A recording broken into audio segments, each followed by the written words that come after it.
This evening's invocation, offered by American Federation of Government Employees National President, Dr. Everett Kelly, and Imam Muhammad Abdul Alim.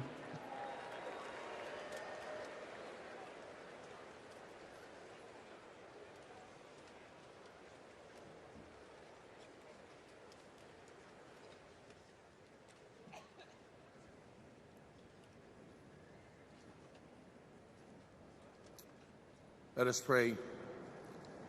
Eternal God, our Father, creator of the universe, help us to rise together in unity and love.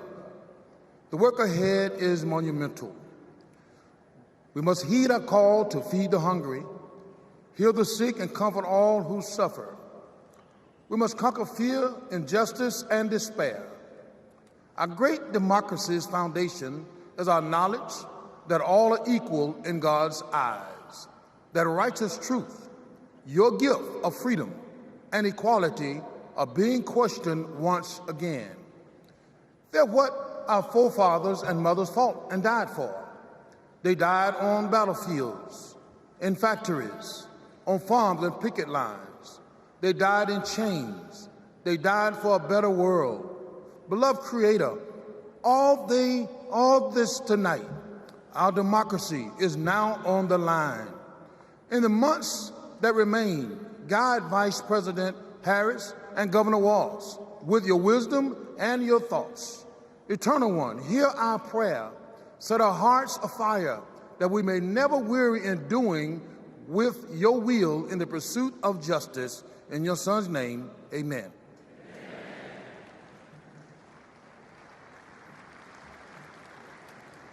Our merciful benefactor, the Creator Redeemer, who opens the way to us to have a good conscience and life.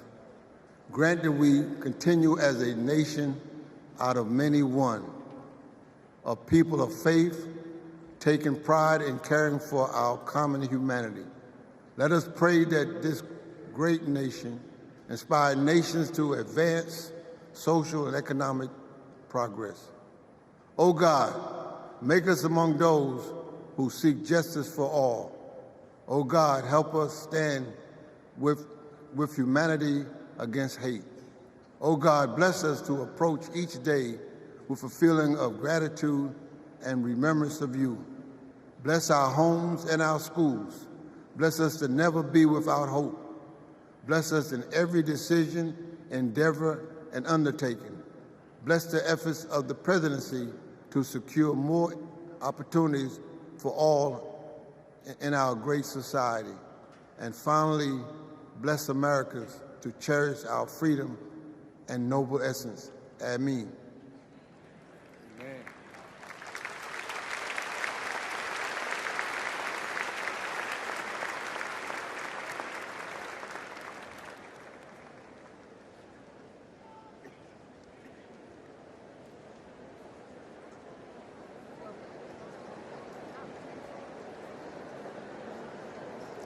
Please remain standing for the presentation of colors by the Illinois State Police Honor Guard.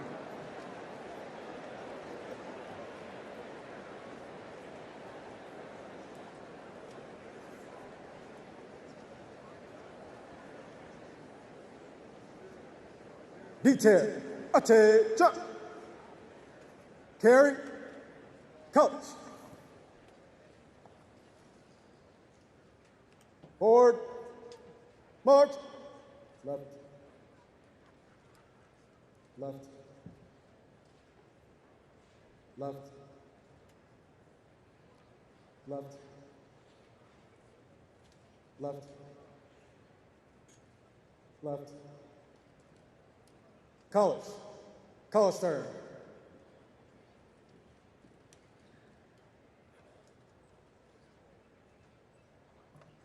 Please remain standing for the Pledge of Allegiance, led by Luna Mehring, 6th grader from Oakland, California.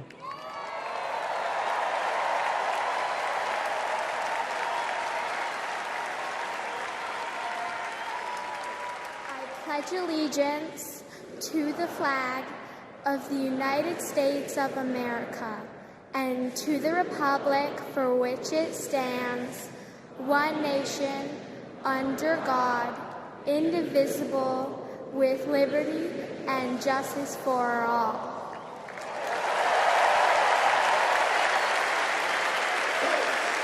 Posters.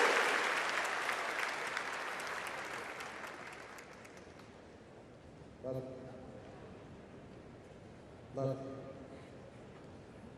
Left. Left. Left. Left.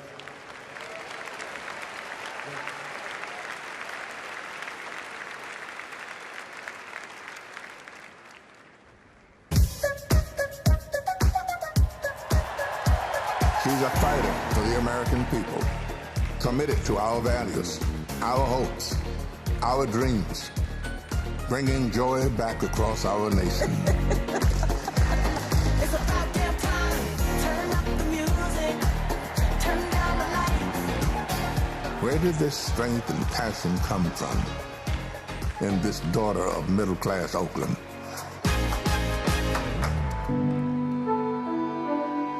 Well, it started with her parents, her mother, a South Asian scientist, and her father, a black economist. They took her to civil rights marches and inspired her to pursue her dreams. After her parents divorced, she and her sister were raised by her mother with the help of friends and neighbors, attending Sunday school at the 23rd Avenue Church. We grew up in this wonderful, loving, supportive environment. My mother was very well aware that she was raising two black girls to be two black women. Her mother saved up for 10 years to buy their first home and shared with Kamala the words and wisdom that remain her North Star to this day. Be a fighter for things that matter, and don't be limited by what has always been.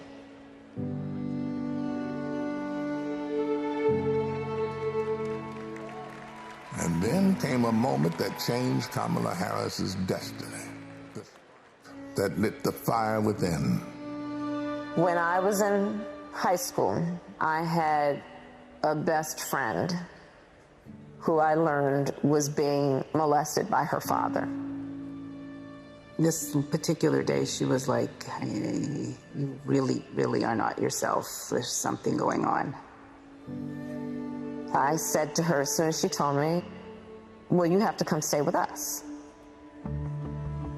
As you get older, you really, really reflect on how pivotal that intervention was at that crucial point in my life. A big part of the reason I wanted to be a prosecutor was to protect people like her. And on her first day in court, she rose from her chair at the prosecutor's desk and said, Kamala Harris for the people.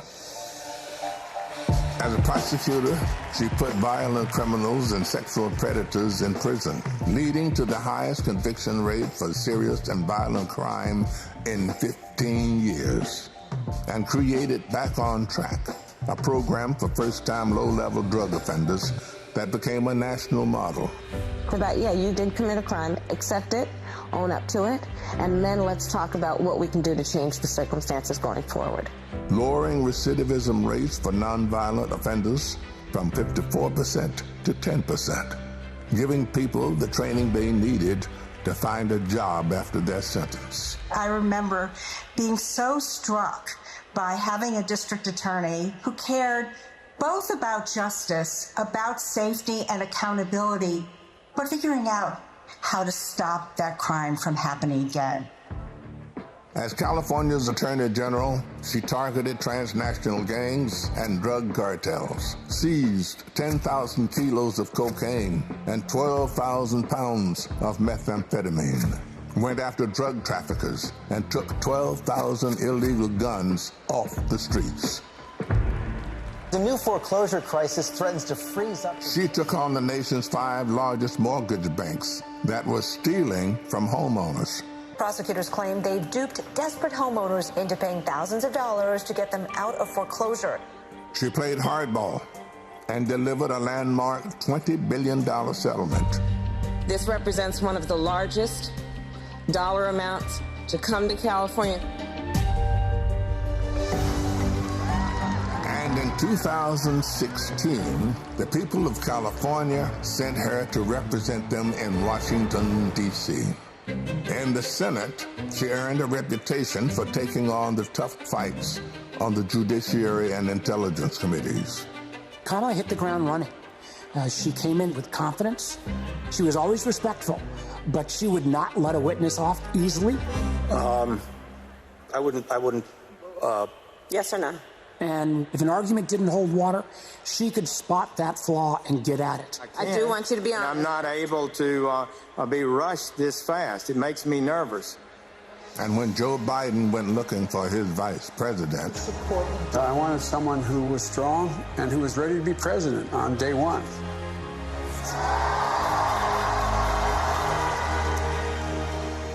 as vice president, she worked to cap insulin costs for seniors at $35, to replace lead pipes and provide clean water for communities, and she helped create 16 million jobs. The Biden-Harris bipartisan infrastructure bill has already created thousands of jobs for our members. That is what the future looks like under a President Kamala Harris. She fought to reduce the trauma of gun violence that has devastated our nation. How many of you guys, as college students, had to have a drill during high school or middle school or elementary school where you learned about how you need to hide in a closet or crouch in a corner in the event that there is a mass shooter roaming the hallways of your school? Look at that.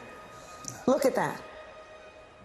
And she did more than talk the talk. She walked the walk, helping pass the first bipartisan legislation in 30 years to curb gun violence. So one thing I learned about working with Vice President Harris is she always stand on business.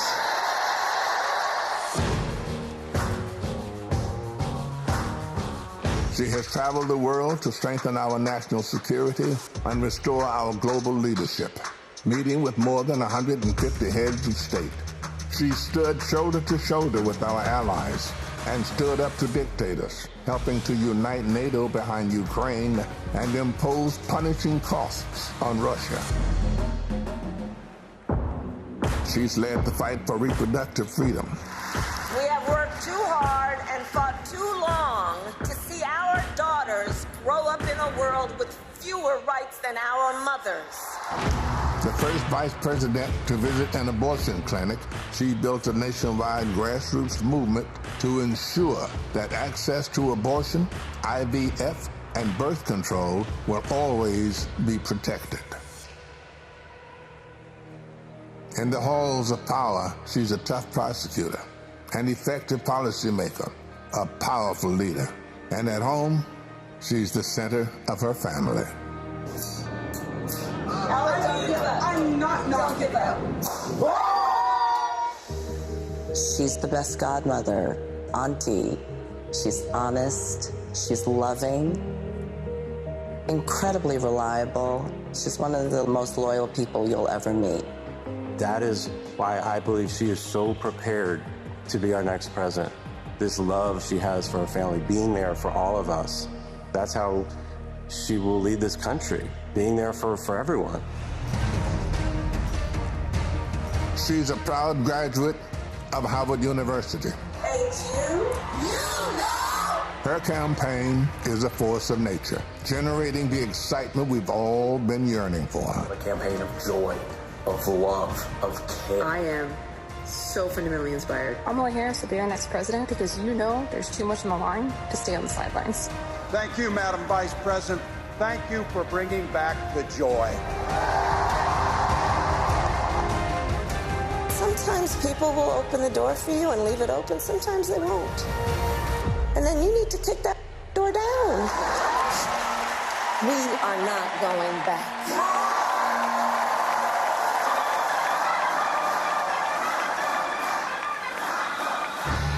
She's a protector, a strong voice for common sense, a leader for tomorrow, committed to healing our country dedicated to doing the hard work to make us stronger. I now declare you spouses for life. Someone who truly understands the struggles of everyday Americans. Forged by the challenges of the past, ready for any challenge that may arise. Now is the time, America. The joy is back, the pride is back, the hope is back. She's doing the work. She's fighting for us. She's the new way forward, our way forward. She is the next President of the United States of America, Kamala Harris.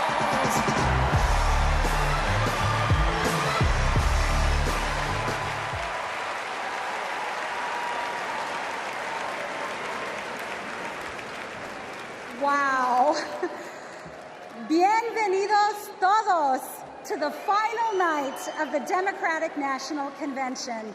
We have so much in store for all of you tonight, including a special rendition of our national anthem by our favorite country music rabble-rousers, the Chicks. And I just want to say, this week, our energy, hope, and joy have inspired the nation. Meanwhile, Donald Trump has been a small man, speaking in small venues, talking about small ideas. Our ideas, our vision for America brings us together. Our vision for America embraces every community and everyone. Kamala Harris and Tim Walz are working hard because they know our country is great. They know that we can build a future for all of us, and they're earning our votes by laying out a plan that puts the American dream not just within reach, but so we can fully grasp it. By making sure going to the grocery store doesn't break the bank, that we have control over our bodies, that our kids like my own kids, Christian and Eloisa, have opportunities to lead healthy and happy lives. We'll get to know Kamala a little more, and I promise you, you will not only be more inspired, but also ready to fight for a new way forward. And to keep us pumped for this journey, Chicago's very own DJ Metro. Over to you. Chicago, how's everybody feeling out there today? Welcome to night 4 of the Democratic National Convention. I know you all are having so much fun out there, is that correct? Well, there's only one thing left to do, and that's to make sure that the fun continues right here, right now, the only way that I know how. The Chicago way, baby. Y'all ready?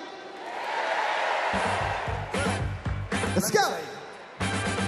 Thank you. You my little boo thing, so I'll give a hoot what you do. Say, girl, I know you're a little too tame. I'll be shooting that shot like too girl. No, tell 'em I'm next. Tell 'em you find a lot of something fresh. No, tell 'em I'm next. Tell 'em you find a little something fresh. I know. Put a little gold in the teeth and the fit good, so I took the doors up deep. Okay, I see a brother holding you put it no beef, but I'm trying to get to know you at least. Don't take my talking to you around. I can keep it chill like the Soviet blunt. I'ma keep it real when your man long gone. If you're looking for a friend, everybody hands up, hands up. What's good? What's with you? If you book tonight, that's fiction. I'm outside, no pictures. You want me? Go figure. To the back, to the front. You a 10, baby girl, but I'm the one. Hey, to the back, one time, to the front. everybody, 10, hands up in the air, let's go.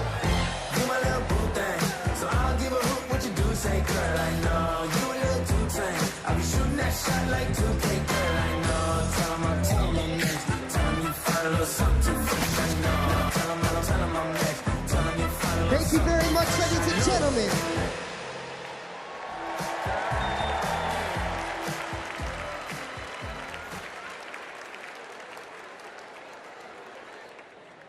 Please welcome National Education Association President Becky Pringle and American Federation of Teachers President Randy Weingarten.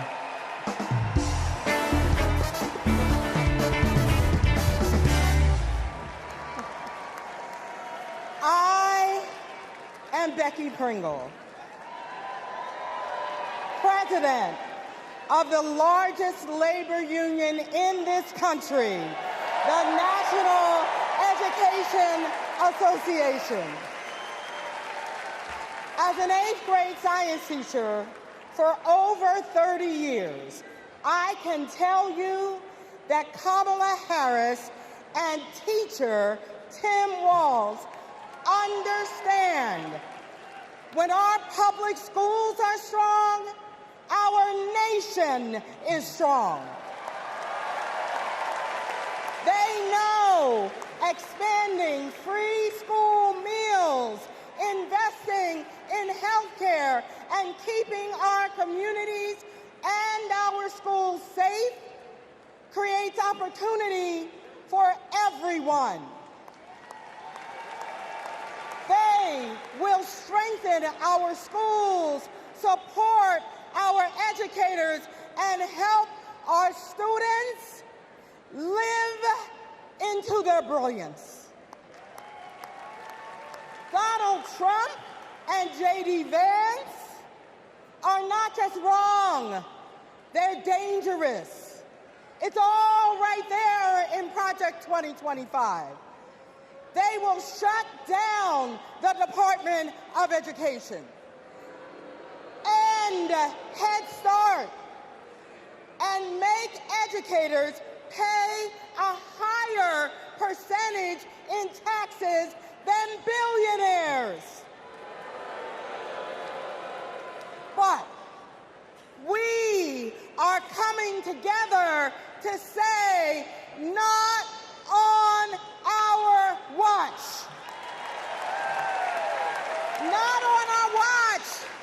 So we will organize, and we will mobilize, and we will win all the things.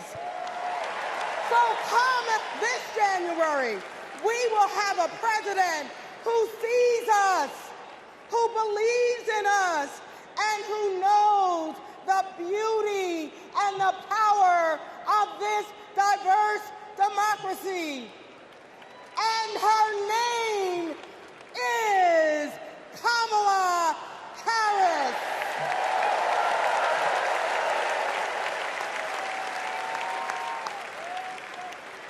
I'm Randy Weingarten, the president of the AFT and a public school teacher. One of my first lessons I taught my students was about the social contract, how both individual freedoms and mutual responsibility are essential in our democracy. This covenant underlies our commitment to public schools, where educators prepare students to spark innovations, steward the environment, create our arts, and shape our democracy. Now, one of the first lessons my students taught me was, you gotta walk the walk. That means Donald Trump and J.D. Vance can't claim they're pro-child while gutting funding for public schools. That means that being pro-family means we support access to good union jobs, affordable housing, health care, and higher education. That's what Kamala Harris and Tim Walz are fighting for, and we are all in. They've spent their lives making the promise of America real in the classroom and the courtroom. America, with Kamala Harris as our president, our best days are ahead.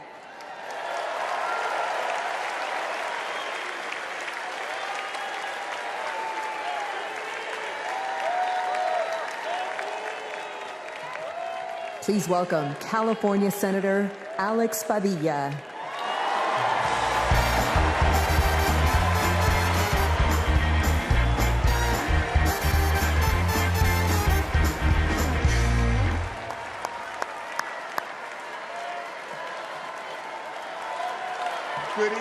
Democrats. Buenas noches, demócratas. My name is Alex Padilla, and I am so proud to represent the great state of California in the United States Senate.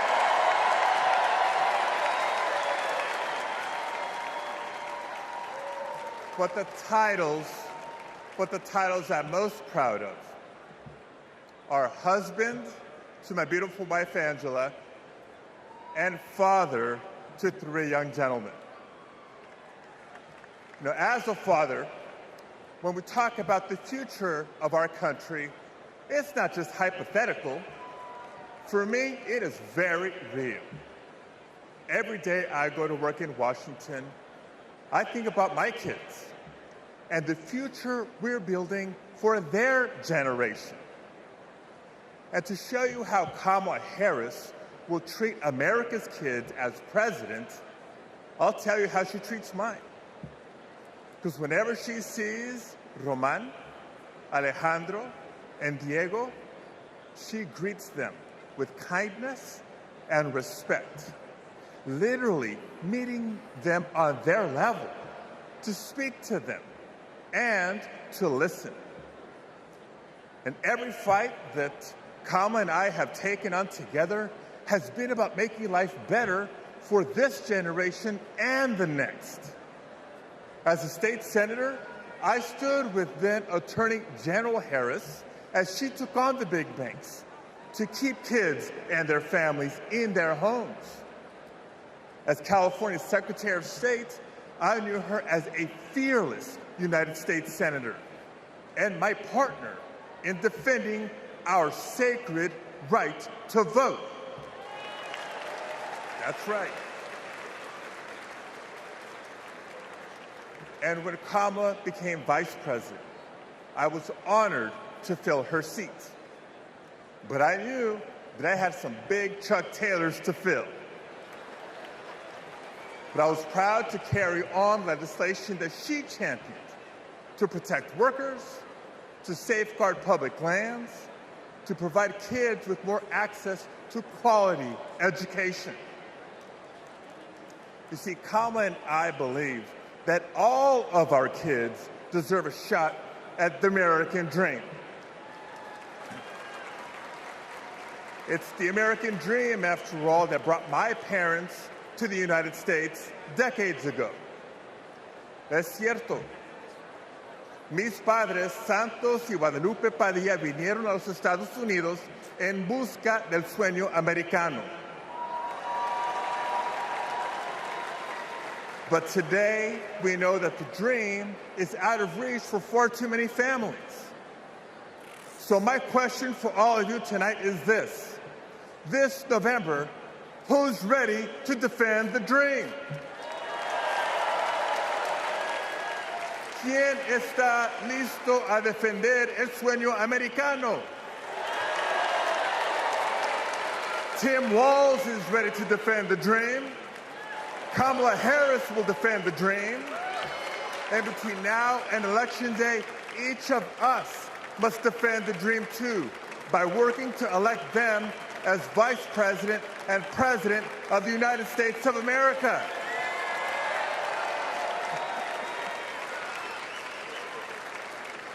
So I want to thank you.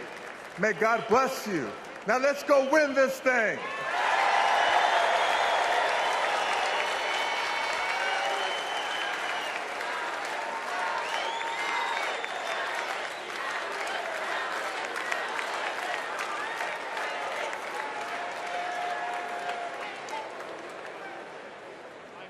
For families across our nation, the American dream starts at the same place, the place we call home. A home is more than 4 walls and a roof. It's the foundation of everything we hope for, the bedrock from which we build our own American dreams and write our own American stories. To share Kamala's vision to give more Americans a place to call home, please welcome former Secretary of Housing and Urban Development, Marcia Fudge.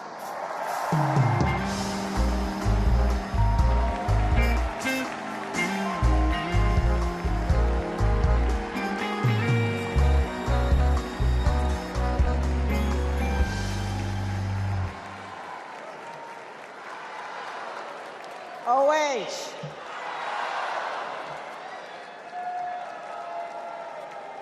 Kamala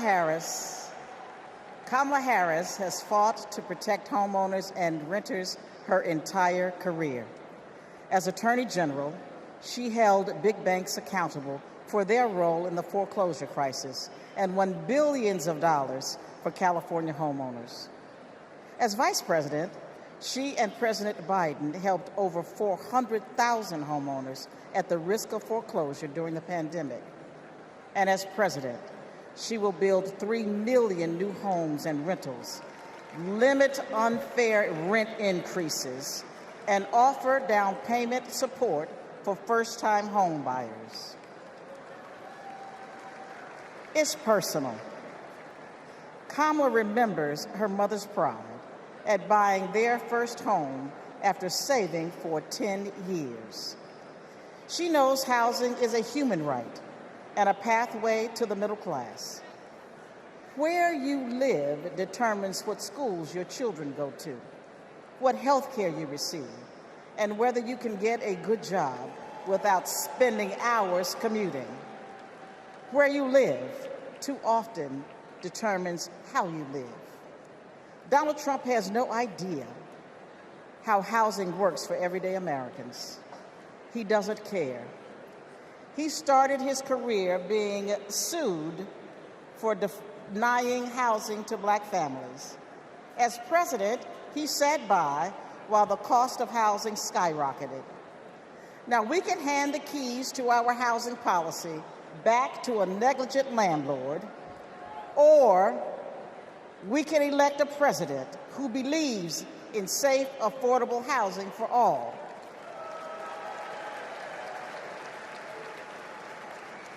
Let's ensure we have an opportunity economy by voting for Kamala Harris. Thank you. Don't know why, but I feel like I'm Matt, and I'm a former Trump voter. Hi, my name is Dave from Pennsylvania. I'm a two-time Trump voter, 2016 to 2020. I voted for Trump before, but I'm not going to do that again. I think his agenda has really been awful for America. He doesn't care about ordinary people. He's never been one, never known any. I'm extremely worried about Donald Trump getting into the White House again. People are working. All these people who weren't working under the Trump administration, they now have jobs. One thing I like about Kamala Harris is she talks about the issues. She talks about the economy. She talks about women's rights. I'm going to vote for Kamala Harris.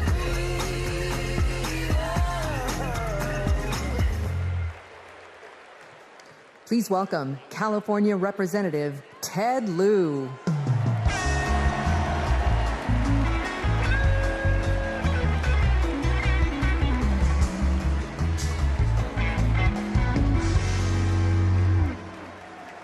As a computer science major, I am so impressed with how large this AI-generated crowd looks tonight.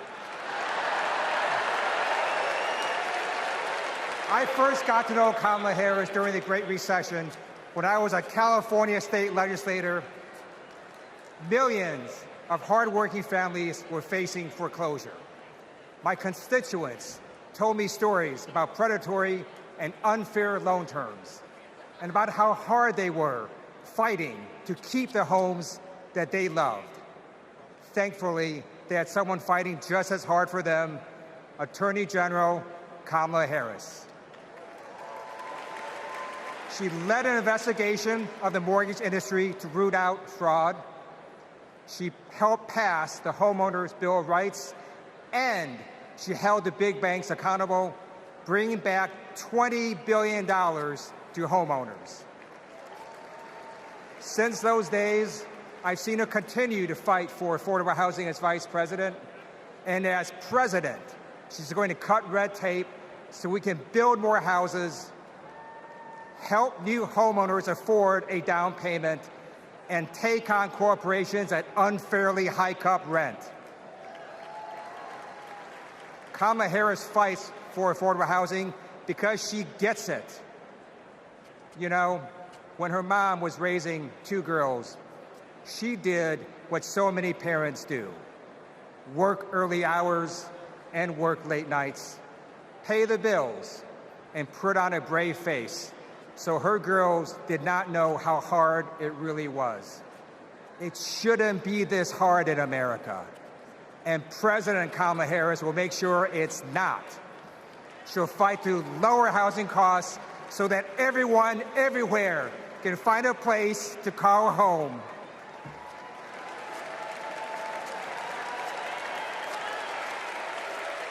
Don't know why, but I feel like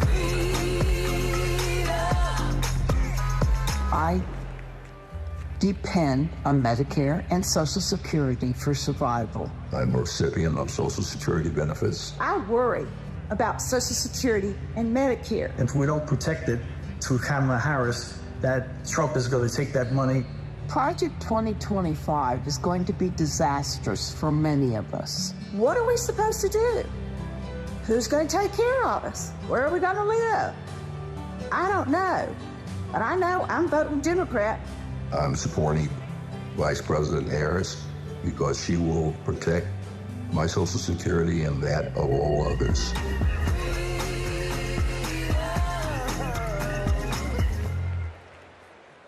Please welcome Wisconsin Senator Tammy Baldwin.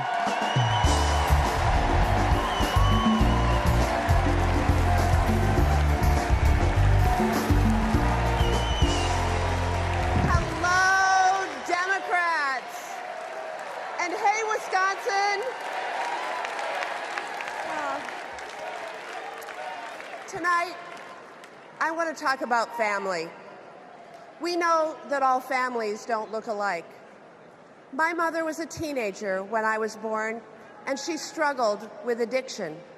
I never met my father, but I had two incredible grandparents who stepped in and raised me, David and Doris Green. Everything I know, I learned from them. In every way a child needs, my grandparents were there for me. And as they grew older, it was my privilege to be there for them. So when I work to protect Medicare and Social Security, I do it with a personal knowledge of what those big programs meant in small but deeply meaningful ways to my grandparents.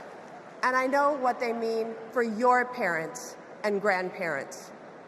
But let's be clear, that is all at risk today.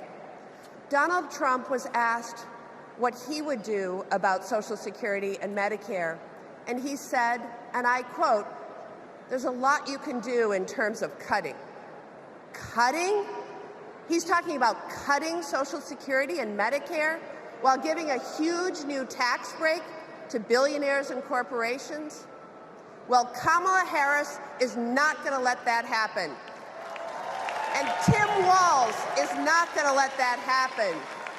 We are not going to let that happen. You know, they've got it backwards. We Democrats, we honor our elders and ask the wealthiest to pay their fair share. Wisconsin's state motto is forward. And my friends, that's where we're headed.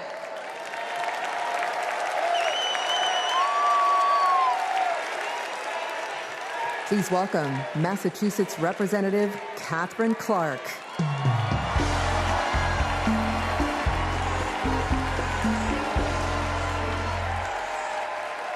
I am a proud mom of 3. And when my kids were young, I sat down with my husband to go over our bills.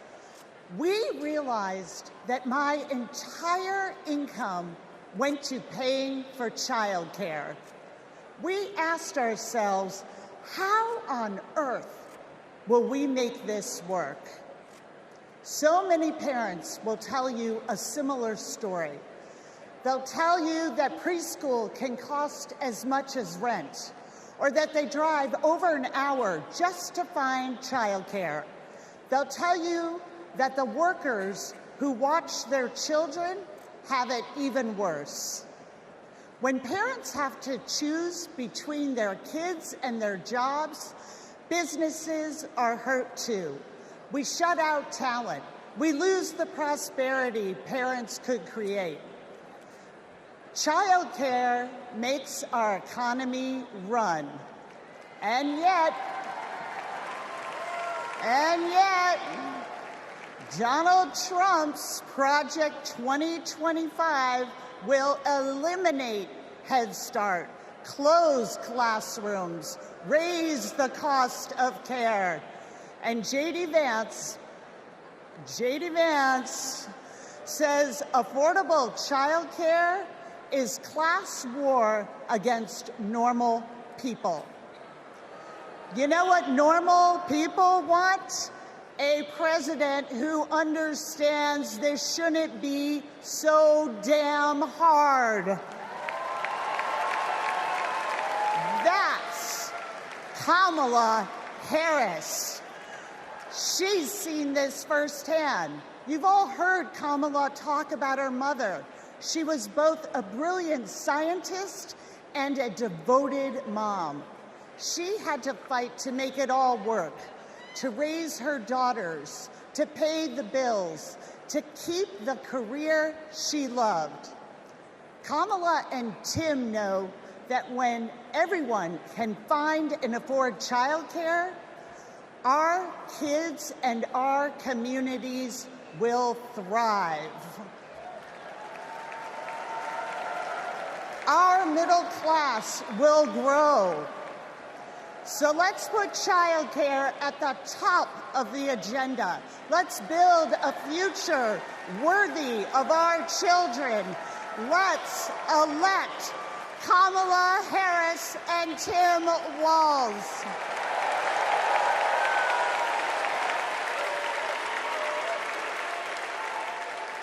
Please welcome Colorado Representative Joe Neguse.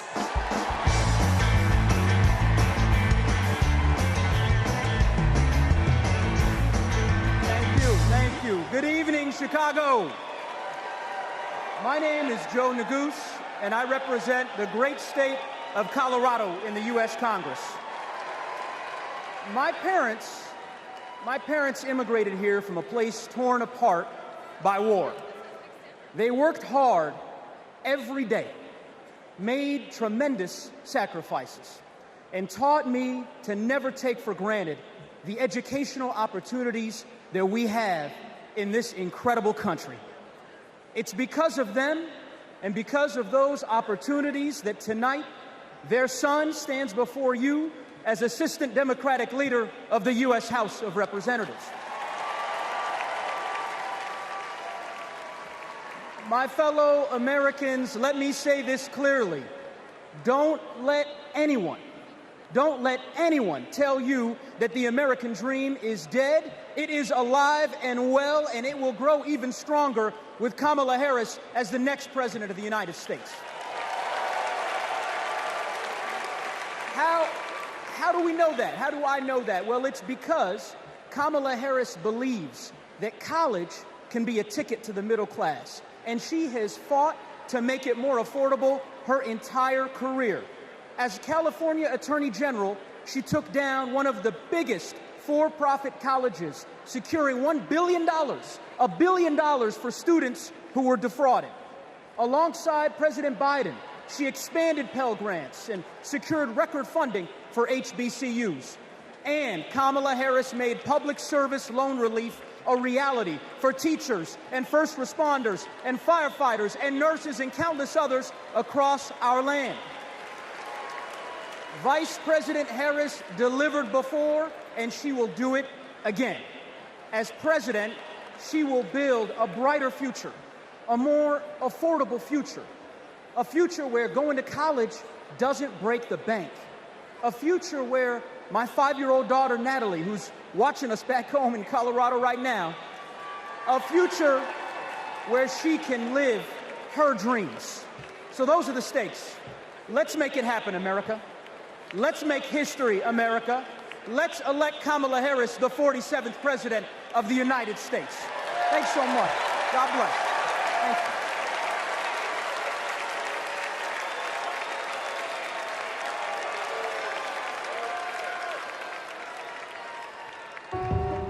I basically worked in public service my entire adulthood, over 27 years.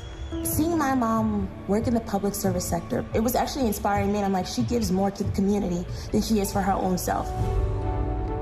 As a single mother, I knew I wanted my daughters to have a better life than I did. So I said, you know, going to school will help me. I would see her move like the bills to the side, but I know she was mounting. I know she was drowning in student loan debt. Then eventually my loans got to $800 a month. I paid it. I did what I was supposed to do. But I was like, oh my God, I'm gonna be in debt until the day I die. When the Biden-Harris administration first announced the public service loan forgiveness, and I'm rushing to my mom, like, apply for this, apply for this. I'm sitting at my desk, opening up my mail. It says, thank you, Kelly, for public service. Your loans now have been forgiven. Took a deep breath, and I screamed. I had to pinch myself. I had to see if this was really happening. Seeing my mom finish her higher education was life-changing. I don't think anything can ever stop me from my goals, because I saw her do it as a single parent with twin girls, with life pushing her down so many ways, but she continued to rise up. She has been the force, the motivation for me to want to continue to work in the public service agency. With this loan forgiveness, I can plan for my future. I was able to purchase my very first home. It creates great opportunity for my daughters. It creates stability.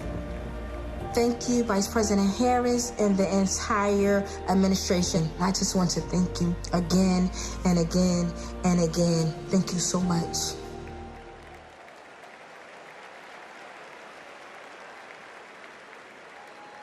Our party's not over, Chicago! Let me see you just rock with me once. This shit, that ice cold. Michelle fight for that white gold. This one for them hood girls, them good girls, straight nasty. Styling, wildin', living it up in the city. Got Chuck's on with Saint Laurent. Gotta kiss myself, I'm so pretty. I'm too what? I'm too hot. Call the police and the fireman, I'm too hot. Make a dragon wanna retire, man, I'm too hot. Say my name, you know who I am, I'm too hot. And my band back there. Everybody just clap. Girls hit you, hallelujah. Girls hit you, hallelujah. Girls hit you, hallelujah. Cause Uptown Funk don't give it to you. Cause Uptown Funk don't give it to you. All right, Chicago, let me see you just. Let me see you just. Don't believe it, just rock. Come on.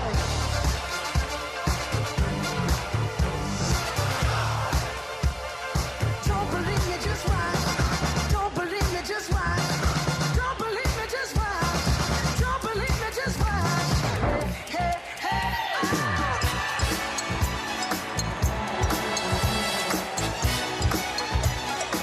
Anybody here ready to have a great time with me tonight? Let me hear you make some noise. I'm DJ Metro from Chicago. Let's go.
DJ Metro, I'll be back for more later.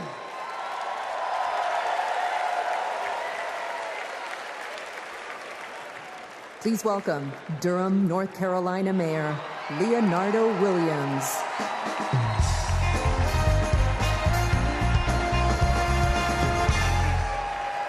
Hailing from the Tar Heel State,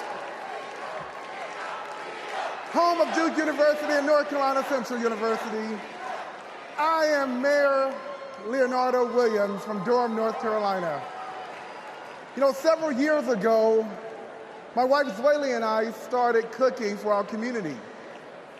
We drove to schools, doctors' offices, just to give out a few samples. And eventually our friends asked, "Where's the restaurant, y'all?" But you know, it takes capital. It takes capital to chase a dream. And during the Trump administration, they did not make it easy. Not for folks like us. So what I thought was, I guess not everybody can have a multi-million-dollar loan from their father. So I'll tell you what we did. We emptied our savings, and in 2008, we launched Zweli's Kitchen, America's first Zimbabwean restaurant. And the Biden-Harris administration helped make that a reality. They helped make that dream come true for entrepreneurs like us. Now, thanks to small business grants and all of the help that we received from them, we now have 3 locations. And we employ nearly 30 employees with a living wage. But we are not alone. Under Joe Biden and Kamala Harris, more than 500,000 business applications have been filed in North Carolina. Kamala Harris is fighting to create an opportunity economy that can break down barriers for entrepreneurs like us. And as president, she will support risk takers and problem solvers who want to just do their part and claim their piece of the American dream. And also, I want to thank Maya from Nevada, who has served her famous dumplings for the past 3 years and opened new locations thanks to the historic support for small businesses. And Robert, I want to thank you from Minnesota. Robert owns a solar business, heated up once by Joe Biden and Kamala Harris. They passed the Inflation Reduction Act. And Paul from Arizona. Paul, who's a commercial cleaning company, landed huge contracts thanks to the Biden-Harris manufacturing boom. So Kamala Harris knows. She knows entrepreneurs like these. She knows that we are the backbone of our community. And when they succeed, we all succeed. Let's win this. Thank you.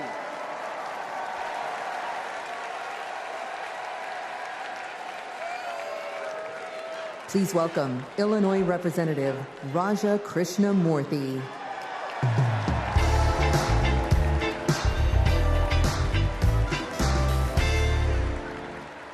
America Against America. It's the title of a book by one of China's highest-ranking leaders, and it's how they think they'll win. They know the only way they'll beat America is if we beat ourselves. In Congress, my job is to study China's economy. And mark my words, they want to see Donald Trump across the bargaining table, because he'll start endless trade wars that raise prices for Americans, because he'll cut programs that train workers in America. But most of all, Trump will pit American against American. And that's what China wants, for us to fight amongst ourselves, because that's how we lose. But we're not going back. What does Kamala Harris tell us? When we fight, we win. Because Kamala Harris knows how we fight best, not American against American. She knows that when we fight as one country, we win. When we fight as one team, we win. Which is why when Kamala Harris wins in November, we win. Thank you so much.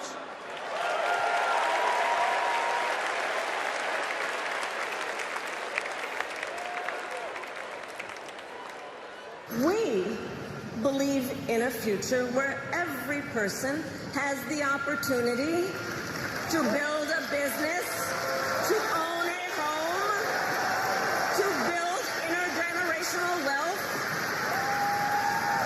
a future with affordable health care, affordable child care, paid leave.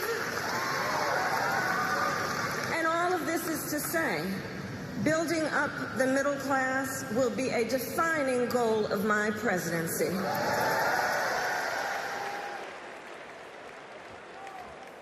Please welcome Pennsylvania Senator Bob Casey.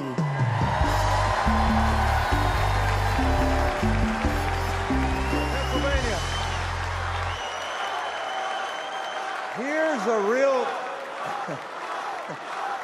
Here's a real question Mom's asked me in Pennsylvania. What am I supposed to do if I can't afford diapers? In just 6 months, a box of diapers went up $15. The corporations say your prices are up only because their costs are up. They're selling you a lie. It's in the bag with the diapers.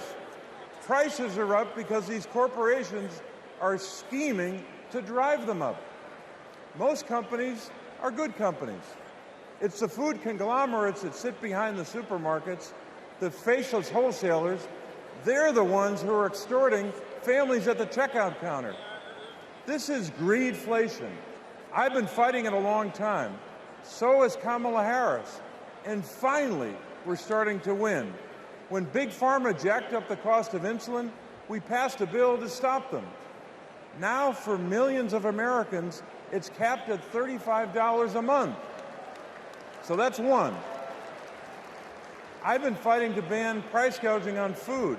And next year, when she's president, Kamala Harris will sign a bill to do just that. So that's another.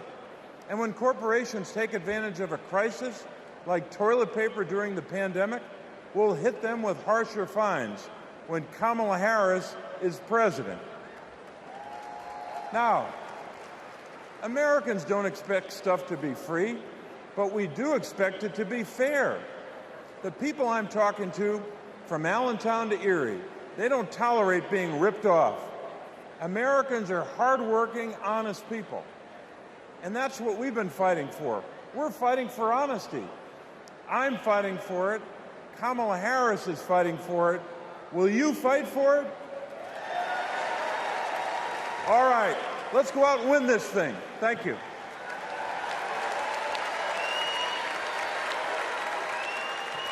Please welcome Massachusetts Senator Elizabeth Warren.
know what I love best about Kamala Harris?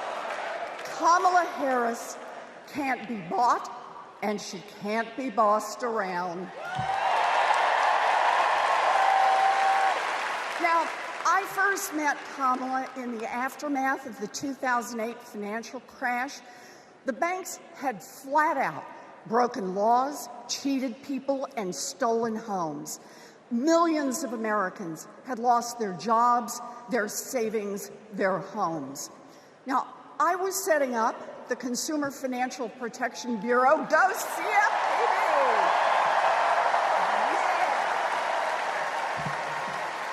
Kamala was protecting families as California's Attorney General. You bet. And Donald was scamming students at Trump University and trying to make money off people losing their homes. Kamala Harris stepped up. She enforced the law, she fought the giant banks, and she delivered billions of dollars of help for families.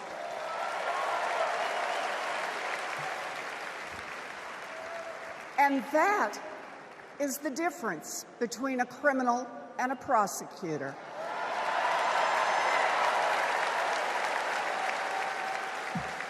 You know what else I love about Kamala? She gets it. We need to make life more affordable for working people. Yeah. Donald Trump, the felon, has no plans to lower costs for families. He doesn't know how, and basically, he doesn't really care. When did he ever fill up a gas tank or worry about a grocery bill? The only bills he worries about are from his criminal defense lawyers.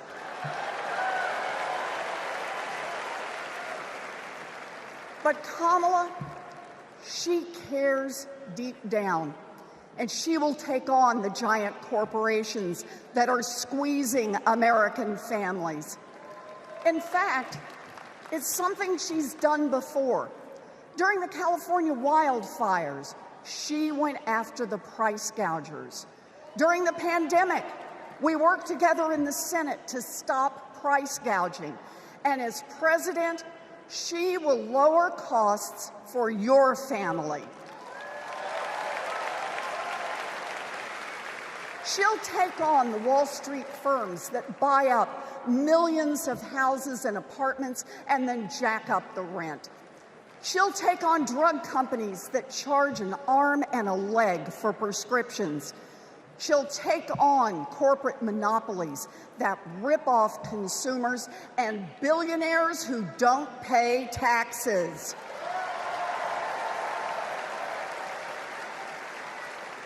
And she'll take on right-wing extremists who think they should decide who has access to abortion or IVF.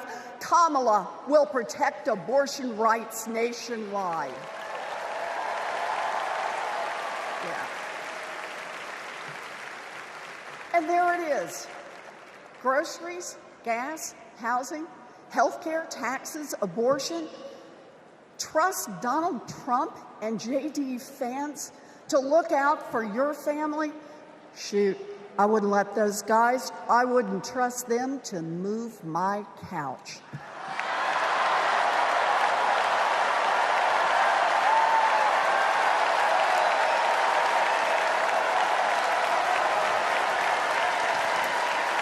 We need Kamala Harris. This election is about your family and your future. I've seen Kamala Harris fight. I've seen her win. And when it comes to our families and our futures, Kamala Harris is someone we can trust. So here it is, with joy in our hearts. Let's elect Kamala Harris the next President of the United States.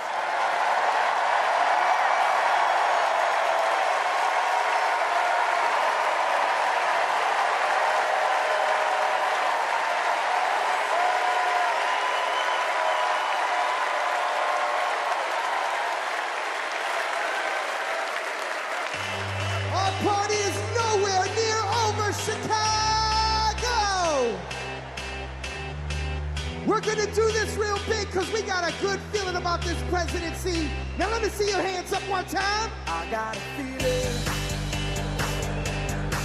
that tonight's gonna be a good night. That tonight's gonna be a good night. That tonight's gonna be a good night. A feeling that tonight's gonna be a good night. That tonight's gonna be I want to see everybody losing their mind. 1, 2, now everybody party. Tonight's the night. Let's live it up. I got my money. Let's spin it up. Go out and smash it. Like, oh my God. Jump out that sofa. Let's kick it up. I know that we'll have a ball. If we get down and go out and just lose it all. I feel stressed out. I wanna let it go. Let's go way out, face out, and losing our control. Fill up my cup. Marble top. Look at her dancing.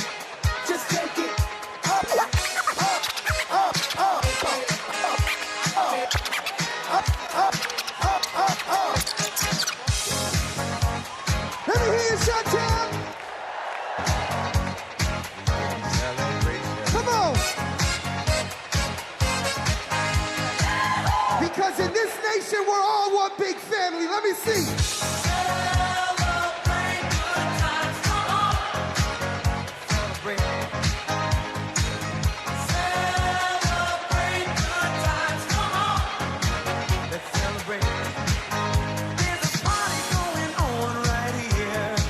A celebration to last throughout the years.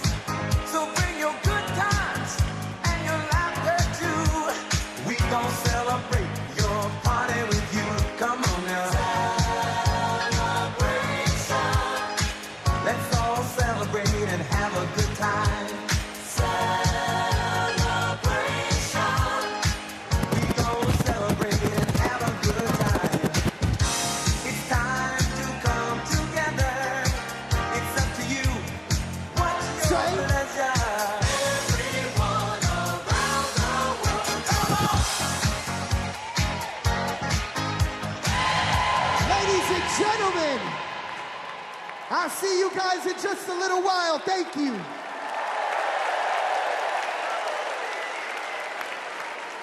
Woo! We've got ourselves a party in here, Chicago.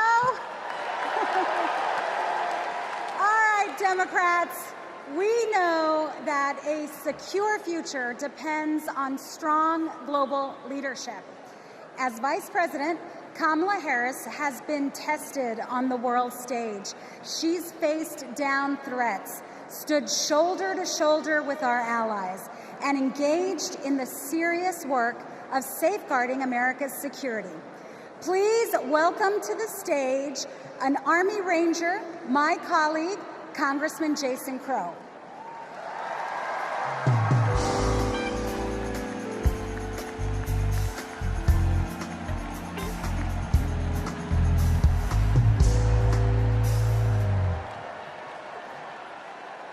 Before serving in Congress, I was a paratrooper and an Army Ranger.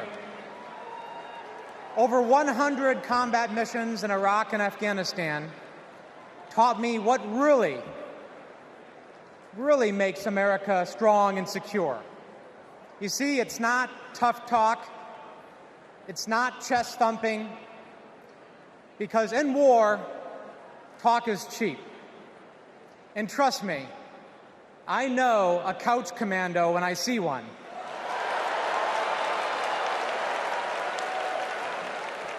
Real strength and security come from our people, from our allies. Donald Trump's Project 2025 would abandon our troops, abandon our veterans, our allies, and our principles.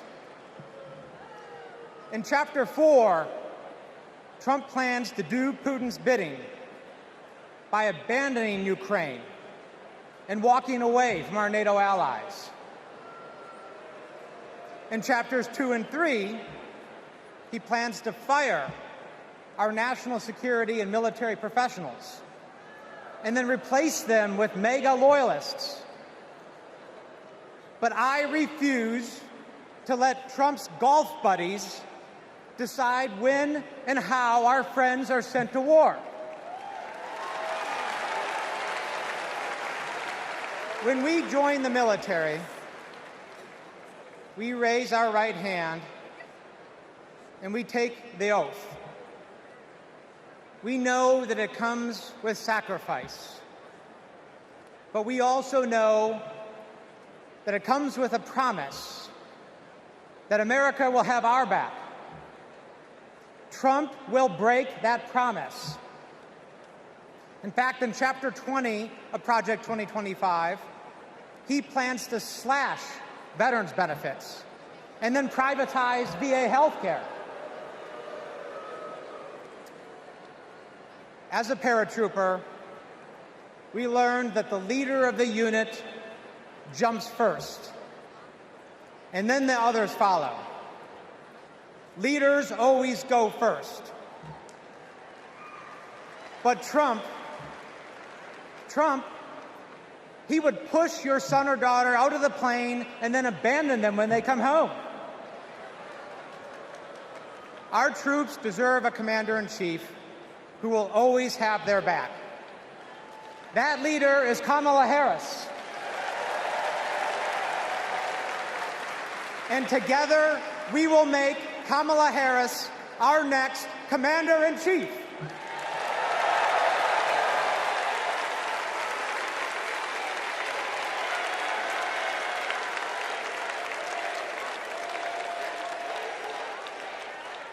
President Joe Biden and I, along with our entire country, are grateful, deeply grateful to each and every one of you for your service and for your excellence. The United States military, without any question, is the strongest and best fighting force the world has ever seen. And that is because of you. Each one of you. Please welcome Michigan Representative Alyssa Slotkin.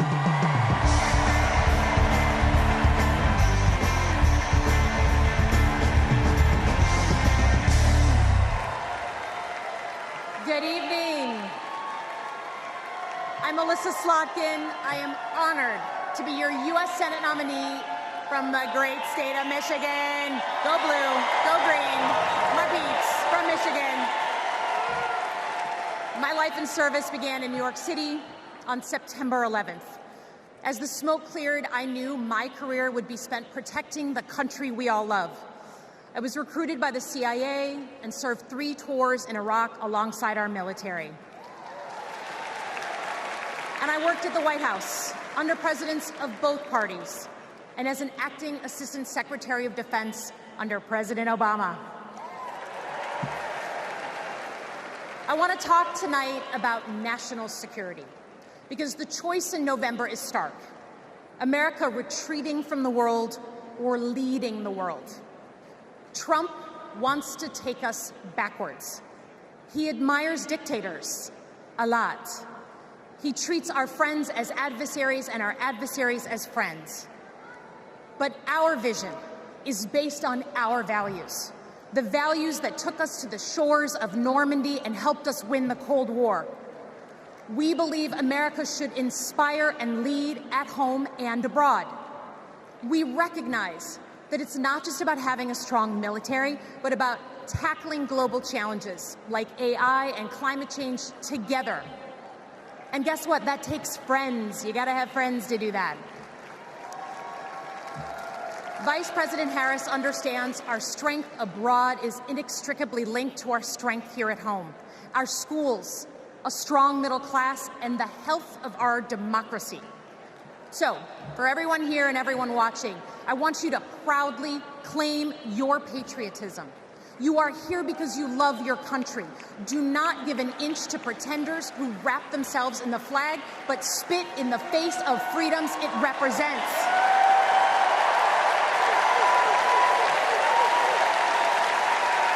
This November, let's elect a president who will lean forward to embrace the future. Because America doesn't follow. We do not retreat. We are the damn United States of America. We lead.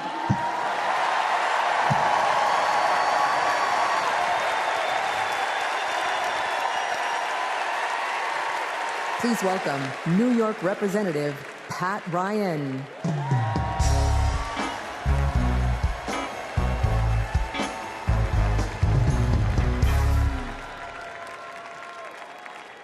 Among the Americans I proudly represent in Congress are the 4,400 cadets at West Point, my alma mater. Last year, I welcomed Vice President Harris when she delivered the commencement address. I watched as she shook the hand of every single cadet. That's the thing about West Point. The day you take the oath to defend our country, you get to look the person in the eye who may one day, God forbid, send you to war, and take their measure. And every time, Kamala Harris looked back with respect, with reverence. That day, I saw our next commander-in-chief. At West Point, you learn the honor code. A cadet will not lie, cheat, steal, or tolerate those who do. Well, there's a candidate who has violated every word in that code. A serial liar, cheater, thief, who looked soldiers in the eye, then turned around and called fallen heroes suckers and losers, who insulted Medal of Honor recipients just last week. I tell you what I think of Donald Trump. They told me I can't say that word on TV. I'm going to use an Army term, FUBAR. If you don't know FUBAR, Google it. These last few weeks have felt like a new day in America, when we are waking up, rising up as patriots to demand our next president be someone who not only treats our veterans with respect, but everyone with respect, with dignity, with decency, with the truth. Someone like Kamala Harris, our next commander-in-chief.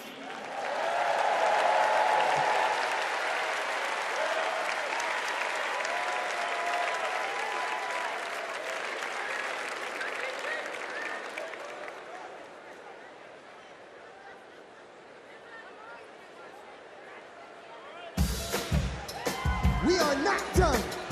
I'm trying to tell you guys that I want to see you up off your seats, dancing and moving around. Get excited with me and say, I say I'm too late. Got nothing in my brain. That's what people say. That's what people say. I go on too many dates, but I can't make them stay.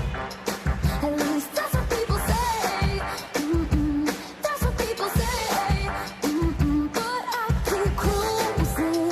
Can't stop, won't stop moving. It's like I got this music in my mind saying it's gonna be alright. 'Cause the players gonna play, and the haters gonna hate, baby. I'm just gonna shake. Shake it off, shake it off. Breakers gonna break, and the breakers gonna fake, baby. I'm just gonna shake. Shake it off. Hold on. Come and move that in my direction. So thankful for that. Representando para mi latino aquí conmigo esta noche. Yeah. Oh, you are my sunrise on the darkest day. got me feeling some kind of way. Make me wanna savor every moment slowly, slowly. Despacito, quiero respirar tu cuello despacito. Deja que te diga cosas al oído, para que te acuerdes si no estás conmigo. Despacito, quiero desnudarte a besos despacito. Firmo en las paredes de tu laberinto y hacer de tu cuerpo todo un manuscrito. Quiero ver bailar tu pelo, quiero ser tu ritmo, que le enseñes a mi boca tus lugares favoritos. Ladies and gentlemen, one more time, I'm DJ Metro and I'll be back.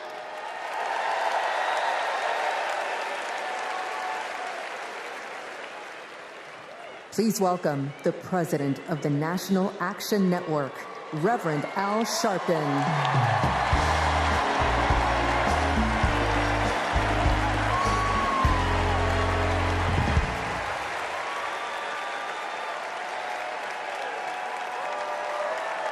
Thank you. Thank you. Thank you. Good evening. I stand before you as the president of National Action Network.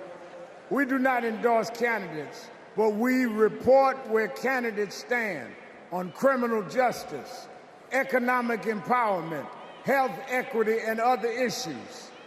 On one side of this race is Donald Trump, a fellow New Yorker I've known for 40 years. Only once in that time did he take a position on racial issues. He spent a small fortune on full-page ads calling for the execution of 5 innocent young teenagers. Well, I'm gonna bring them out in a minute, and you'll hear from them tonight. Because they were not executed, they're here to continue to fight.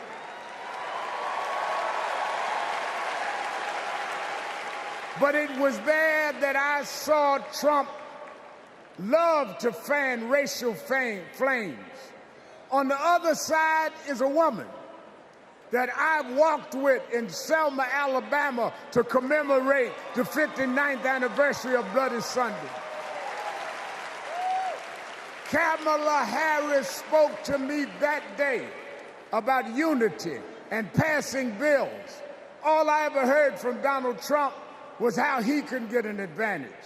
I see one candidate who wants to protect the right to vote, while the other has tried to cook up 11,000 votes in Georgia.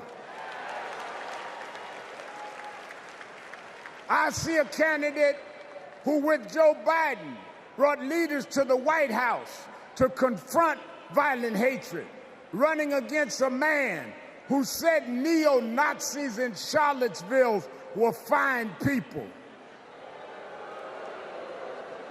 I see a candidate who has sought to reform and uphold the law, and a man who wrongly assumes his mugshot appeals to black Americans.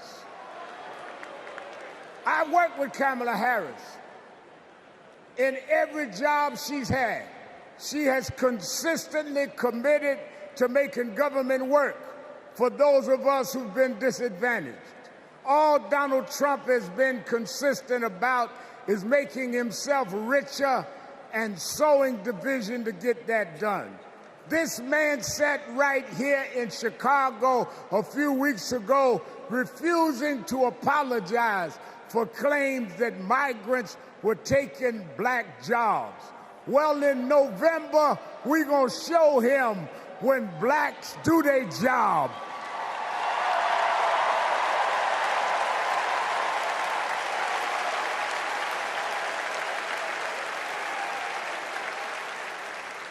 And we are going to join with whites and browns and Asians, and we're going to do a job on those that have done a job on us.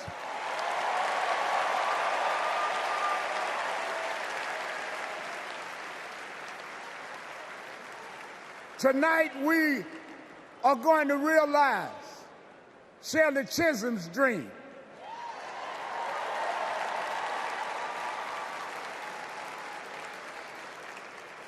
52 years ago, I was one of the youth directors in her campaign for president. And 52 years after she was told to sit down, I know she's watching us tonight as a black woman stands up to accept the nomination for President of the United States.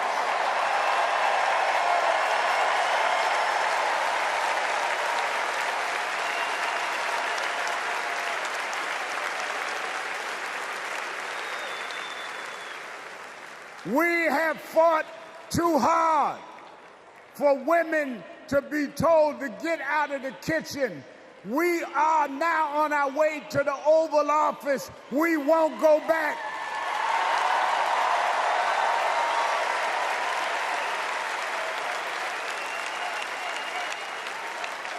We fought hard.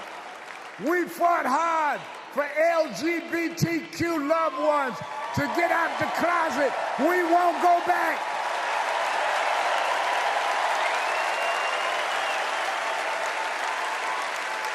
We fought hard for the right to choose, the right to education. We suffered and died and bled, went to jail to get the right to vote. We won't go back.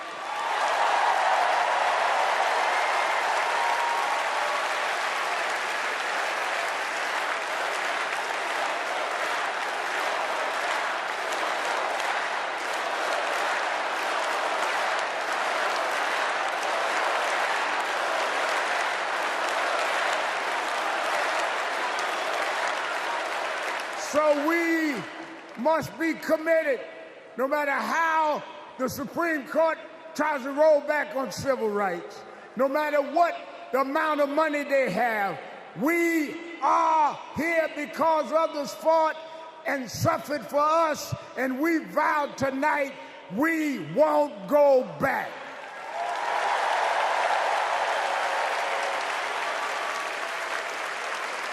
This November, we will go forward to fulfill the promise of a just and fair nation.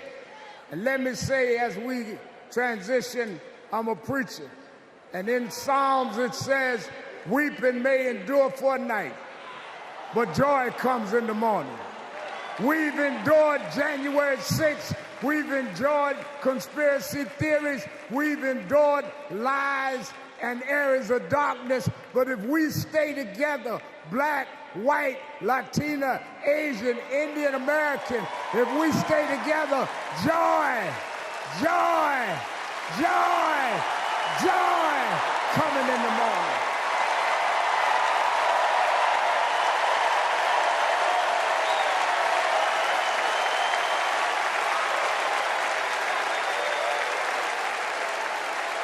I want to now, since I was a teenager, I was mentored by Reverend Jesse Jackson. And Reverend Jackson taught us to fight for what's right. And now I want to bring out some young men that I fought for. I referred to them then. They were known as the Central Park Five. Now they are the Exonerated Five. Raymond Santana, Kevin Richardson, Yusef Salam, Corey Weiss, the Exonerated Five.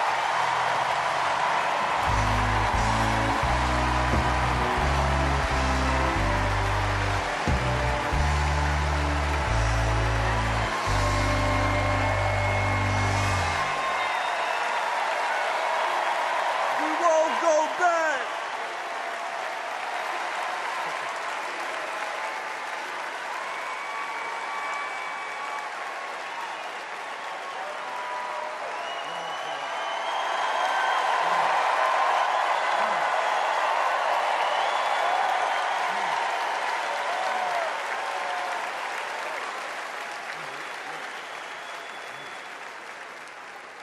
Good evening, people.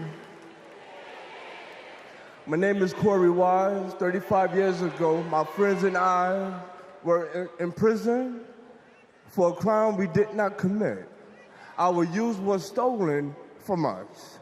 Every day, as we walked into courtroom, people screamed at us, threatened us, because of Donald Trump. He spent $85,000 on a full-page ad in the New York Times calling for our execution.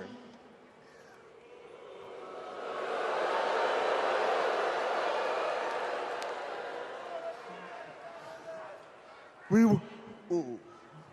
were innocent kids, but we served a total of 41 years in prison. Reverend Al Sharpton stood with us. Now, I'm proud to stand with him today.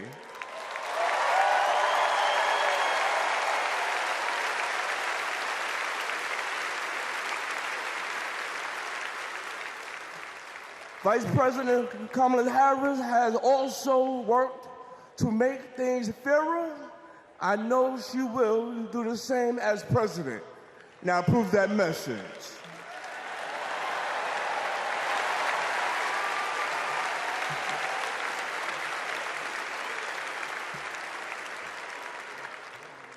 I love these guys.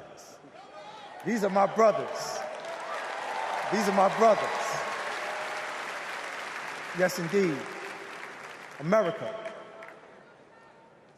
I am Yusuf Salaam.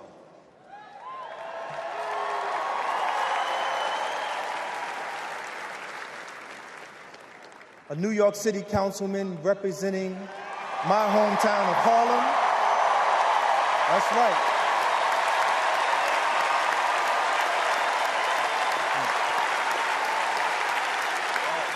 Man. Representing my hometown of Harlem, USA. And listen, as my friend Corey Wise just said, 45 wanted us unalive. He wanted us dead. Today we are exonerated because the actual perpetrator confessed and DNA proved it. That guy says he still stands by the original guilty verdict. He dismisses the scientific evidence rather than admit he was wrong. He has never changed, and he never will.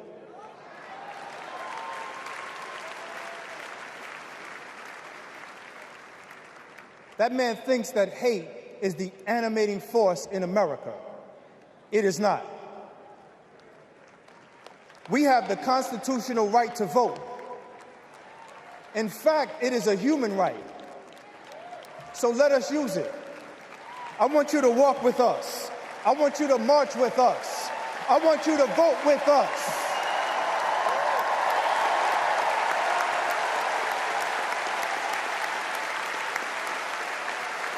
And together, and let me tell you, this is going to be so beautiful. And together, on November 5th, we will usher in Kamala Harris and Tim Walz into the White House.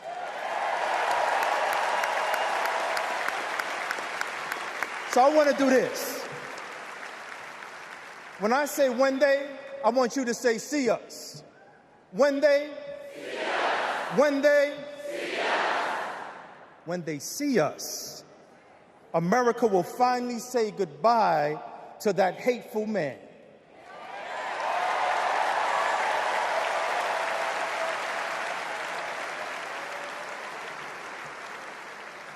We will say what I have said after 7 long years of wrongful incarceration. Free at last. Free at last. Free at last. Thank God Almighty, we are free at last. God bless you, and God bless the United States of America.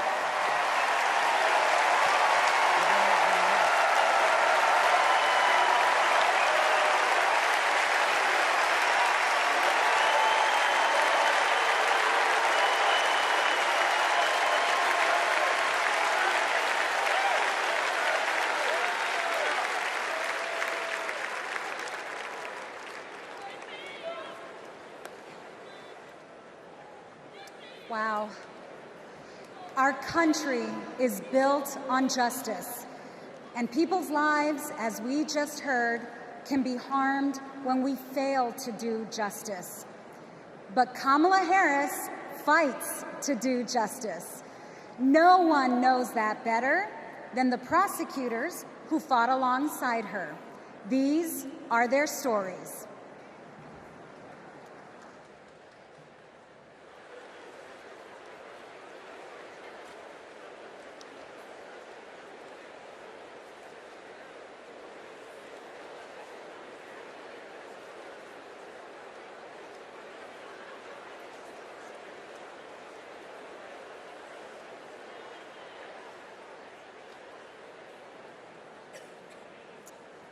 I'm Amy Resner. I was a colleague in the courtroom when my friend Kamala tried one of her first cases and made the prosecutor's promise for the people.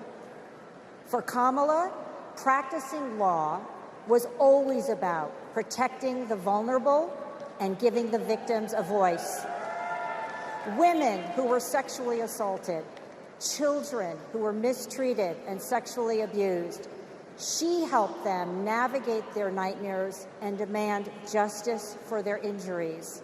And she did it all with grit and grace, intelligence and heart. She was a remarkable prosecutor, and she will be a remarkable president. Survivors of sexual assault struggle to be heard over the cacophony of voices demeaning, discrediting, and vilifying them. When powerful offenders are allowed to manipulate public opinion by attacking their victims' credibility, all victims suffer. Those words are from the 2021 amicus brief filed by RAINN, the nation's largest anti-sexual violence organization, in the case of E. Jean Carroll versus Donald J. Trump. As a legislator and lifelong advocate against sexual violence, I urge all of us to stand together to support survivors, believe them, and hold perpetrators accountable.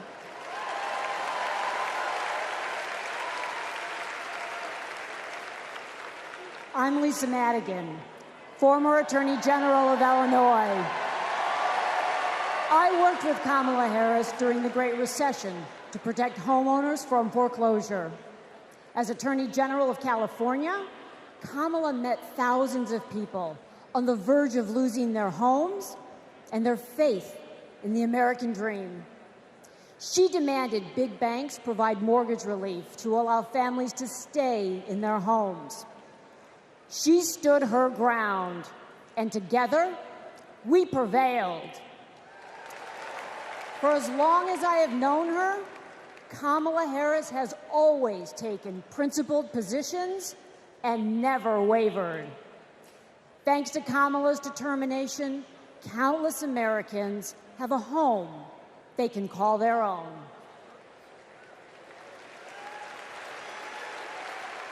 And I'm Mark Morial, civil rights leader and former mayor of New Orleans. In the 1970s, Donald Trump was sued for refusing to rent his apartments to African Americans. His employees were told, put those applications in a drawer and leave them there. It was straight up housing discrimination. It was racism, and civil rights advocacy put an end to it. Kamala Harris has a plan to build more housing, keep rent prices fair, and help more people own homes. Donald Trump, you denied black people the American dream, and Kamala Harris is creating a future where every family, yes, every family has a place to call home. I'm Nathan Horns. In 2010, I went to college in California to pursue my dreams, but ended up with a nightmare. Corinthian Colleges was a predatory for-profit chain. They defrauded more than 500,000 students and burdened us with loans we could never repay. Then Kamala Harris stepped in.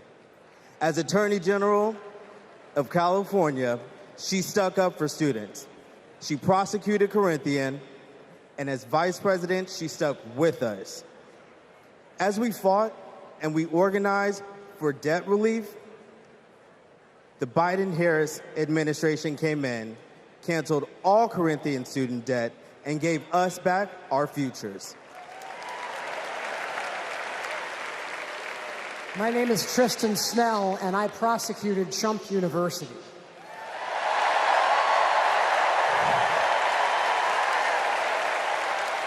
I interviewed over 100 victims of Trump's fraud, a retired police sergeant, an Iraq veteran with PTSD, a mother caring for her son with special needs.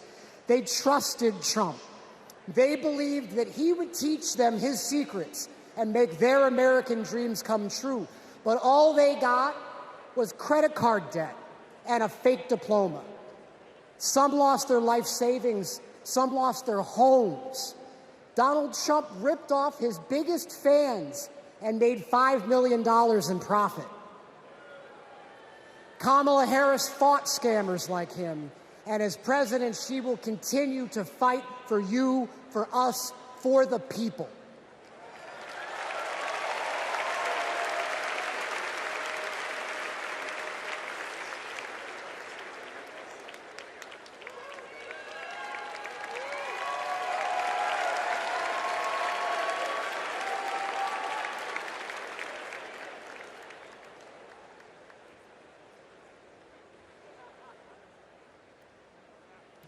Please welcome Massachusetts Governor Maura Healey.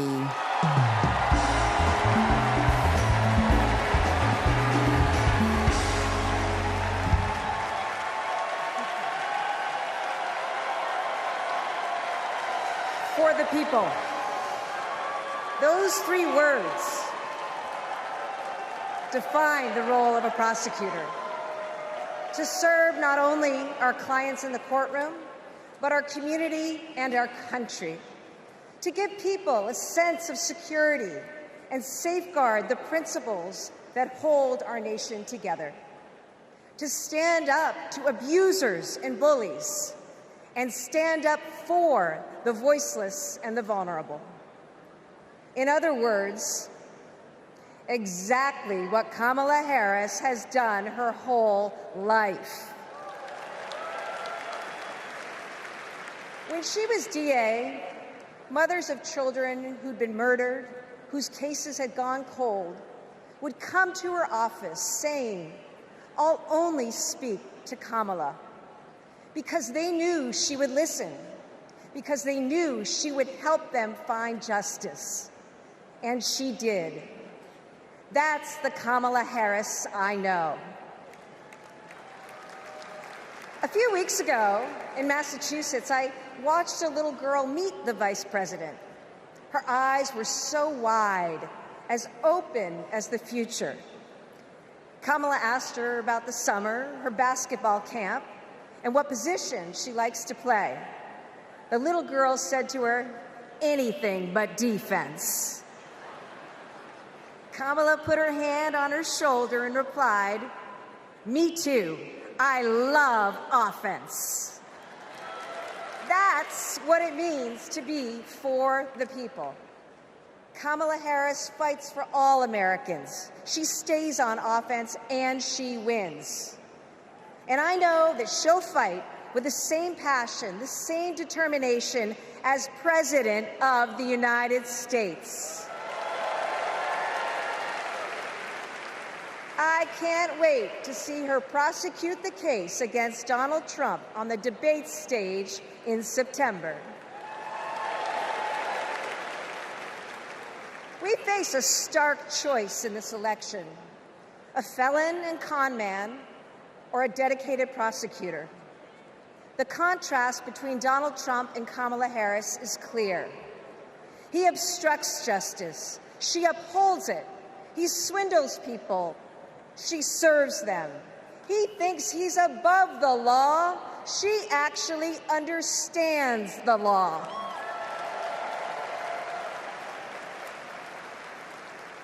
That's what this election comes down to. One candidate who's out for himself, or Kamala Harris for the people. It's a battle for the future of our nation. And tonight, we will prove beyond a reasonable doubt that Kamala Harris should be, she must be, the next President of the United States. Thank you.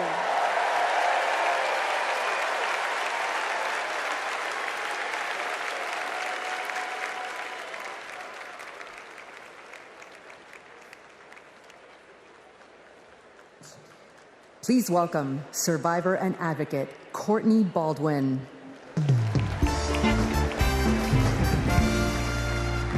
Good evening, Chicago. I'm Courtney Baldwin.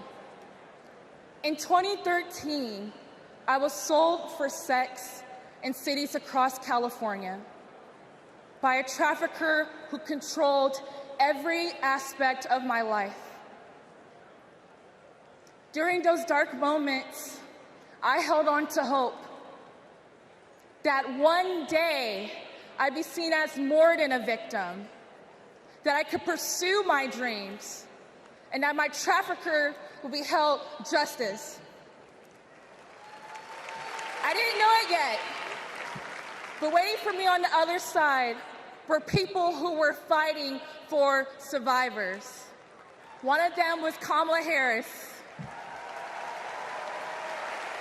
As California's Attorney General, she fought Backpage.com, the website that let me and thousands of others be bought and sold. She filed criminal charges against its owner that shut down the website for good. No one has ever done that. Vice President Harris is fearless, compassionate, and she still gives me hope. She's protected people like me her whole life, and I know she'll fight for us all as president. Thank you.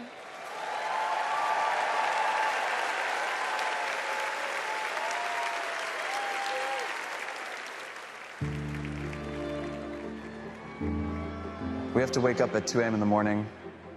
It's the only way to beat the Phoenix heat. It's just like opening an oven. I work on the light rail. It's a good way to tackle the climate crisis, but the clock is ticking. Climate change is one of the greatest con jobs ever. All of this with the global warming and that, a lot of it's a hoax. It's a hoax. Hurricane Beryl is the earliest Category 5 on record. Climate change isn't a hoax, and it's not happening in the future. It's happening right here, right now.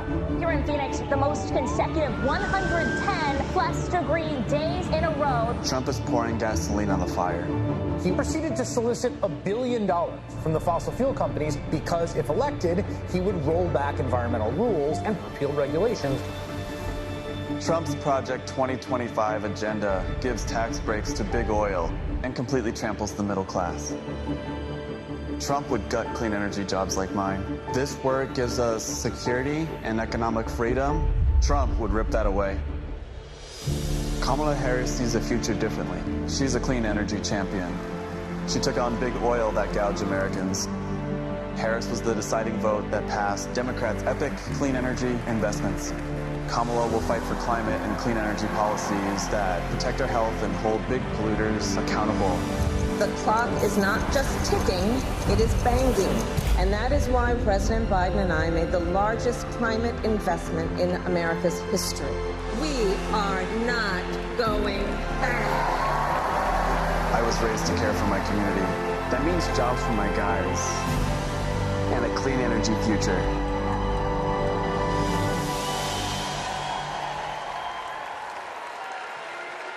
Please welcome former New Mexico Representative Deb Haaland.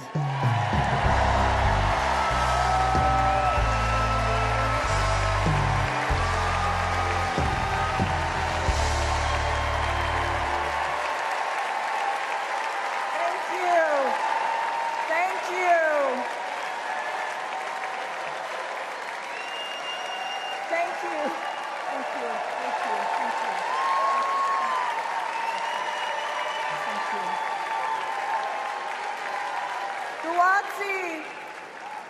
Guatsi helpa, duhinamet etzakiwitza shuimi hanu. In my Keres language, greetings, friends and family. My name is Kresh Turquoise, and I'm from the Turquoise clan. 35 generations ago, my ancestors built lives in the high desert of New Mexico. I am on this stage tonight because of them. While fishing with my dad and running through the desert with my cousins, I learned that we have a responsibility to take care of our planet. Donald Trump never learned that lesson. He called the climate crisis a hoax. He made it easier for big companies to poison our air and water. An American president must lead the world in tackling climate change.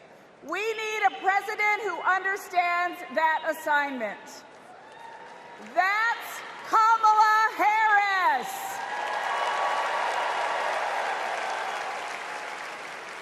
I know her record. She held polluters accountable for spilling oil into the San Francisco Bay. She defended President Obama's Clean Power Plan in court. And as vice president, she cast the tie-breaking vote for the most ambitious climate action plan in our nation's history.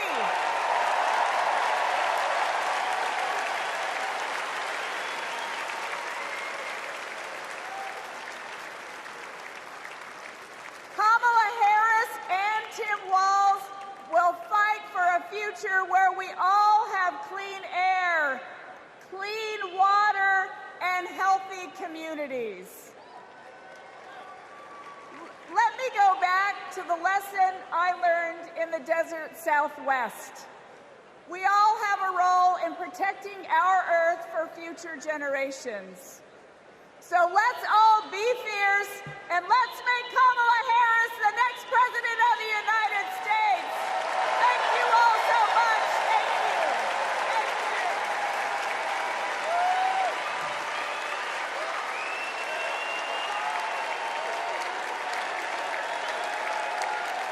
you. It's an election year, and both parties are battling to prove that they stand with workers. But sometimes, workers don't get the invite. Do you know where the auto workers are? I haven't seen anybody from the UAW. Nobody from the UAW? After we struggled to find any auto workers at Trump's Rally for Auto Workers, we hit the road to find out what Democrats have been up to. The Inflation Reduction Act is helping to fuel a boom in clean energy, creating 9 million new clean energy jobs over the next 10 years, once-in-a-generation investment. I thought that American manufacturing was supposed to be dead. Here I am looking at one of the biggest auto mega plants being built. We talked to workers in rural Tennessee who joined a union for the first time to build one of the largest battery plants in the country. We have 20-year-old people thinking about their future. We never did that. I got things now that I never thought I could have. Generational wealth, I'm working on that. Medical, dental, vision, pension, something to fall back on when it's all over with. We went to Vegas, where union workers are building America's first high-speed rail. To Lordstown, Ohio, where auto workers who lost their jobs under Trump returned to work at a new battery plant. This could be the future. This could bring industry back to Lordstown.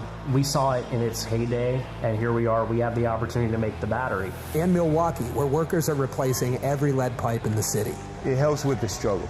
You don't have to struggle with 2 or 3 jobs. You know, you can maintain with 1 job. This is my own neighborhood. This is your own neighborhood? Yes. Makes me feel good because I'm giving back something. It's easy for stories like these to get drowned out by fake worker rallies at non-union plants. Does anybody know that there's a Donald Trump event just an hour away from here? Yes? No? No. Was anybody invited to it? But over the last 4 years, only one party has invested trillions in clean energy, bringing back manufacturing and rebuilding infrastructure, putting workers at the center of it all. And this is just the start. Please welcome John Russell.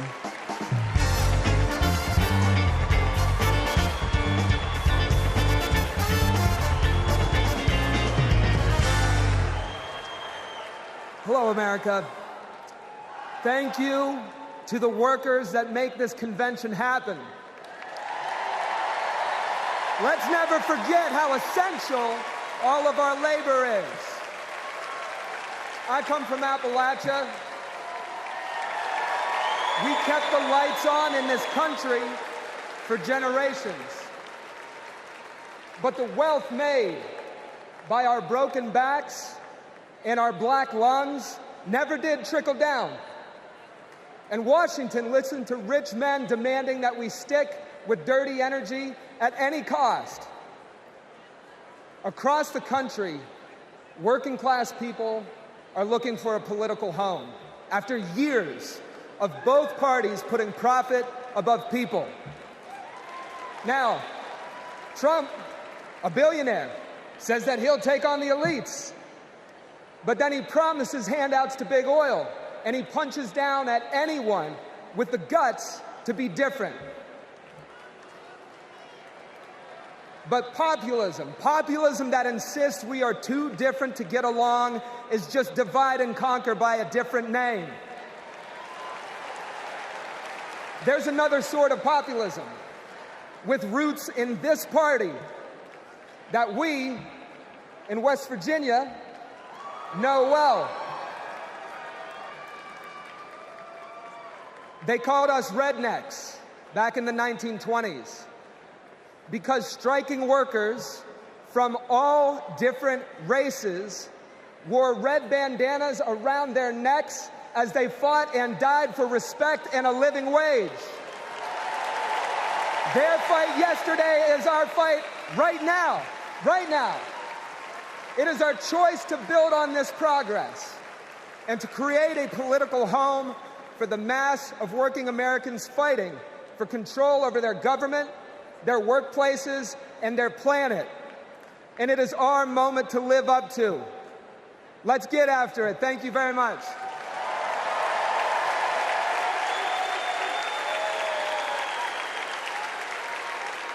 Don't know why, but I feel like When our team of students passed one of the first climate justice policies in our nation, Vice President Kamala Harris showed up. She came to highlight our initiative because she believes in us. Last year, my dad retired after spending more than 30 years working at one of our country's most polluting power plants. Donald Trump doesn't care about people like my dad. I know Vice President Harris will put working families ahead of big oil billionaires. Kamala Harris approaches climate policy through the eyes of future generations, like mine. As new voters and as new leaders, I'm excited to join Harris in the fight for our future.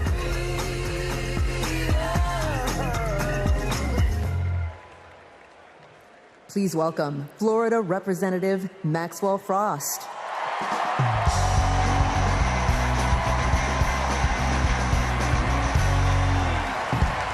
I'm Maxwell Alejandro Frost, and I'm proud to be the first member of my generation in Congress.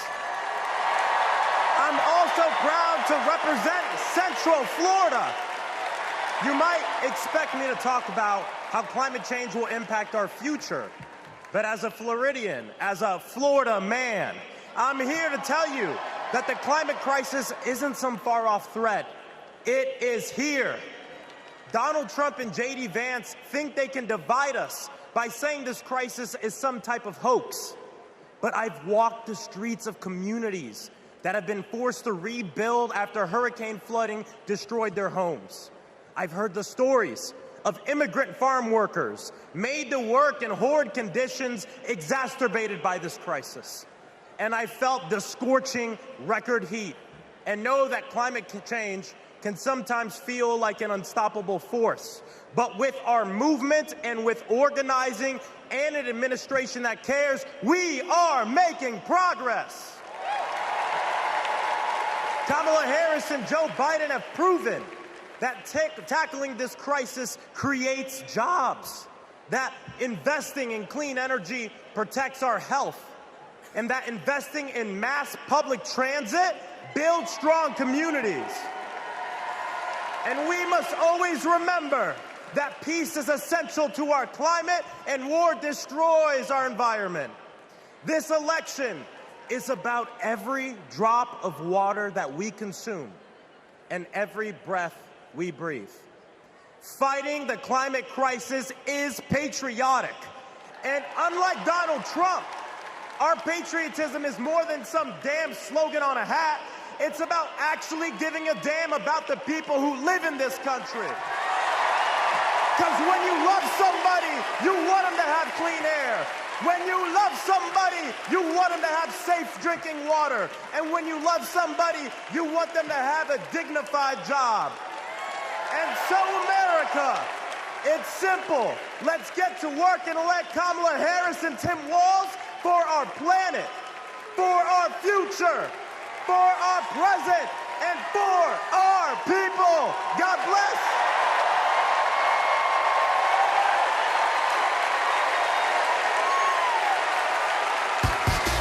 Ladies and gentlemen, if y'all are ready to send Madam Vice President and keep her in the White House, let me hear you make some noise! No matter what, say, and every time I hit the, everybody's hands go. Let me see. And they stay there, and they stay there, and they stay there, and they stay there, and they stay there, and they stay there, and they stay there, and they. I want to hear you nice and loud, Chicago. Are there any union workers here today? Make some noise. Are there any teachers in this building? Make some noise. Now everybody hands up.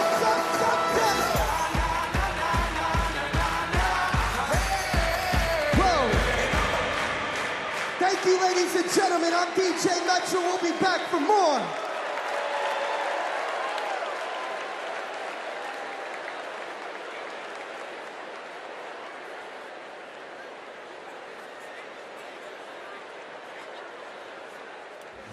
What's up, everybody? Stephen Curry here.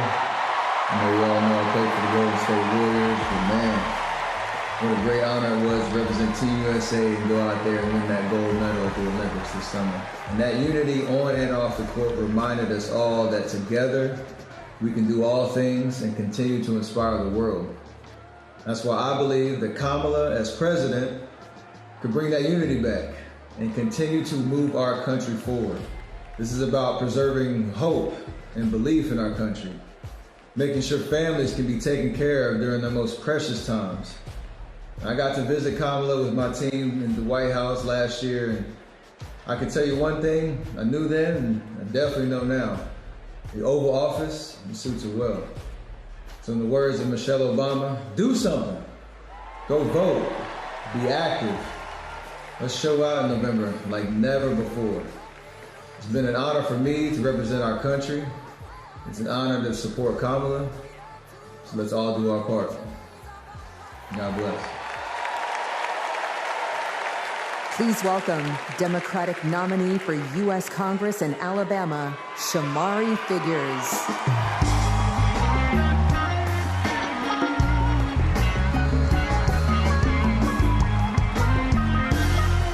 Good evening, America. And hello, sweet home Alabama. I am running for Alabama's 2nd Congressional District.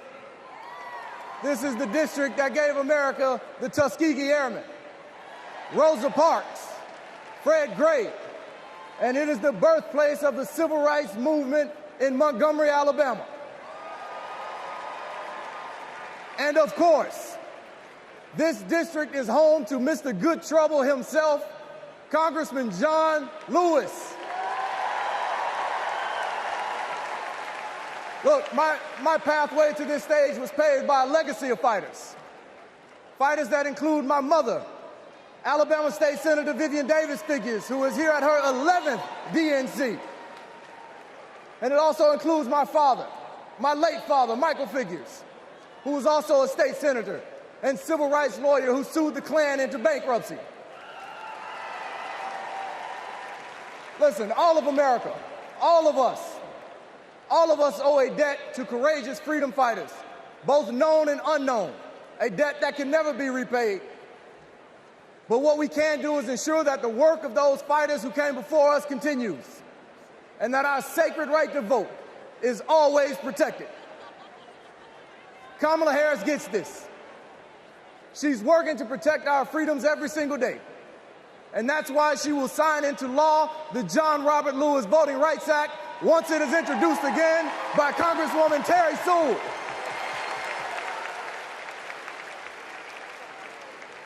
Listen, America, a California poet named Kendrick Lamar recently reminded us that sometimes we gotta pop out and show them. Well, America, it's time we pop out and vote. It's time we pop out from California to Alabama and all across America, and we show them that we are not going back. We are going forward, and we are going forward with Kamala Harris as the next president of the United States of America. Thank you. God bless you. Roll Tide. Let's go win this thing.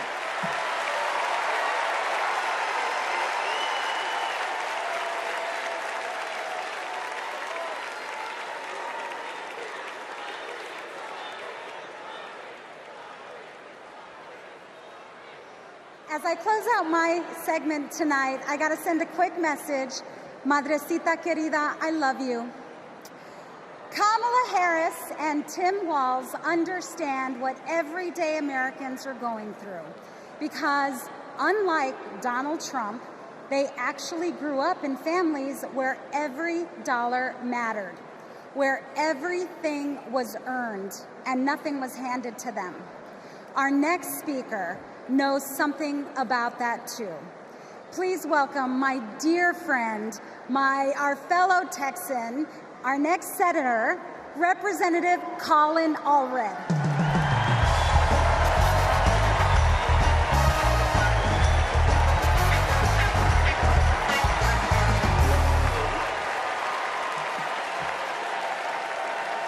All right.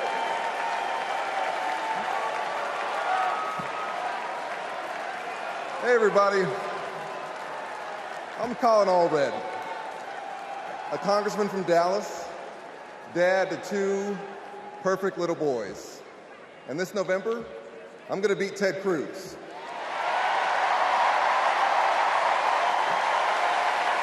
And I'm so proud to be here to support our next president, Kamala Harris. You know, like Kamala, I was raised by a single mom. Mom was a public school teacher who often worked two jobs to make ends meet. So when we talk about lowering costs, I think about the times when we went to the grocery store when I was growing up and swiped the debit card and said a little prayer. But my mom and my community in Texas gave me a chance to chase my version of the American dream. I played football at Baylor and in the NFL before becoming a civil rights lawyer and representing my hometown in Congress. Now I'm the guy who's going to turn Texas' Senate seat blue.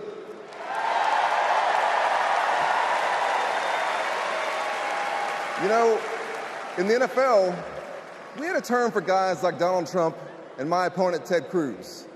Me guys. You know the type. Talk a big game, only care about themselves, but you don't want to be stuck with them at a barbecue.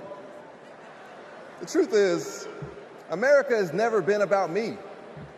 As President Obama said, the single most powerful word in our democracy is the word we. We the people. We shall overcome. Yes, we can. And we've got a message for the me guys. We is more powerful than me. We will protect and restore reproductive freedom. We will secure the border. We'll protect Medicare and Social Security. And we'll turn the page and write a new chapter for this country and elect Kamala Harris to be the next president and beat Ted Cruz. Thank you all so much. God bless you, and may God bless Texas.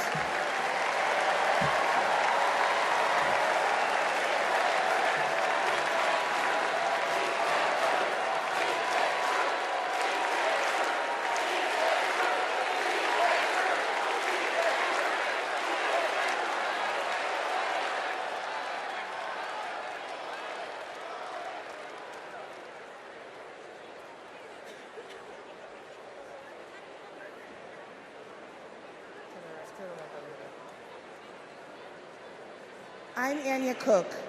This is my husband, Derek, and our daughter, Anaya. 2 years ago, a miscarriage nearly killed me. At 16 weeks, my doctors told me to prepare for a stillbirth. I needed care. But my state's abortion restrictions kept it from me. I miscarried in a bathroom. I'll never forget my husband's face as he tried to stop the bleeding, trying to do what doctors should have been doing. When I reached the hospital, I'd lost nearly half the blood in my body. I can't change the past, but we can choose a different future.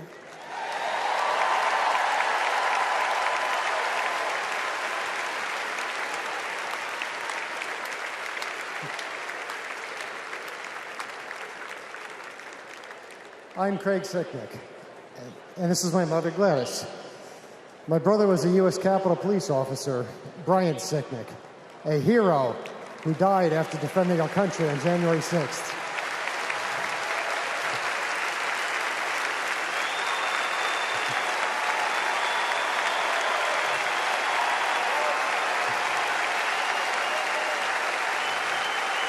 My family knows how dangerous Trump is. He incited the crowd while my brother and his fellow officers were putting their lives at risk. We need a real leader, not an autocrat who is stuck in the past. Brian, we miss you every day.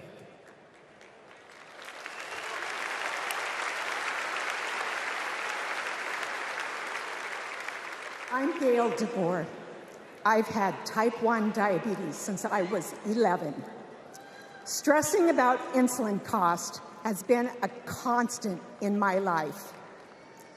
President Biden and Vice President Harris have moved mountains to help. Medicare can finally negotiate prescription drug prices.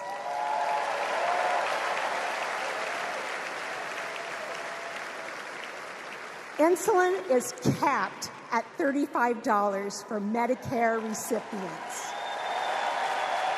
And when elected, Kamala Harris plans to extend that cap to the rest of us. That's the future I want. That's the future I am voting for.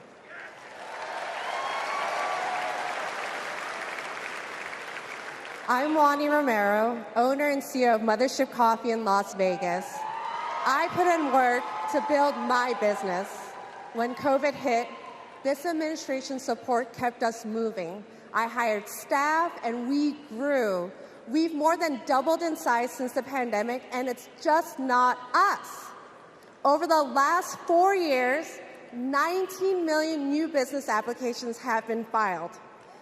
Like Trump, I grew up in Queens, but unlike him, I built my business with grit. That's my story. That's the American story. Let's turn the page on Trump.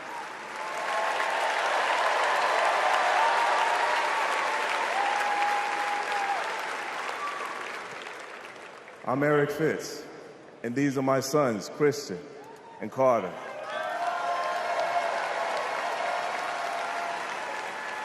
I always try to set an example for my boys, to teach them compassion, accountability, and resilience. I want those values to be reflected in our leaders. I don't want to have to turn off the TV because our president is lobbing insults or telling lies. I'm tired of all of the hate. It's time to move forward, together, and build a country our kids can be proud of.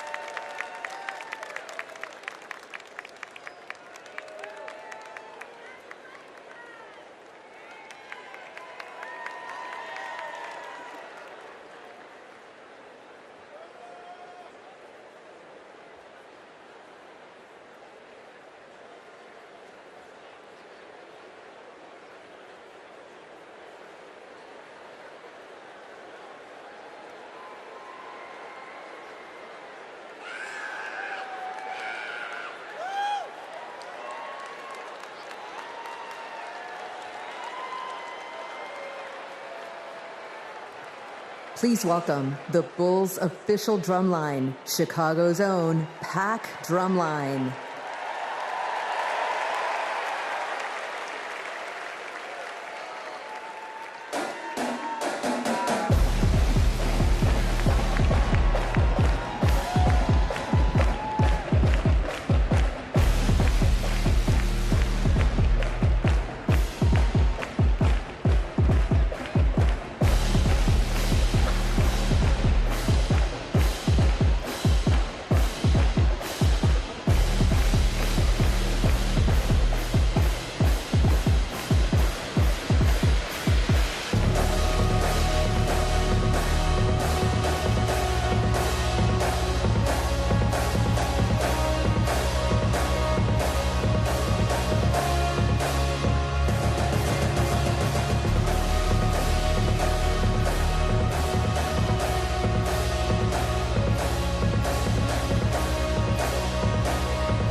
Party's not over, Chicago!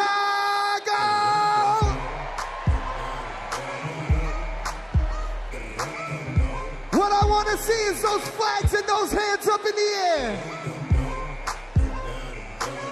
Help me sing it out nice and loud. Y'all ready to get down and party with me one time? DNC say 369, damn good fine. Take a second to me one more time and roll. Get low, get low, get low, get low, low. To the window, to the wall, to the wall. Put the weight drop down my body.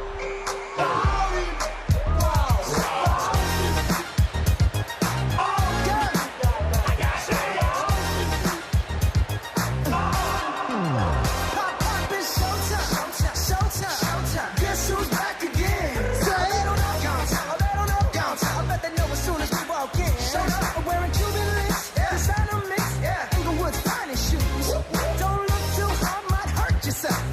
Let me hear you say, I'm a dangerous man with some money in my pocket. Keep up. So many pretty girls around me and they're waking up the rocket. Keep up. Why you mad? Fix your face. Ain't my fault they all be jacking. Keep up. Players only. Come on, Joe. Moon. Girls, what y'all trying to do? 24 karat magic in the air. So bad. Look at. This ain't Texas. No hold'em. So lay your cards down. Say. Rock your Lexus. Throw your keys up. Stick around, round. Nice and loud. And I'll be damned if I can't slow dance with you. Come pour some sugar on me, honey, too. It's a real live boogie and a real live hold down. Don't be a come take it to the floor now. Woo! There's a tornado in my city. In the basement. That ain't pretty. Rugged whiskey. We surviving. A red cup kisses, sweet redemption, passing time, yeah. Ooh, one step to the right. We headed to the dive bar we always thought was nice. Ooh, run me to the left. Texas, ain't no hold'em, so lay your cards down. So pop your Lexus, throw your keys up, stick around. One more time, that's it loud. And I'll be damned if I can't slow dance with you. Come pour some sugar on me, honey, too. It's a real live boogie and a real live hold down. Don't be a take it to the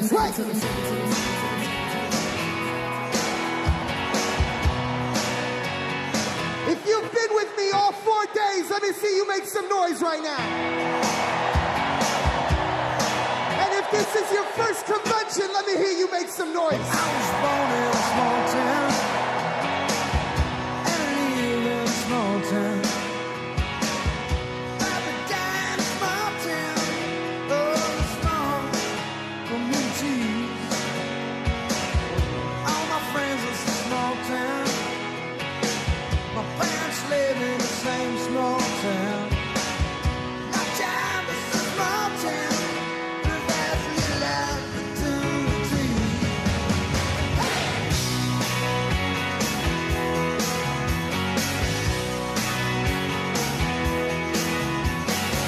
Educated in a small town, taught to feel Jesus in a small town. Used to daydream in that small town, another boring romantic, that's me. But I've seen it all in this small town, had myself a ball in a small town. Met an LA dollar brought to this small town, that small town, just like me. Hold on a sec. No, I cannot forget from where it is that I come from. I cannot forget the people who love me. Yeah, I can be myself here in this small town, and people let me be just what I want to be.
I've been stumbling on good, how it's turned to stone.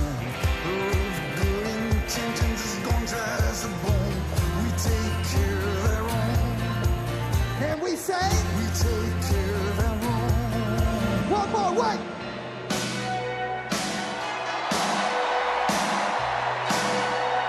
Because if you're proud of your country, and you're ready to say, Madam VP, and keep her in the White House, make some noise.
With me. My name is DJ Metro from Chicago. Thank you for having me.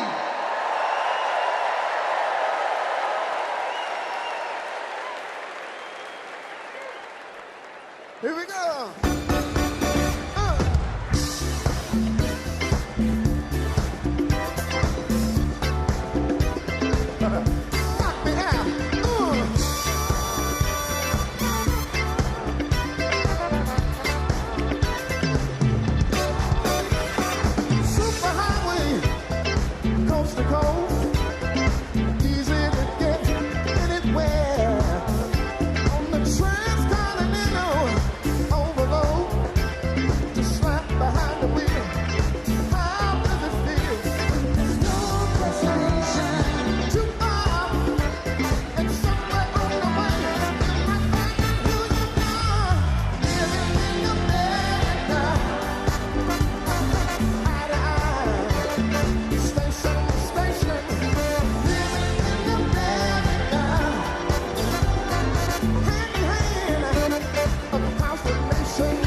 Please stand if you are able and welcome winners of 13 Grammy Awards and the biggest selling U.S. female group of all time, the Chicks.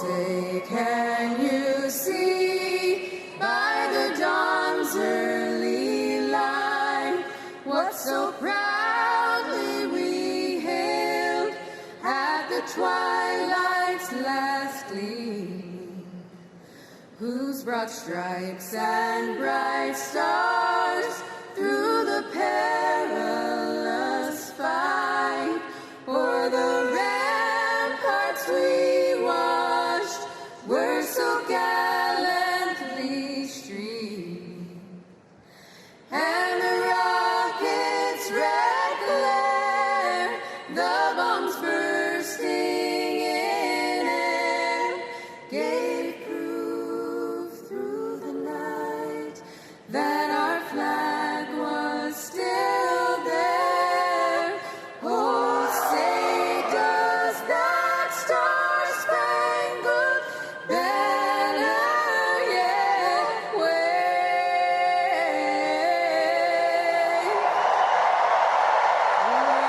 Land of the free and the home of the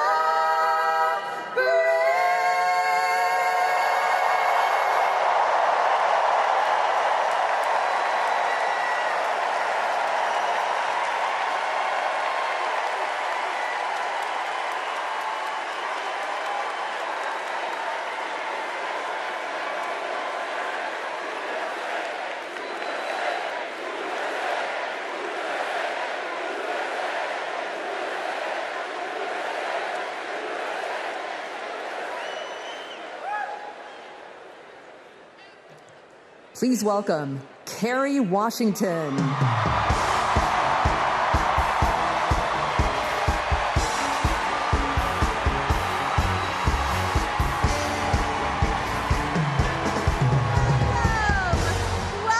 to the final night of the Democratic National Convention. The last 3 nights have been extraordinary, and tonight we hear from our next president, Kamala Harris. Now, as I stand here, I know that there are folks on social media already saying, go back to your TV show, shut up and act. But I am not here tonight as an actor. I am here as a mother, as a daughter, as a proud union member.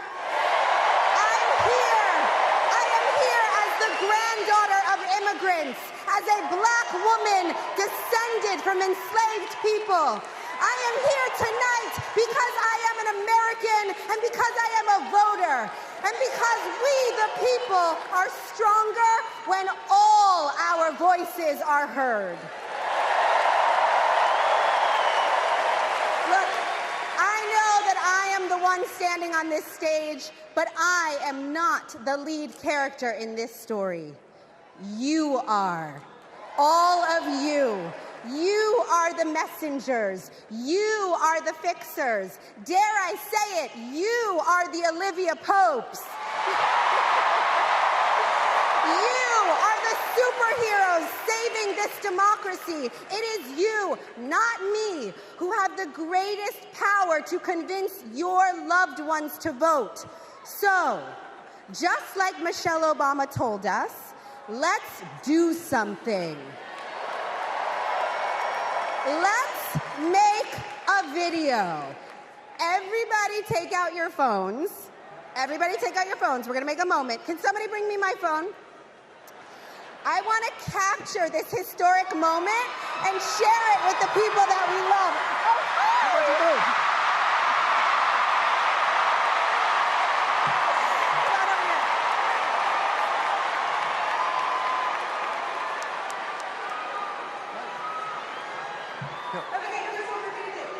Take this video, guys. We're all going to take it together. We're going to post it to social media, text your friends, send this message out into the world. When I say when we fight, you're going to say? Are you ready? Okay, let's record. We're recording. You ready, Tony? Yep, I'm ready. Okay, ready? When we fight. When we fight. When we fight.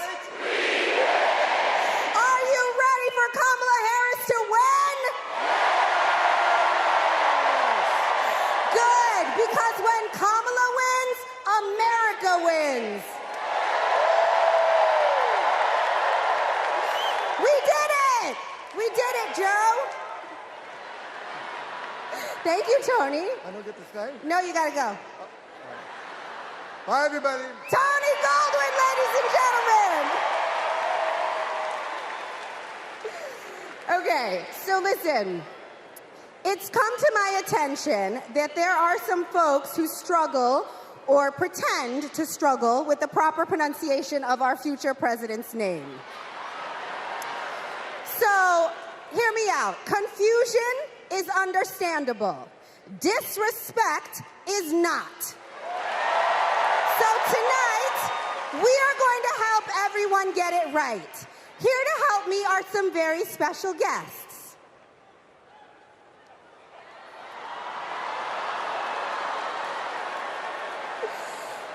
Thank you, ladies. Can you tell us your names? Hello, everybody. My name's Amara. And my name is Leela, her little sister. And what are you here to do?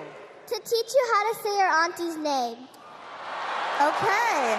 So how do you pronounce it? First you say comma like a comma in a sentence. Then you say la like la la la la la. Put it together and it's 1, 2, 3, Kamala. All right, so let's practice.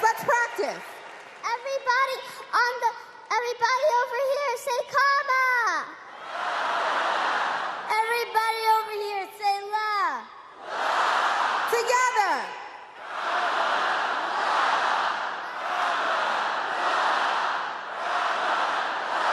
For president!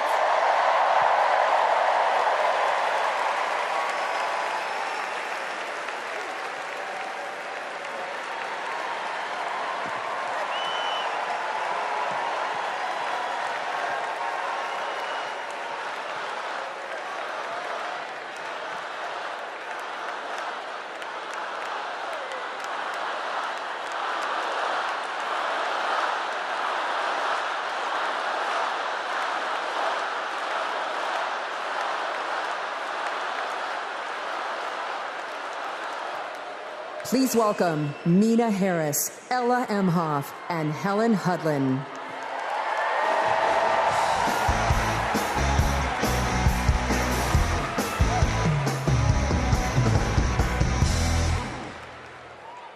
Hi, I'm Mina. I'm Ella. And I'm Helena. I grew up in Oakland, California, in a house full of extraordinary women.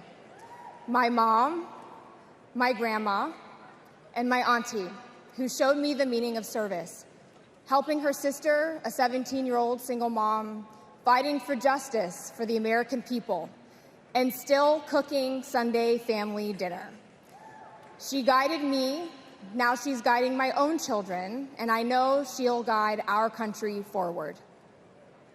Kamala came into my life when I was 14. Famously a very easy time for a teenager. Like a lot of young people, I didn't always understand what I was feeling. But no matter what, Kamala was there for me. She was patient, caring, and always took me seriously. She's never stopped listening to me, and she's not going to stop listening to all of us.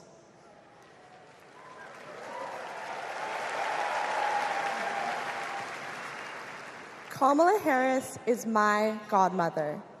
To me, her advice means everything. Whether it's pursuing my passions, making an impact, or finding hope when the world doesn't feel so hopeful. She taught me that making a difference means giving your whole heart and taking action. She's fighting for economic opportunity, LGBTQ+ equality, and reproductive freedom, because we are not going back. She's fighting for social justice, health justice, environmental justice, and she isn't alone. We're all in this fight together. So let's keep up the fight, let's keep up the joy. And let's elect this extraordinary woman as our next president.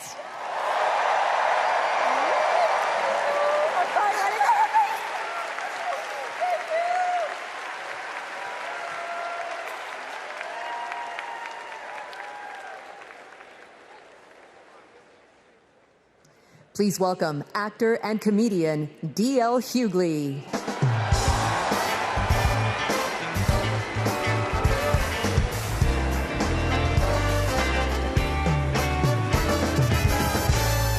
Hey now, hey Chicago, how y'all doing?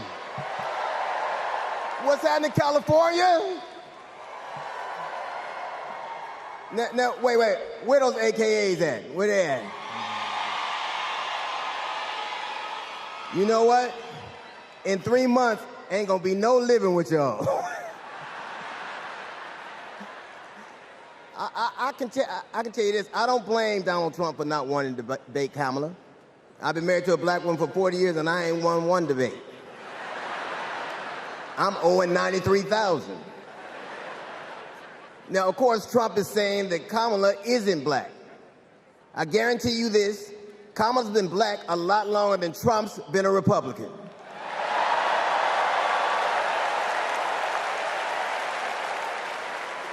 And if he keeps sliding in the polls the way he is, the only way he can keep Kamala out of the White House is if he buys it and refuses to rent it to her.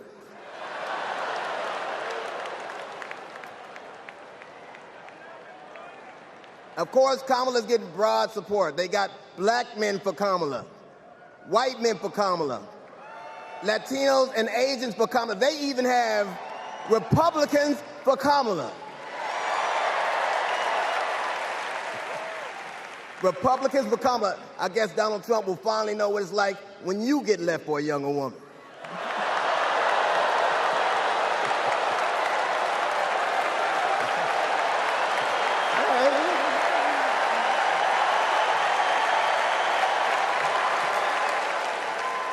But seriously, Kamala knows the truth about the American dream, that hard work is not enough. Hard work alone is not enough to succeed, that you need access and information and opportunity. And she knows that some folks are often denied those very things. As president, she will give each and every one of us a fair shot in life. But I have to admit, I didn't always believe that. I mean, if you told me the 15-year-old me would be on stage supporting a prosecutor and a teacher,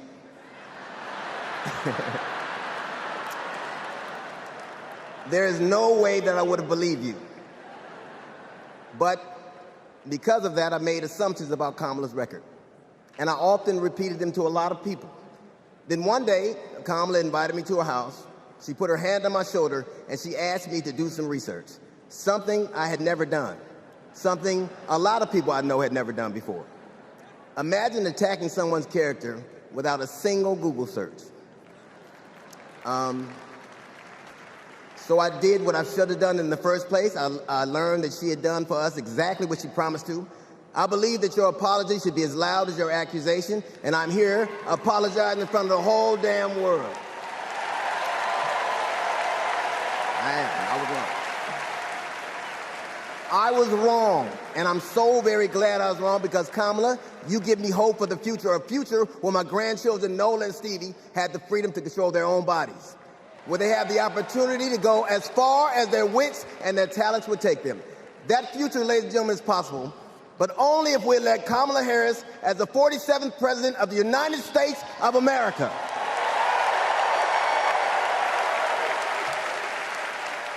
I will say this to you. The best piece of advice I've ever gotten in my entire life is you don't have to know what you will do, just know what you won't. And we won't go back.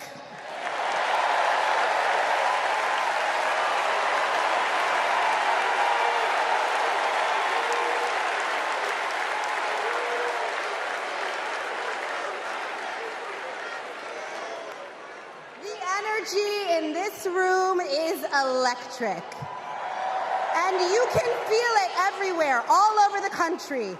In the coming weeks, I want us to find ways to maintain this energy and this joy and this commitment, because there will be days when the work ahead seems impossible.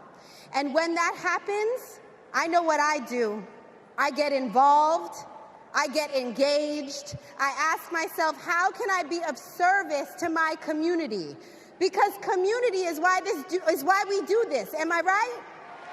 Yes, we do this for our children, for our parents, for our teachers and care workers who treat our loved ones like their own. We do this for working families who make this country thrive. We do this for the planet and for each other. We do this for justice and for peace and for democracy. And as we are about to hear, we do this for the safety of our communities.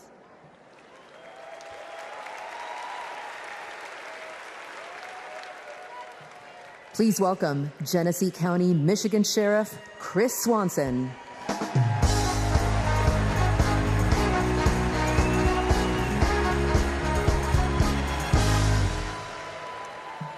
My job is to protect people, all people.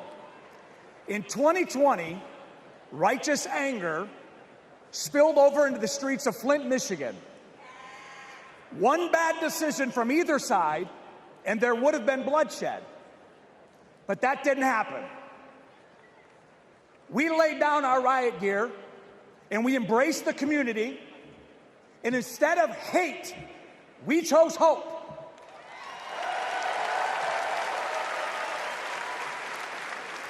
On January 6th, the opposite occurred. That day was paved with division, deceit, and denigration. Police officers were attacked that day. It could have been stopped. We need a leader who will embody what's affixed to all three sides of my sheriff patrol cars: protect, serve, and unify. Kamala Harris is that leader. As a prosecutor, Kamala Harris protected us by putting violent criminals and sex offenders behind bars. If I was in a courtroom, she's exactly the tough prosecutor that I'd want to see. As vice president, she served America by keeping us safer. And I can testify firsthand, where I come from, crime is down and police funding is up. As president, Kamala Harris will unify our country. She will bring us together because our country needs a leader who will go toe-to-toe with drug cartels and bullies. One who has already taken the oath, raised her right hand to advocate for the people.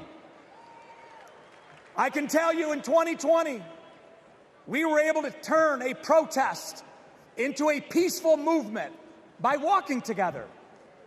One city, one community, and one country. America, let's walk. Let's walk. Let's walk together and let's elect Kamala Harris and turn hate into hope yet again. Thank you.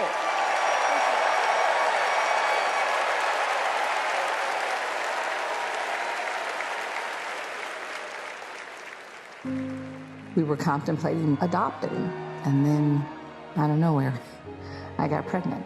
Jordan was so much fun as a child. When all of a sudden... 3 of those rounds he aimed at Jordan. Jordan didn't deserve to die that way. Reports of an active shooter at a high school. These students have now lived through so many of these shootings since they were born almost. We were praying and crying. I don't know how we're alive. An active shooter at an elementary school in Uvalde, Texas. Multiple children have been killed. Most of the body so mutilated that only DNA test or green Converse could identify. Trump did nothing on guns and was proud of it. There was great pressure on me. We did nothing. After a mass shooting in Iowa, Trump said, I have to get over it. You never get over it. Kamala Harris and Joe Biden refused to get over it. As district attorney, she got illegal guns off the street. As Attorney General, she took on transnational crime rings and stopped gun trafficking. As Vice President, she helped pass the most sweeping gun violence legislation in 3 decades, keeping guns out of the hands of criminals, expanding background checks, closing loopholes. We'll finally pass red flag laws, universal background checks, and an assault weapons ban. Kamala understands the fight we're in. The power is with the people.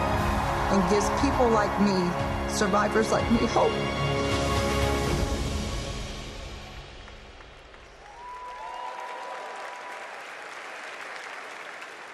When I worked for every town Please for gun welcome safety. Georgia Representative Lucy McBath.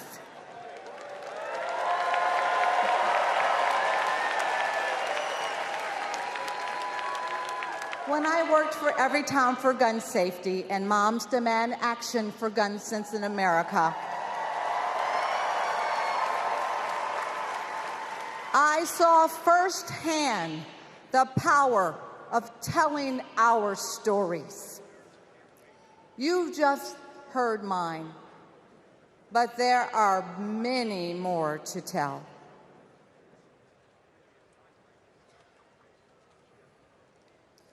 On December 14th, 2012, I walked into Sandy Hook School. I stopped at the office, chatted with my principal, then started my day with my second graders.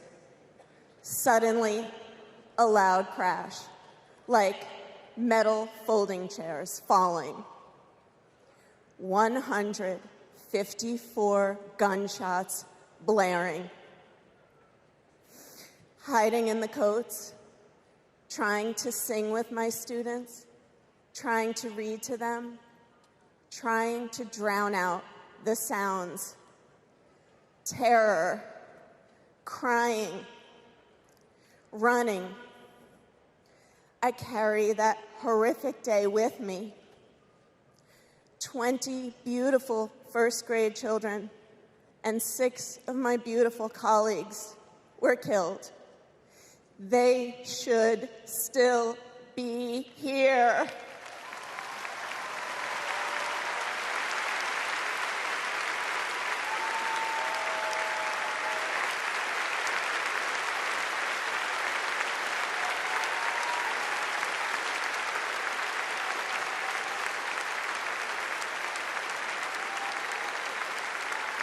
It's 10:30 a.m. at Robb Elementary in Uvalde.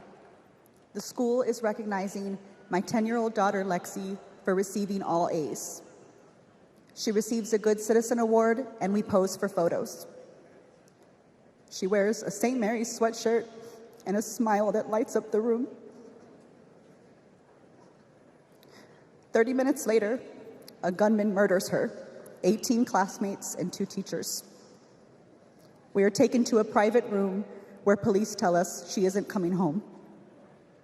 Uvalde is national news. Parents everywhere reach for their children. I reach out for the daughter I will never hold again.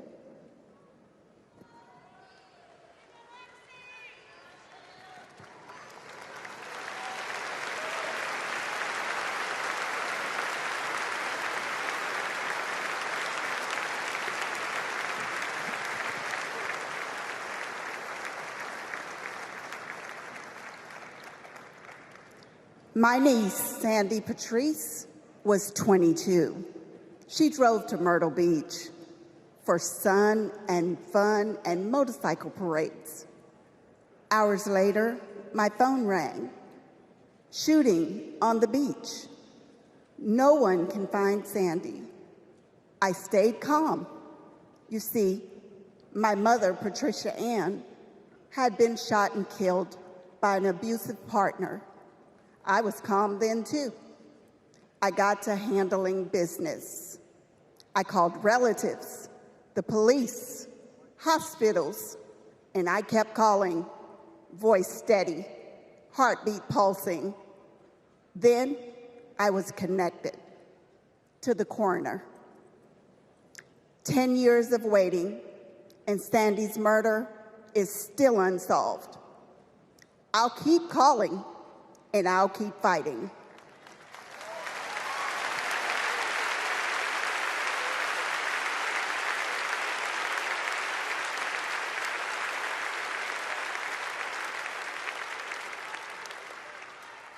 I was in high school when my classmate got shot. It changed my story. Instead of worrying about taking a test, I started worrying about living to take another test. They say schools are for learning, and I did learn a lot that day. I learned how to run, how to hide and drop, that what happens in the news can happen to me. But I learned something else too, that we can write and must write a new story if we choose to.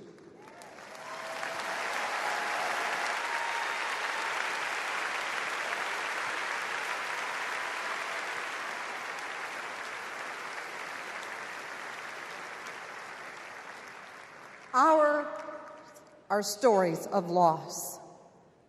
But make no mistake, our losses do not weaken us. They strengthen our resolve. We will secure safer futures that we all deserve. We will organize. We will advocate. We will run for office.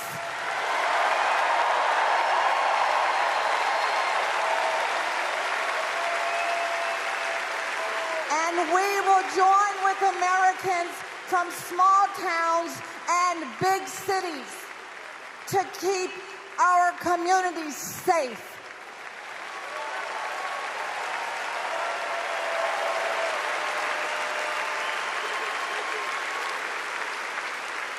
And we will elect leaders like Kamala Harris, who won't just empathize, but will act.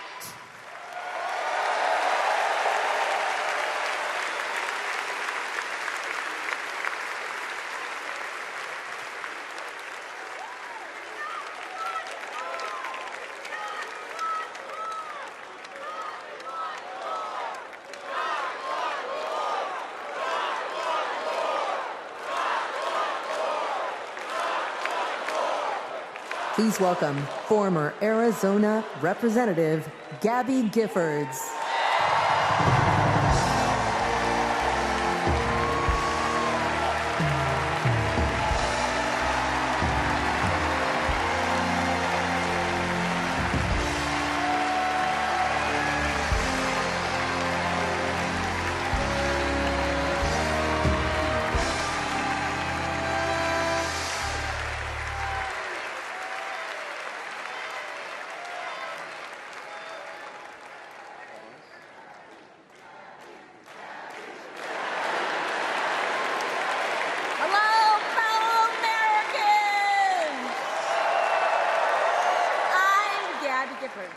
I was born in the great state of Arizona.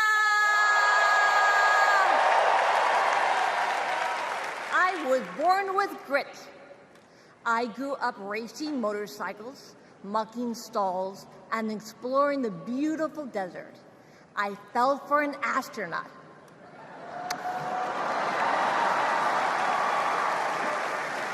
For 5 years, I served in Congress from a swing district. Everybody called me a rising star. Then on January 8th, 2011, a man tried to assassinate me. He shot 19 people. He killed 6. Terrible, terrible day. I almost died, but I fought for my life and I survived.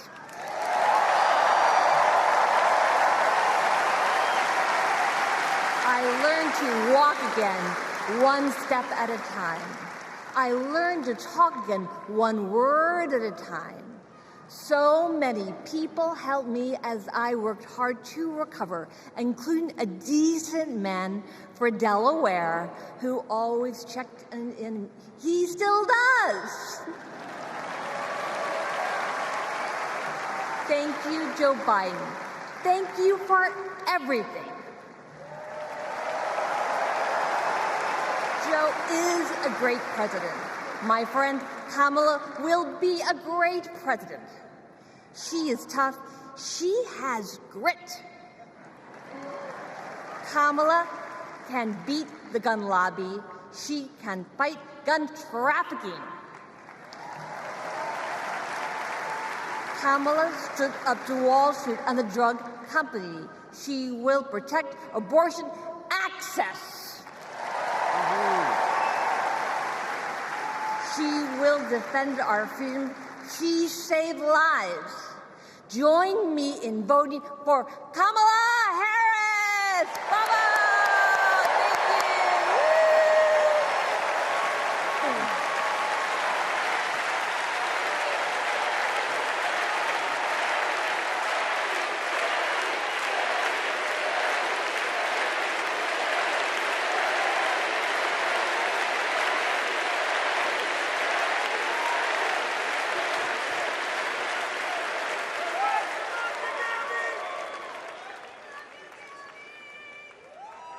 Don't know why, but I feel like I had the honor of meeting Vice President Harris when I got to introduce her when she spoke at my high school about gun violence. Parkland happened, and all I could think about is that I wanted to keep my kids safe. On July 4th, 2022, I was next in line to walk in the Highland Park Independence Day Parade when gunshots erupted. 7 people were shot and killed, and 48 more were injured. Vice President Harris has been a gun sense champion since she was our California AG. We have 2 options in November. We have Kamala Harris, who has already proven her leadership in the Biden-Harris administration. They passed the first ever comprehensive gun reform in 30 years. Meanwhile, Donald Trump has cozied up to the NRA and the gun lobby. I have full confidence in Vice President Harris that she's dedicated to and committed to finding a solution to end gun violence.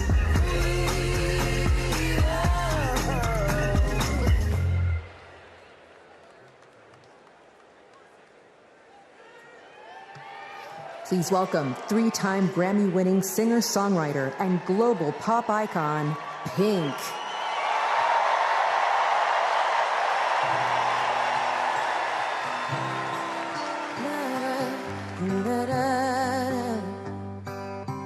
We're searchlights we can see in the dark. We're rockets pointed up at the stars. We are billions of beautiful hearts. You sold us down the river too far. What about us? What about all the times you said you had the answer? What about us? What about all the broken happy ever afters? Oh, what about us? What about all the plans that ended in disaster? What about love? What about trust? What about us? We're problems that want to be solved. We are children that need to be loved. We were willing, we came when you called. But man, you fooled us. Enough is enough. Oh, what about us? What about all the times you said you had the answer? What about us? What about all the broken happy ever afters? What about us? What about all the plans that ended in disaster? What about love? What about trust? What about us? Sticks and stones, they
Global security and global prosperity depend on the leadership of the United States of America.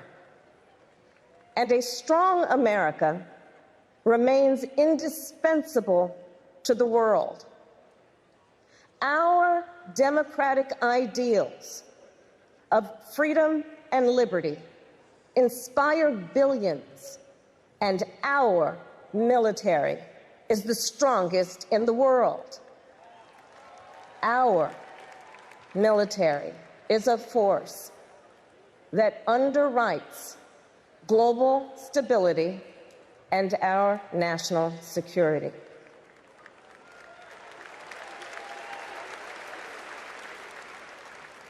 Please welcome Arizona Senator Mark Kelly.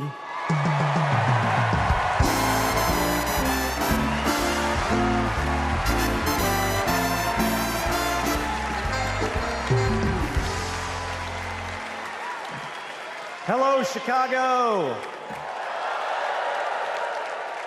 Hello, Democrats.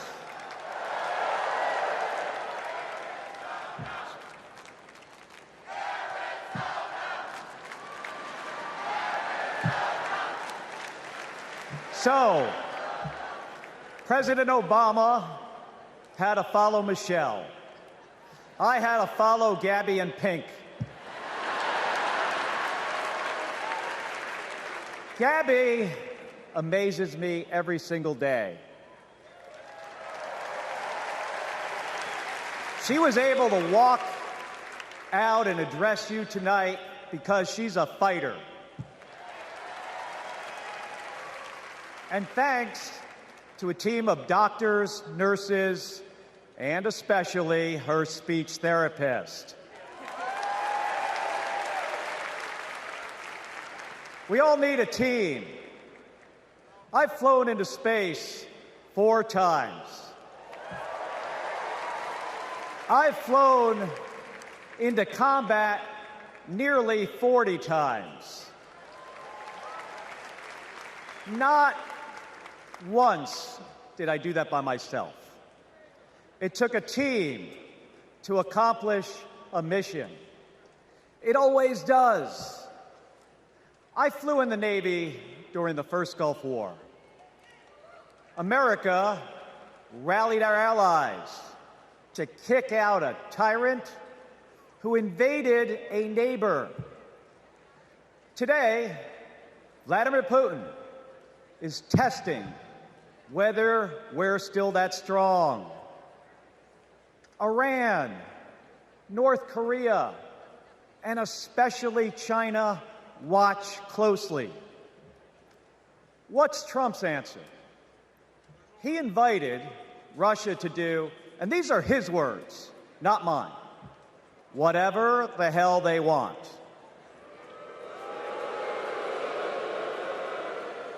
Vice President Harris has always championed America's support for NATO, for Ukraine, and for the Ukrainian people. On the Senate Intelligence Committee, she investigated Russian interference in our election. She defends free and fair elections everywhere. You already know how Trump feels about those. Donald Trump skipped his intelligence briefings. He was too busy sucking up to dictators and dreaming of becoming one himself. Trump thinks that Americans who have made the ultimate sacrifice are suckers and losers. If we fall for that again and make him the commander-in-chief, the only suckers would be us. Kamala Harris knows that standing with our allies means standing up for Americans.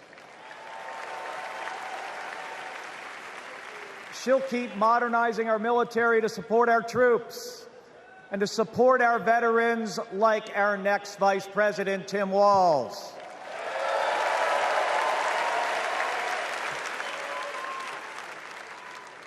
The world laughs at Trump, literally. But folks, it is not funny. When he was president, that meant the world was laughing at us. The threats we face are too serious. The sacrifices our service members make are too sacred. The alliances we've spent decades building are too critical. That's what's at stake now. And the choice isn't even close. But in Arizona and nationwide, this election will be.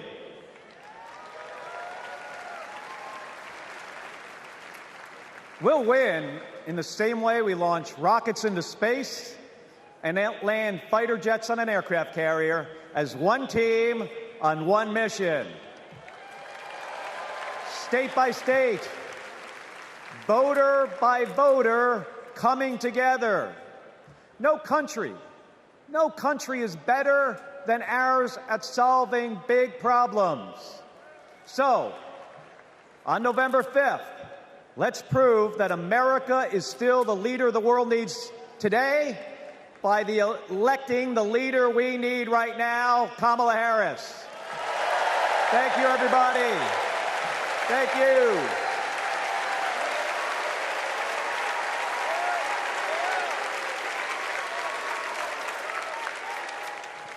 Please welcome former Secretary of Defense Leon Panetta.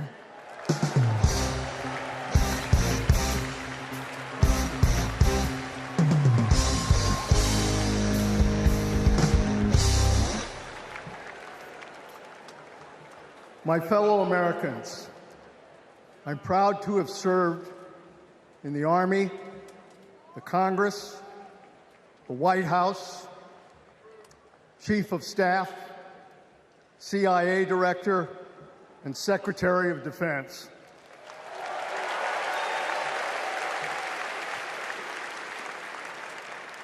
I've looked into the eyes of our warriors and deployed them into battle. I gave the order directing our Special Operations Forces to fly 2 helicopters 150 miles into Abbottabad at night. And by the time the sun rose, Osama bin Laden was dead.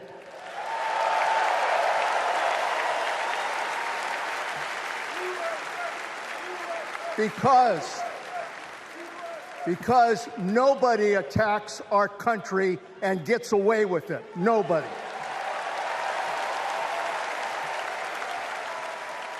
That's what our warriors do. That's what our warriors do. Our warriors need a tough, cool-headed commander-in-chief to defend our democracy from tyrants and terrorists. We need Kamala Harris behind the resolute desk. She knows a tyrant when she sees one. And our allies know a leader when they see one. On the Senate Intelligence Committee and as Vice President, she worked with more than 150 world leaders. She's looked our allies in the eye and said, America has your back. Trump would abandon our allies and isolate America. We tried that in the 1930s. It was foolish and dangerous then, and it's foolish and dangerous now.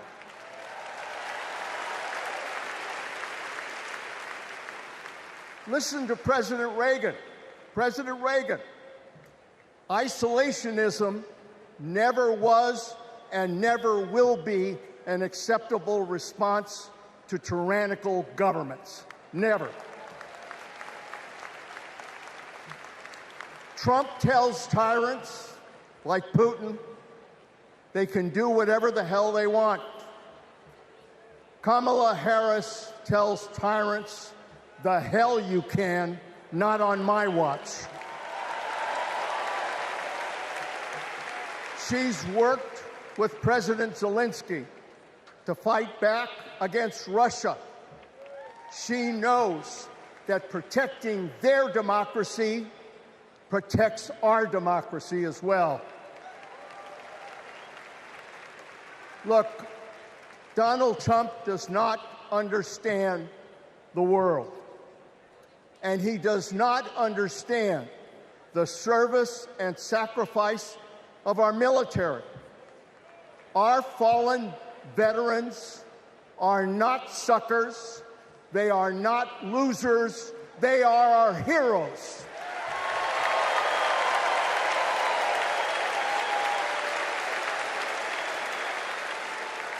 Kamala Harris will honor our veterans. And in Tim Walz, we will have a vice president who has served in uniform honorably for 24 years.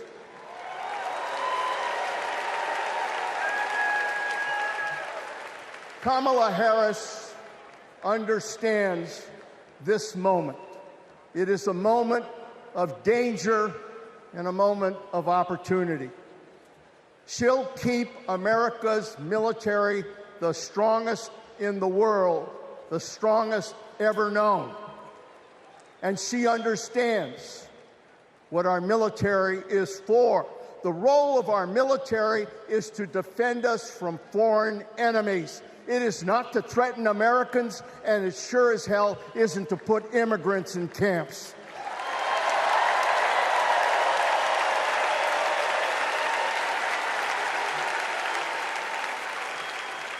Every president since World War II, Republican and Democrat, has shared the belief that America must protect democracy in the world. Every president has honored our veterans and their sacrifices. Every president, but one. So we face a critical choice: to vote for someone who stands with our military and stands up for democracy, or someone who will disrespect our heroes and undermine our democracy. My fellow Americans, there is only one choice. One choice. And let me tell you something. When she takes her oath of office, as she will this January,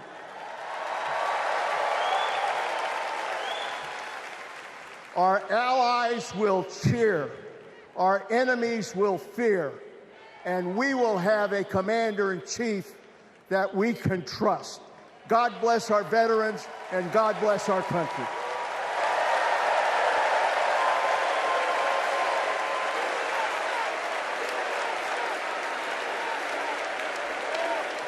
Please welcome Arizona Representative Ruben Gallego.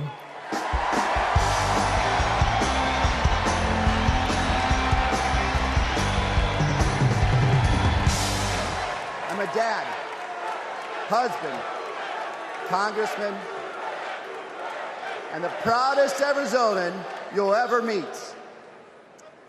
But I am even prouder to be a Marine. Rah! My mom raised us alone on a secretary's salary. I slept on the floor. I worked every job I could: meat packing, construction, making pizzas. I made it to Harvard with no money or connections. Other kids were happy because they were at Harvard. I was happy because I finally had a mattress. Then I enlisted, fought alongside my brothers with Lima 325 in Iraq. They called us Lucky Lima. but our luck ran out. We saw some of the heaviest combat of the war. And when we got home, the government failed to help us readjust. We have a duty to care for our patriots who serve our nation.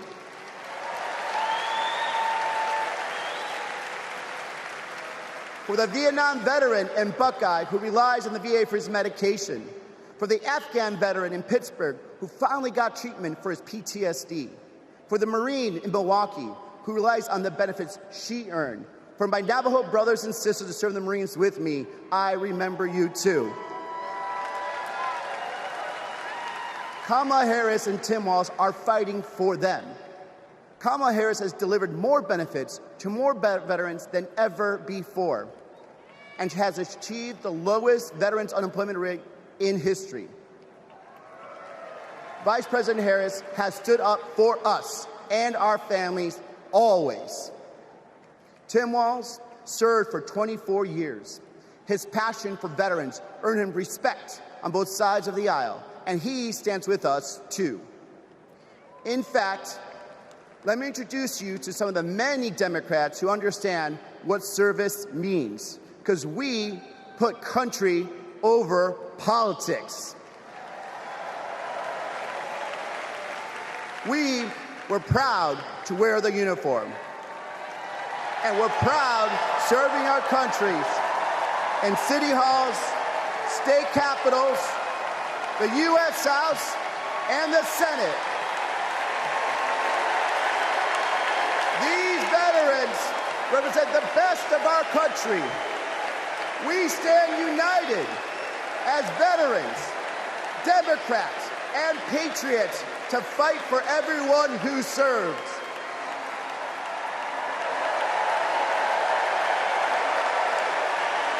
But politicians like Donald Trump, they don't stand with us. They call patriots like Senator McCain losers. John McCain was an American hero. Show some respect. Trump's Project 2025 will slash veteran benefits and force VA hospitals to close across the nation. Show some respect. So, for the 18-year-old who decides to enlist, for the families like mine who prayed every night that their loved one would come home, for our troops stationed thousands of miles away, for my Marines of Lima Company, let's elect Kamala Harris and Tim Walz, who don't just respect our service, but revere it.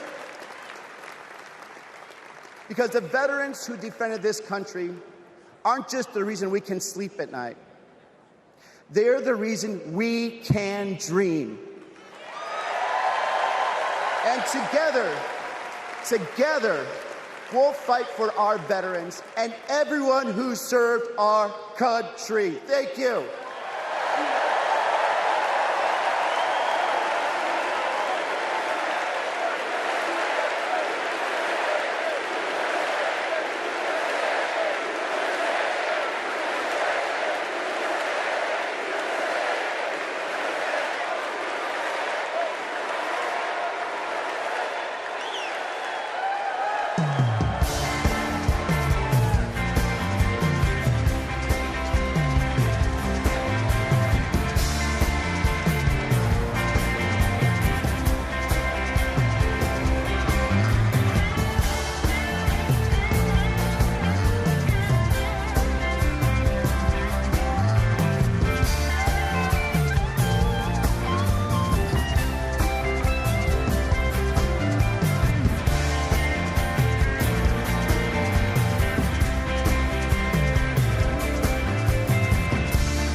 Please welcome Michigan Governor Gretchen Whitmer.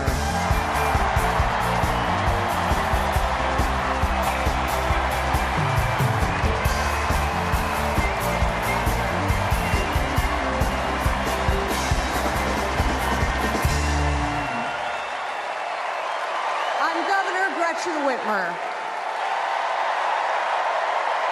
In me governor. But in Detroit, they call me Big Gretch.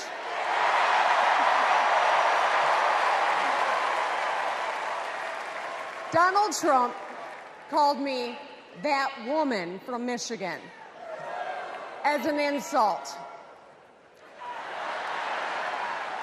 Being a woman from Michigan is a badge of honor.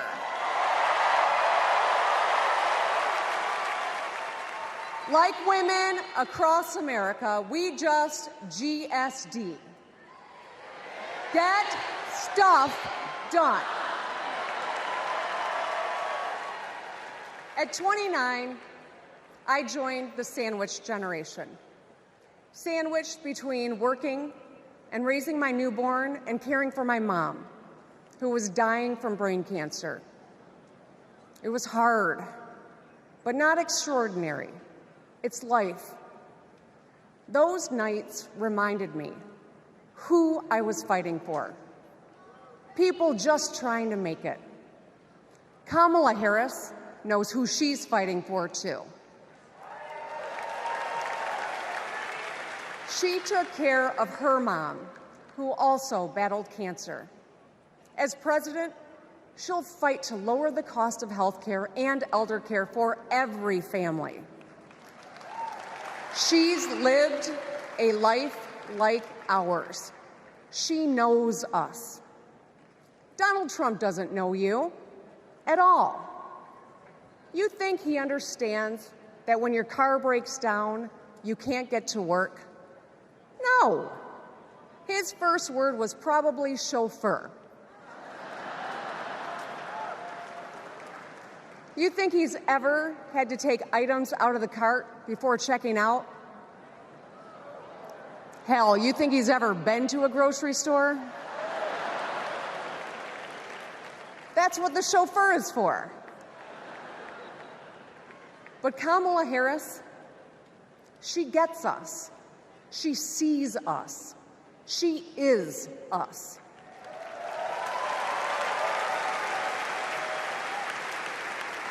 Look, we've all lived through a lot of history over the past few years.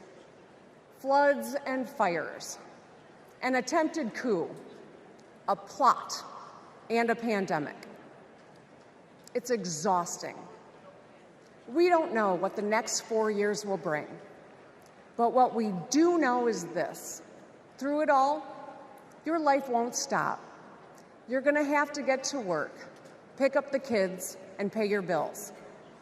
And then one day, when you're just trying to get everyone out the door, a news alert goes off.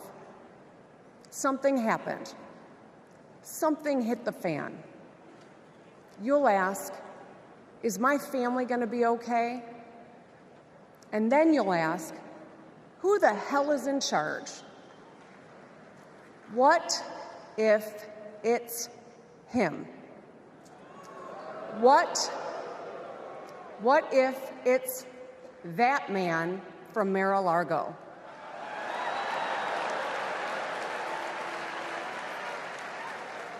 I know, in a crisis, we need someone strong enough to come up with a plan, to tell the truth, and to bring people together. Right now, before the crisis, is when we get to choose. Why wouldn't we choose the leader who's tough, tested, and a total badass?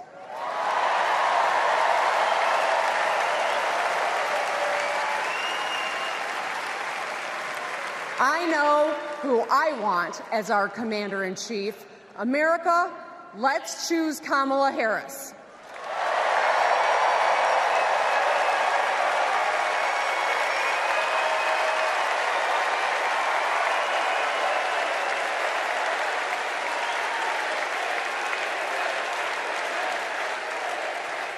Please welcome actress, director, and philanthropist, Eva Longoria.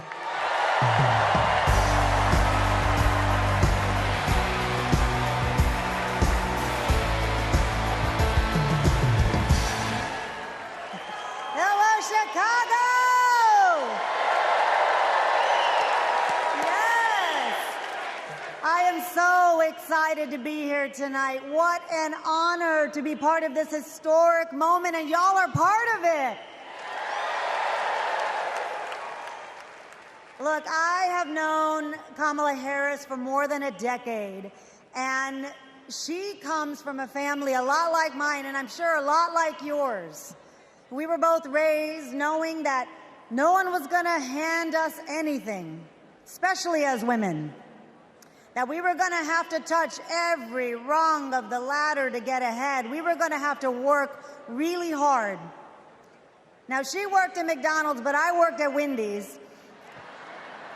And look at us now. You see, Kamala and I were able to see beyond the horizon because our families supported our big dreams.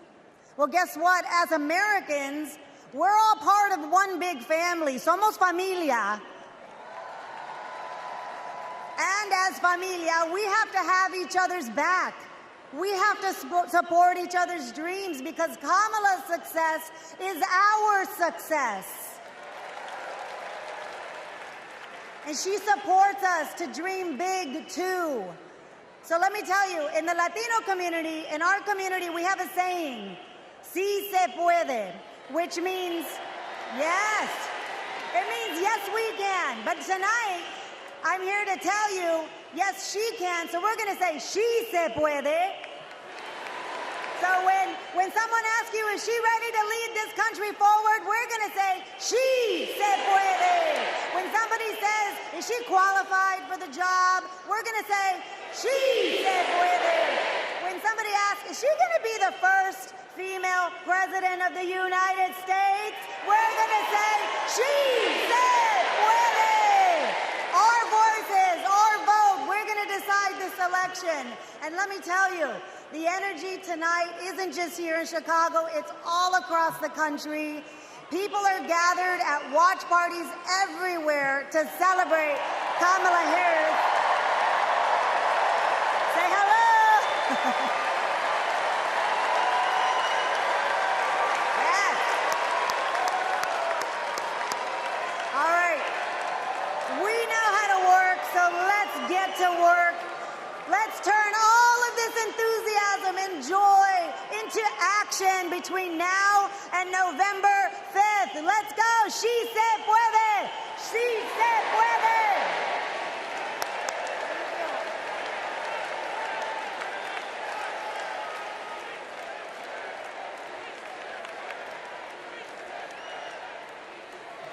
Please welcome former Illinois Republican Representative Adam Kinzinger.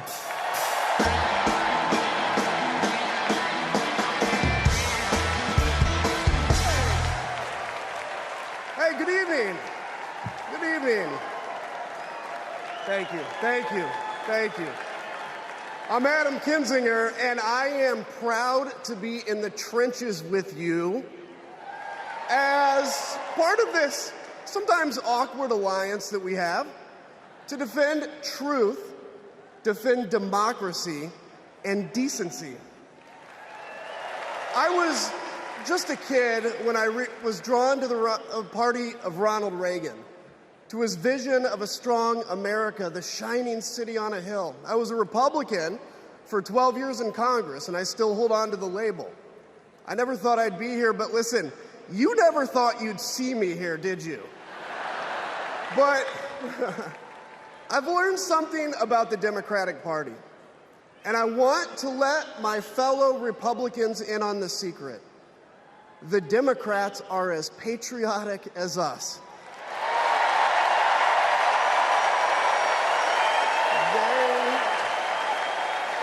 They love this country just as much as we do.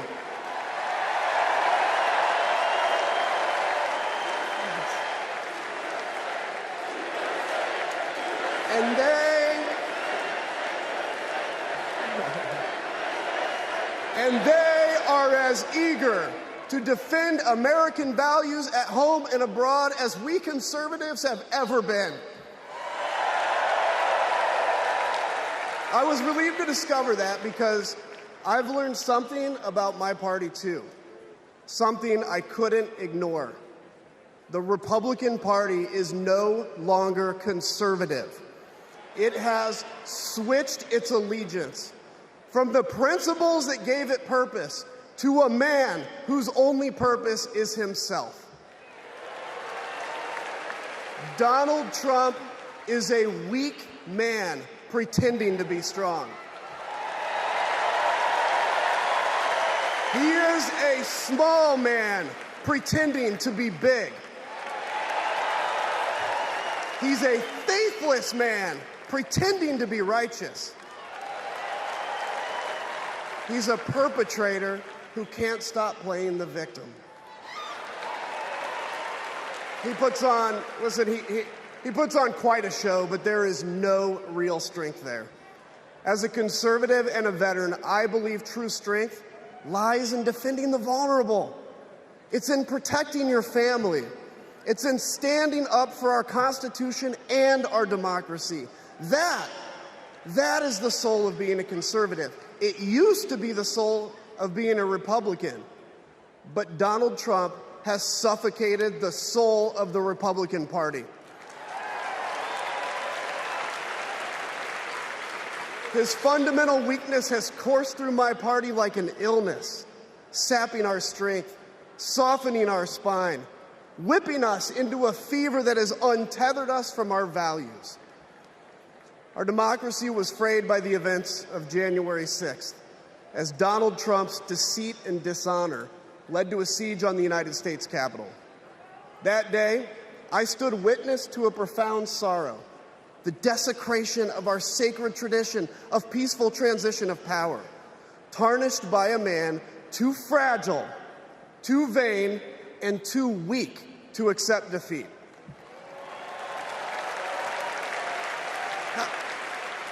How can a party claim to be patriotic if it idolizes a man who tried to overthrow a free and fair election?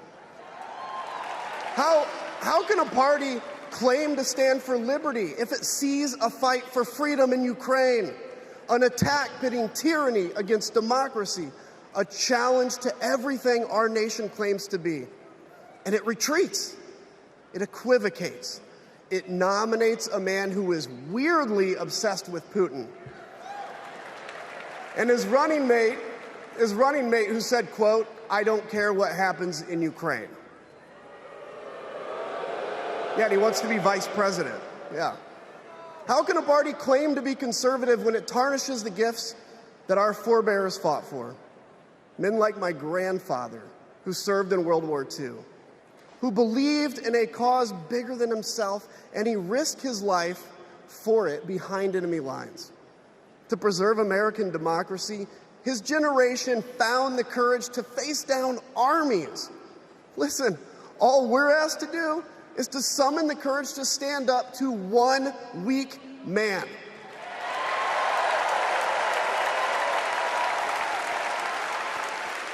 Some have questioned why I've taken the stand I have.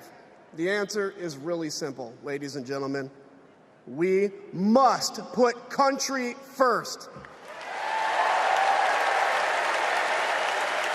And tonight, as a Republican speaking before you, I'm putting our country first.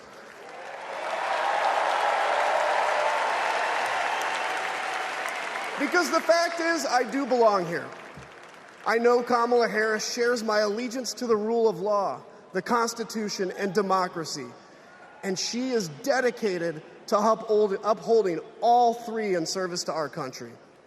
Whatever policies we disagree on pale in comparison with those fundamental matters of principle, of decency, and of fidelity to this nation.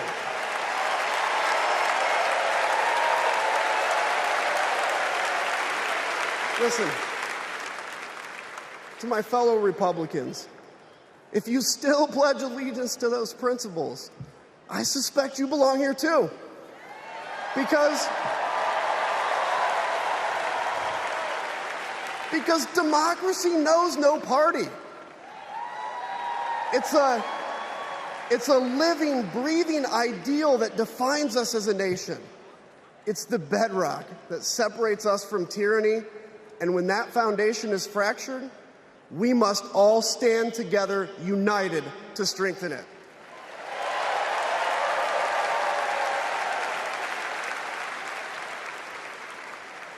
If you think those principles are worth defending, then I urge you, make the right choice. Vote for our bedrock values and vote for Kamala Harris. God bless you.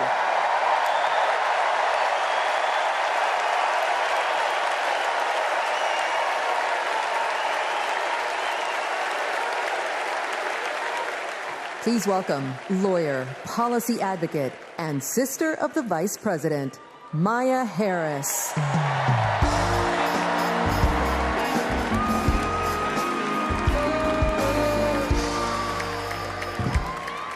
Hello, Chicago.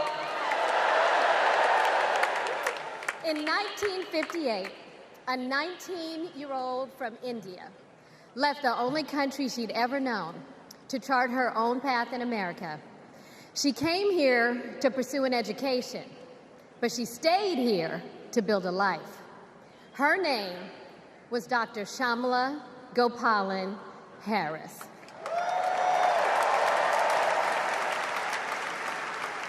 But we called her Mommy. Mommy was so many things to so many people. A civil rights activist, a scientist, a devoted mother to her 2 little girls. But most of all, Mommy was a trailblazer who defied the odds and defined herself. And when it came to Kamala and me, Mommy had great expectations for us, but she had even greater expectations of us. She raised us to believe that we could be and do anything. And we believed her. You see, Mommy understood the power and the possibility that come with knowing and showing who you truly are. She knew we could be the authors of our own stories, just as she'd been the author of her own. Mommy's journey and the opportunity that she wanted for Kamala and me, that's a distinctly American story.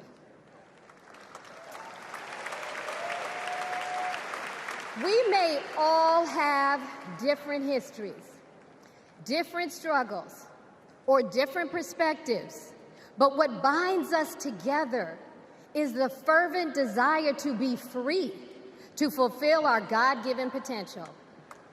Kamala's entire life has been about fighting for each of us to have that freedom. And like so many Americans, Kamala knows what it's like to be underestimated and be counted out. She knows what it's like to be the underdog and yet still beat the odds. And now, she has created so much electricity, so much optimism, so much joy throughout the nation, and it is why we need her leadership in this historic moment.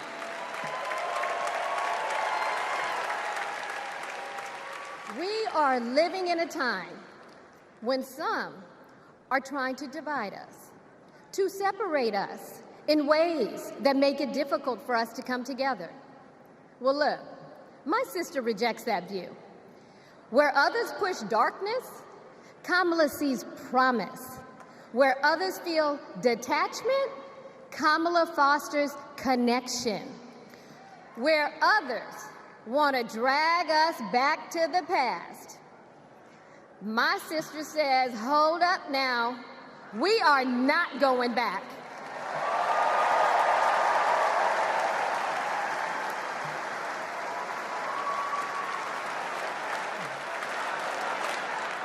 Because Kamala understands we have so much more in common than what separates us. She knows the measure of our success isn't just winning an election. It's about who we bring along and lift up in the process.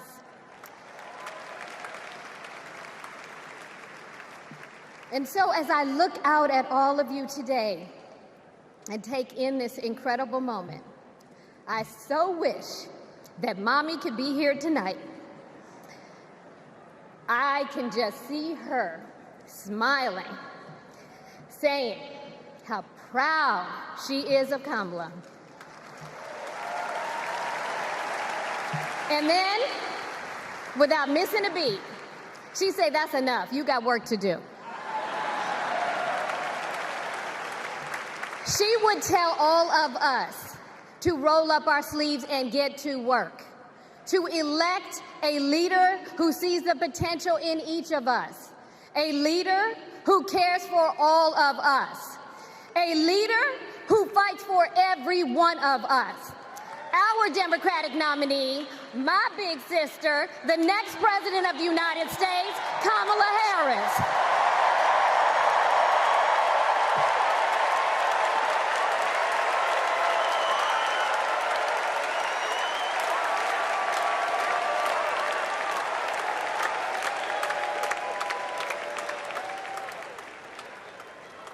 Please welcome North Carolina Governor Roy Cooper.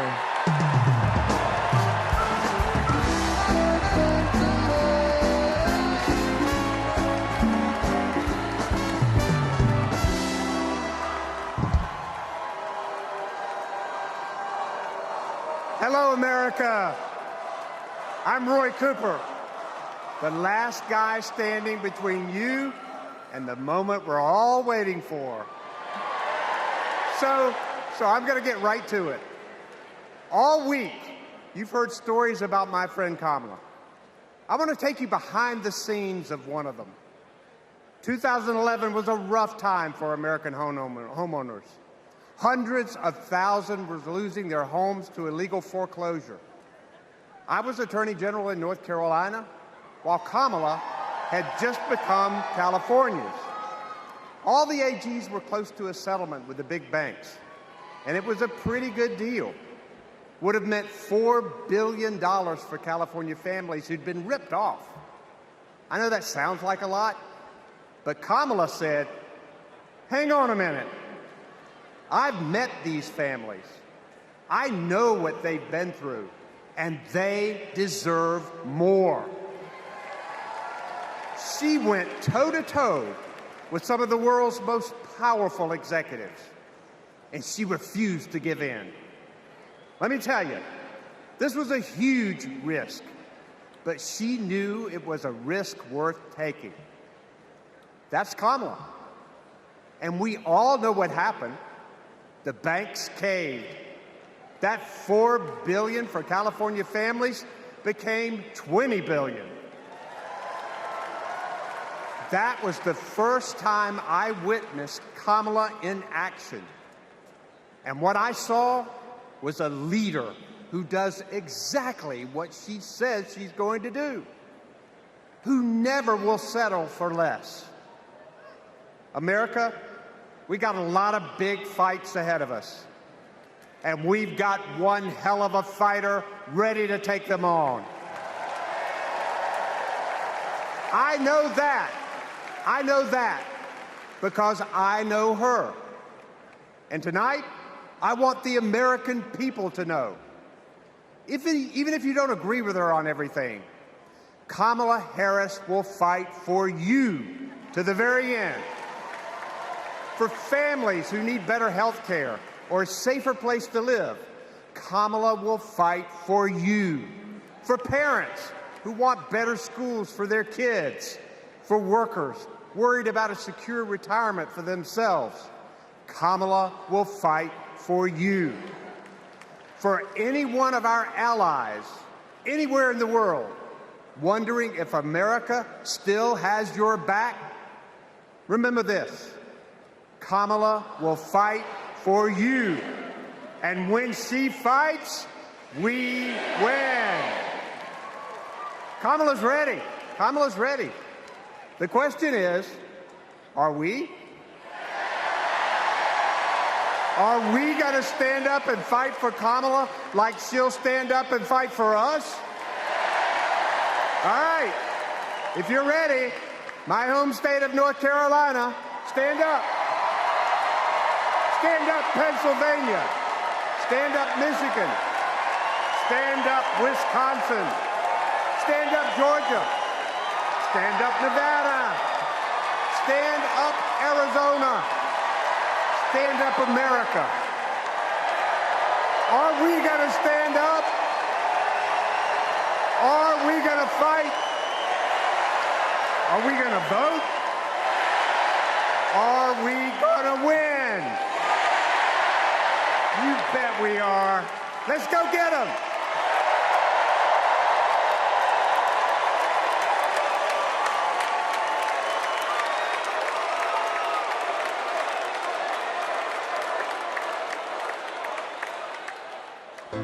She grew up in a tight-knit neighborhood. It was the kind of place where your neighbor would look after you when school let out, where your first grade teacher would show up at your law school graduation. It's where Kamala Harris learned what it means to be in the middle class, making every paycheck count. She was raised by a working mom who taught her about standing up for what's right and protecting the people you love. Kamala carries the lessons of our mother, the fighting spirit of our mother, the compassion. She was all of 5 feet tall. If you met her, you would have thought she was 7 feet tall. And our mother, if I'd ever come home complaining about anything, she wouldn't have it. The first thing she'd say is, well, just stop the complaining. Just tell me what you're going to do about it. And since she was a young girl, Kamala Harris has been fighting for families like the ones she grew up with. That is Kamala. She can't help herself from standing up for people and standing up for what she thinks is right. She has been that way our whole lives. Being a protector is what led her to become a prosecutor. Looking back now, I could say it was her calling. As a courtroom prosecutor, she went after predators who targeted women and children, and fraudsters who ripped off working families. And she put dangerous gang members and human traffickers behind bars. We didn't have partnerships with DOJ or FBI or DEA or any of those law enforcement agencies. Now, we all work collaboratively. She was the person who built the foundation in how we do criminal justice in America. As Attorney General of California, she held the big Wall Street banks accountable for fraud, winning $20 billion for California families. She took on one of the largest for-profit colleges that was scamming students. And in the Senate, she fought for her constituents with the determination of a prosecutor, standing up for reproductive freedom. Can you think of any laws that give the government the power to make decisions about the male body? I'm not thinking of any right now, Senator. She fought to keep our children safe from the terror of gun violence. How many of you guys had to have a drill where you learned about how you need to hide in a closet or crouch in a corner in the event that there is a mass shooter? Look at that. Look at that. On the Intelligence Committee, she defended our nation against foreign adversaries. And in 2020, she made history as the first woman to be elected Vice President of the United States. She cast the tie-breaking vote to deliver urgent relief to the American people during the pandemic. She beat Big Pharma to lower prescription drug costs and cap the cost of insulin, and led the fight to restore reproductive rights after Roe v. Wade was overturned. We have worked too hard and fought too long to see our daughters grow up in a world with fewer rights than our mothers. Because she's never been afraid to stand up to powerful interests. Sometimes people will open the door for you and leave it open, sometimes they won't. And then you need to kick that door down.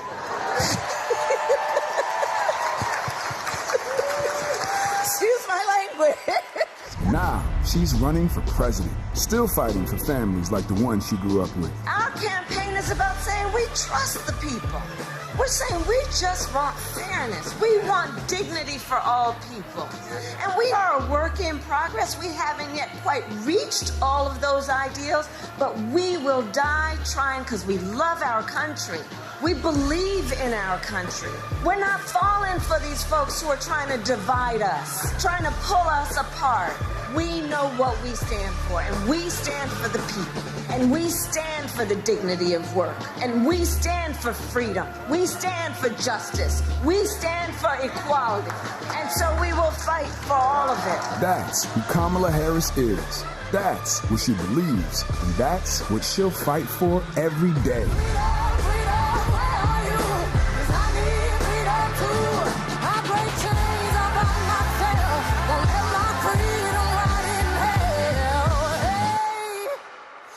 Keep running, 'cause the winner don't quit on themselves.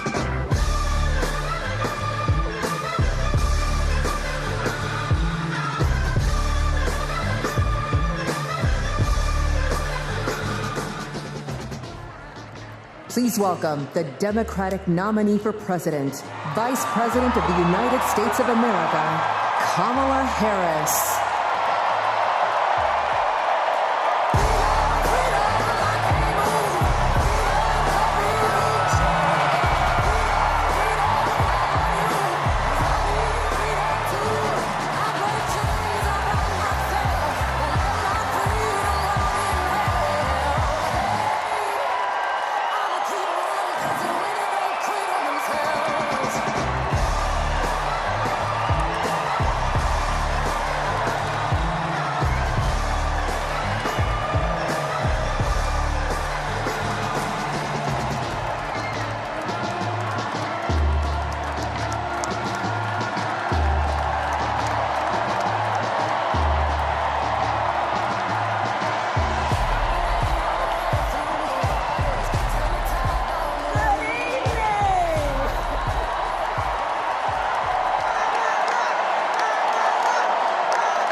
Thank you, everyone. Thank you, everyone. Thank you. Okay, let's get to business. Let's get to business. All right. So let me start by thanking my most incredible husband, Doug, for being an incredible partner to me, an incredible father to Cole and Ella, and happy anniversary, Dougie. I love you so very much. To our President Joe Biden, when I think about the path that we have traveled together, Joe, I am filled with gratitude. Your record is extraordinary, as history will show, and your character is inspiring.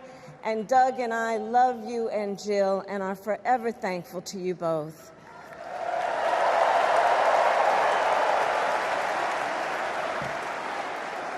And to Coach Tim Walz,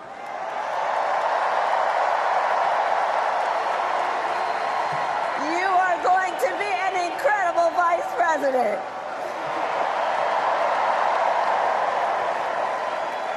to the delegates and everyone who has put your faith in our campaign, your support is humbling. So, America, the path that led me here in recent weeks was no doubt unexpected. But I'm no stranger to unlikely journeys. So, my mother, our mother, Kamala Harris, had one of her own. And I miss her every day, and especially right now. And I know she's looking down smiling. I know that. So my mother was 19 when she crossed the world alone, traveling from India to California with an unshakable dream to be the scientist who would cure breast cancer. When she finished school, she was supposed to return home to a traditional arranged marriage. But as fate would have it, she met my father, Donald Harris, a student from Jamaica. They fell in love and got married, and that act of self-determination made my sister Maya and me. Growing up, we moved a lot. I will always remember that big Mayflower truck packed with all our belongings, ready to go to Illinois, to Wisconsin, and wherever our parents' jobs took us. My early memories of our parents together are very joyful ones. A home filled with laughter and music, Aretha, Coltrane, and Miles.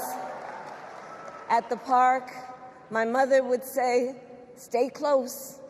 But my father would say, as he smiled, "Run, Kamala, run. Don't be afraid. Don't let anything stop you."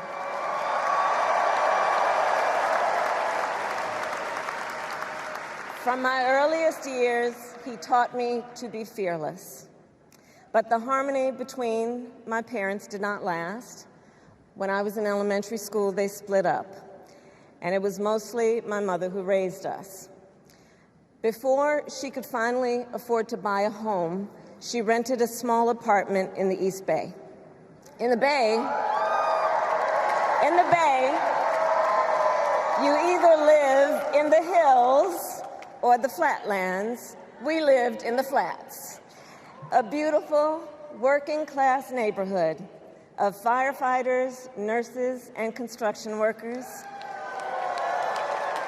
all who tended their lawns with pride.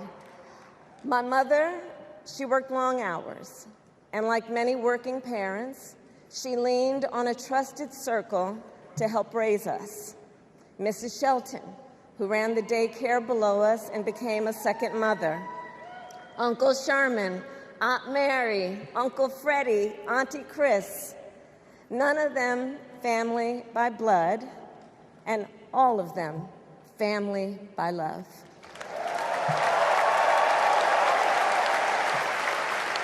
Family who taught us how to make gumbo, how to play chess, and sometimes even let us win. Family who loved us, believed in us, and told us we could be anything and do anything. They instilled in us the values they personified: community, faith, and the importance of treating others as you would want to be treated, with kindness, respect, and compassion. My mother was a brilliant, 5-foot-tall, brown woman with an accent. And as the eldest child, I saw how the world would sometimes treat her. But my mother never lost her cool. She was tough, courageous, a trailblazer in the fight for women's health, and she taught Maya and me a lesson that Michelle mentioned the other night. She taught us to never complain about injustice, but do something about it. do something about it. That was my mother. And she taught us, and she also taught us, and never do anything half-assed. And that is a direct quote. A direct quote. I grew up immersed in the ideals of the civil rights movement. My parents had met at a civil rights gathering, and they made sure that we learned about civil rights leaders, including the lawyers like Thurgood Marshall and Constance Baker Motley, those who battled in the courtroom to make real the promise of America.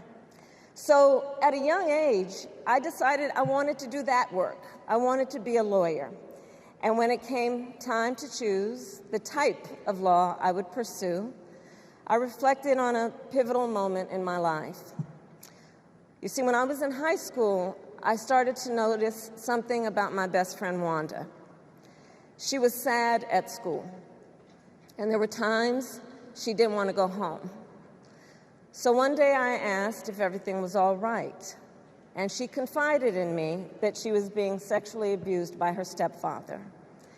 And I immediately told her she had to come stay with us, and she did. This is one of the reasons I became a prosecutor, to protect people like Wanda, because I believe everyone has a right to safety, to dignity, and to justice.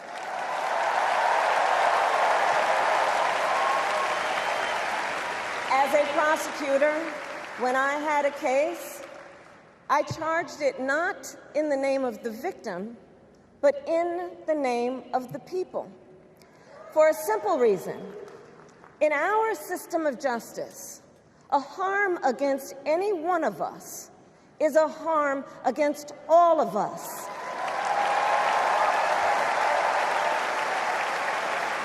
And I would often explain this to console survivors of crime, to remind them no one should be made to fight alone. We are all in this together. And every day in the courtroom, I stood proudly before a judge and I said 5 words: Kamala Harris for the people.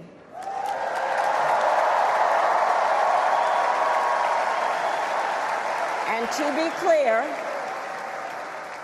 be clear, my entire career, I've only had one client, the people. And so, on behalf of the people, on behalf of every American, regardless of party, race, gender, or the language your grandmother speaks, on behalf of my mother and everyone who has ever set out on their own unlikely journey, on behalf of Americans like the people I grew up with, people who work hard, chase their dreams, and look out for one another, on behalf of everyone whose story could only be written in the greatest nation on earth, I accept your nomination to be President of the United States of America.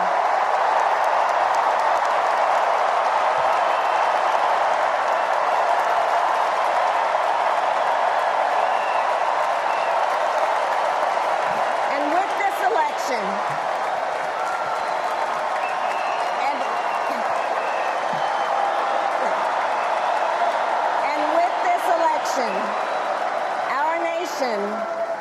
our nation with this election has a precious, fleeting opportunity to move past the bitterness, cynicism, and divisive battles of the past, a chance to chart a new way forward.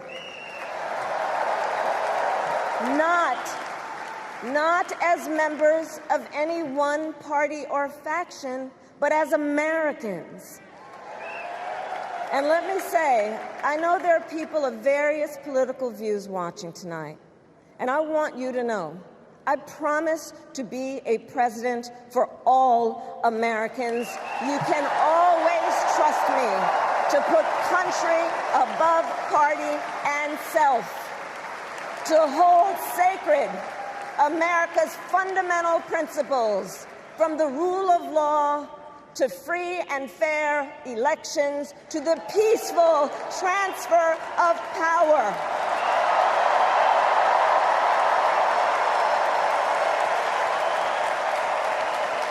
I will be a president who unites us around our highest aspirations, a president who leads and listens, who is realistic, practical, and has common sense, and always fights for the American people. From the courthouse to the White House, that has been my life's work. As a young courtroom prosecutor in Oakland, California, I stood up for women and children against predators who abuse them. As Attorney General of California, I took on the big banks, delivered $20 billion from middle-class families who faced foreclosure, and helped pass a homeowner Bill of Rights, one of the first of its kind in the nation. I stood up for veterans and students being scammed by big for-profit colleges, for workers who are being cheated out of their wages, the wages they were due, for seniors facing elder abuse. I fought against the cartels who traffic in guns and drugs and human beings, who threaten the security of our border and the safety of our communities. And I will tell you, these fights were not easy, and neither were the elections that put me in those offices. We were underestimated at practically every turn, but we never gave up, because the future is always worth fighting for.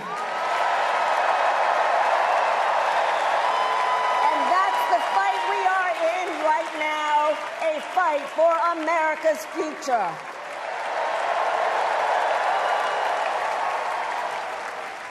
Fellow Americans, this election is not only the most important of our lives, it is one of the most important in the life of our nation.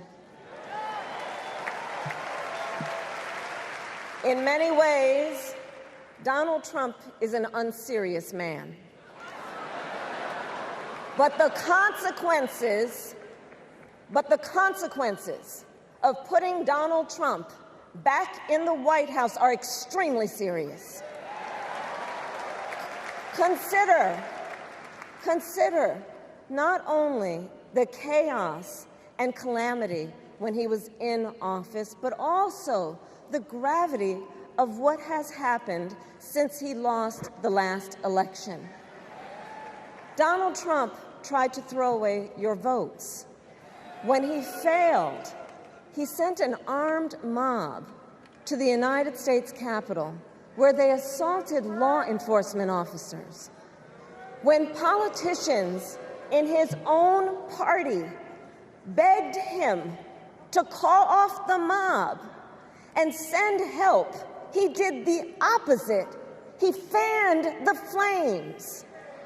And now, for an entirely different set of crimes, he was found guilty of fraud by a jury of everyday Americans, and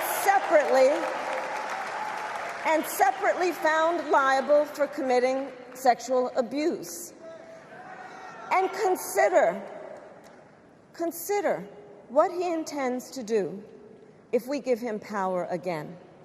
Consider his explicit intent to set free violent extremists who assaulted those law enforcement officers at the Capitol. His explicit intent to jail journalists, political opponents, and anyone he sees as the enemy. His explicit intent to deploy our active duty military against our own citizens. Consider the power he will have, especially after the United States Supreme Court just ruled that he would be immune from criminal prosecution. Just imagine Donald Trump with no guardrails, and how he would use the immense powers of the presidency of the United States, not to improve your life, not to strengthen our national security, but to serve the only client he has ever had, himself.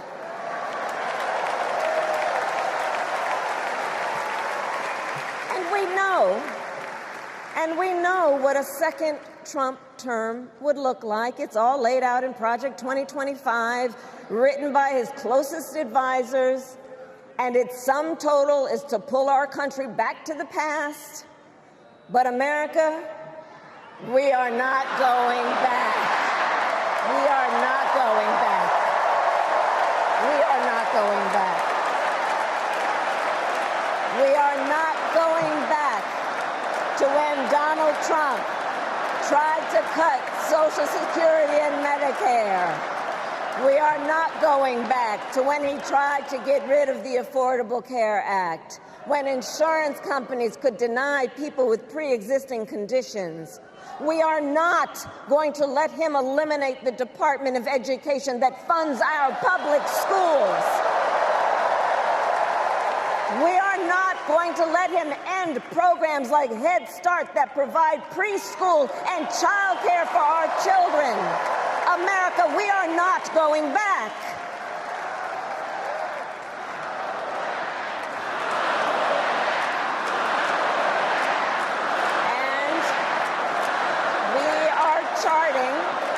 And we are charting a new way forward. Forward to a future with a strong and growing middle class, because we know a strong middle class has always been critical to America's success. And building that middle class will be a defining goal of my presidency.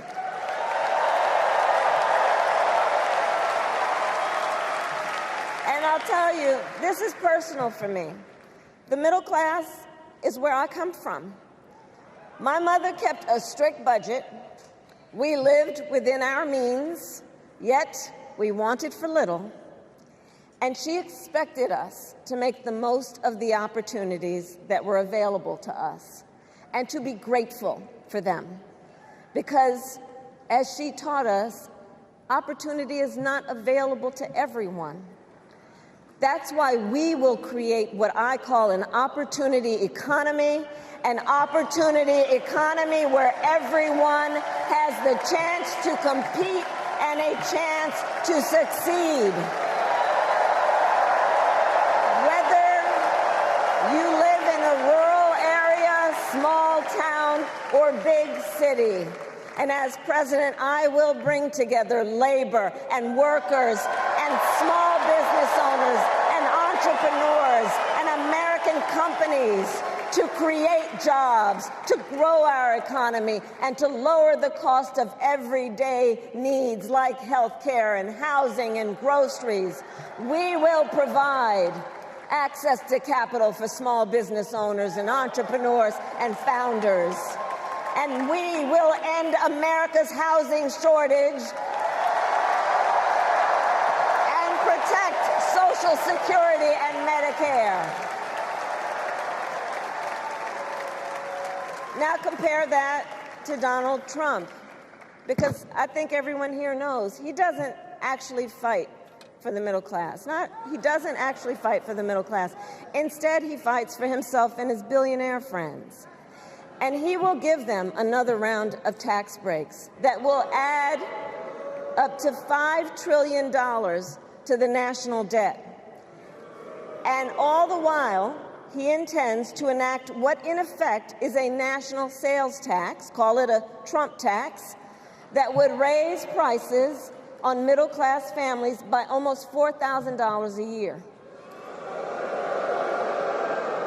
Well, instead of a Trump tax hike, we will pass a middle-class tax cut that will benefit more than 100 million Americans.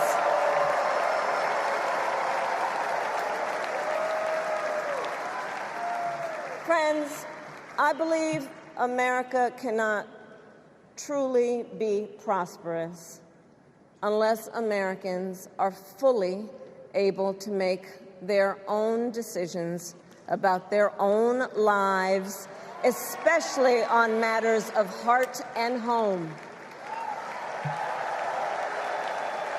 But tonight, in America, too many women are not able to make those decisions.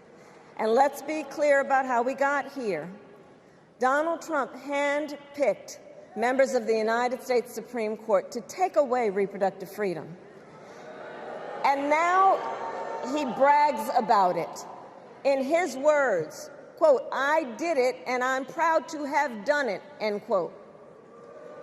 Well, I'll tell you, over the past 2 years, I've traveled across our country, and women have told me their stories. Husbands and fathers have shared theirs.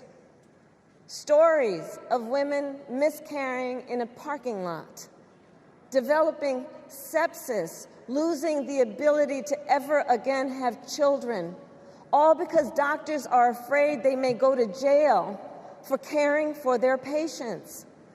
Couples just trying to grow their family, cut off in the middle of IVF treatments. Children who have survived sexual assault, potentially being forced to carry a pregnancy to term. This is what's happening in our country because of Donald Trump. And understand, he is not done. As a part of his agenda, he and his allies would limit access to birth control, ban medication abortion, and enact a nationwide abortion ban with or without Congress. And get this, he plans to create a national anti-abortion coordinator and force states to report on women's miscarriages and abortions. Simply put, they are out of their minds.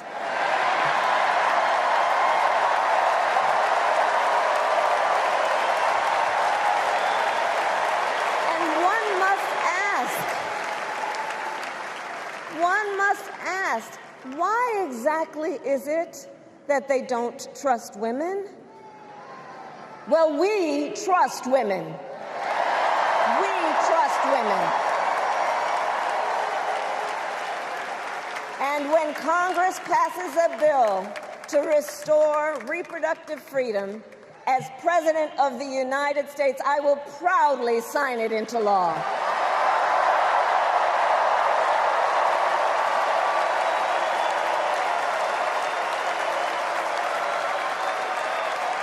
In this election, many other fundamental freedoms are at stake. The freedom to live safe from gun violence in our schools, communities, and places of worship.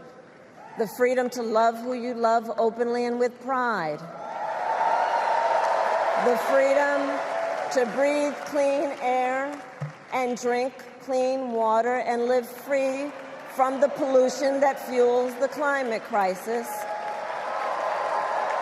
And the freedom that unlocks all the others, the freedom to vote.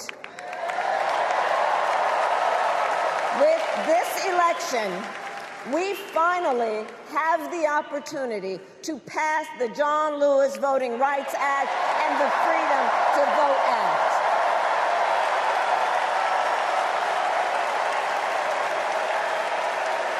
And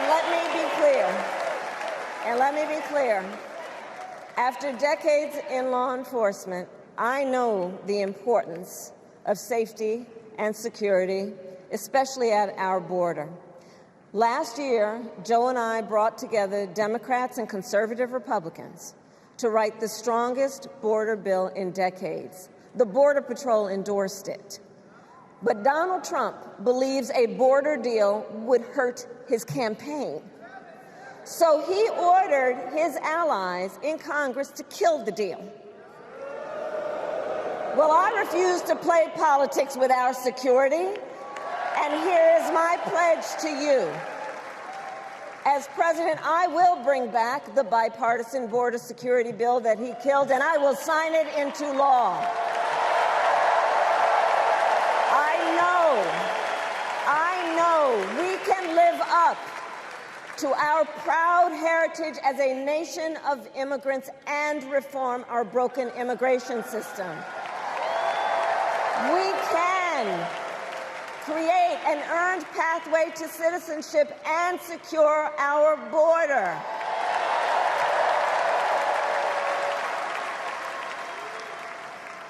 And America, we must also be steadfast in advancing our security and values abroad.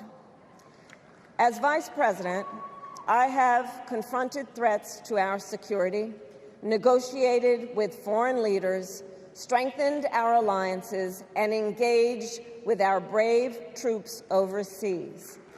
As Commander-in-Chief, I will ensure America always has the strongest, most lethal fighting force in the world, and I will fulfill our sacred obligation to care for our troops and their families, and I will always honor and never disparage their service and their sacrifice.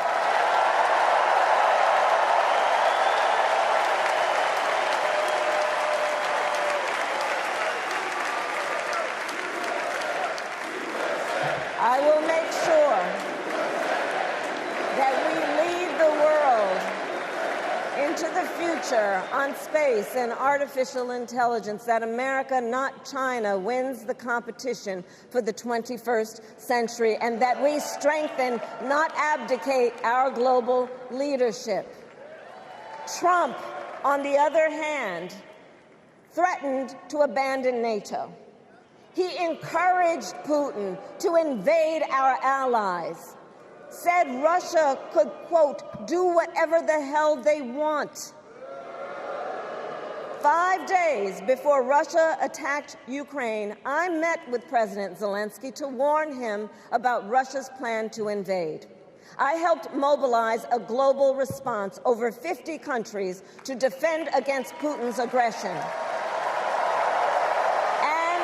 As president, I will stand strong with Ukraine and our NATO allies.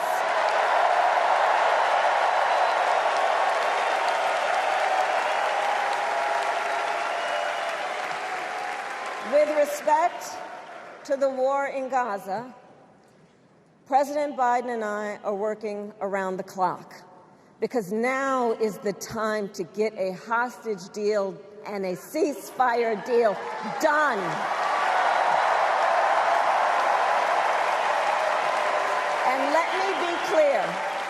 And let me be clear, I will always stand up for Israel's right to defend itself, and I will always ensure Israel has the ability to defend itself, because the people of Israel must never again face the horror that a terrorist organization called Hamas caused on October 7, including unspeakable sexual violence and the massacre of young people at a music festival. At the same time, what has happened in Gaza over the past 10 months is devastating. So many innocent lives lost. desperate, hungry people fleeing for safety over and over again. The scale of suffering is heartbreaking. President Biden and I are working to end this war such that Israel is secure, the hostages are released, the suffering in Gaza ends, and the Palestinian people can realize their right to dignity, security, freedom, and self-determination.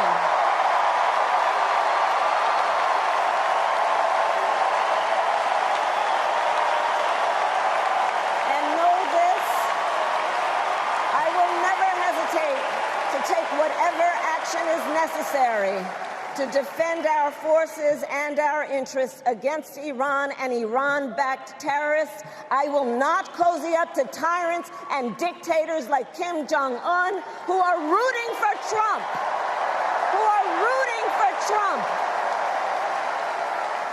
Because, you know, they know he is easy to manipulate with flattery and favors.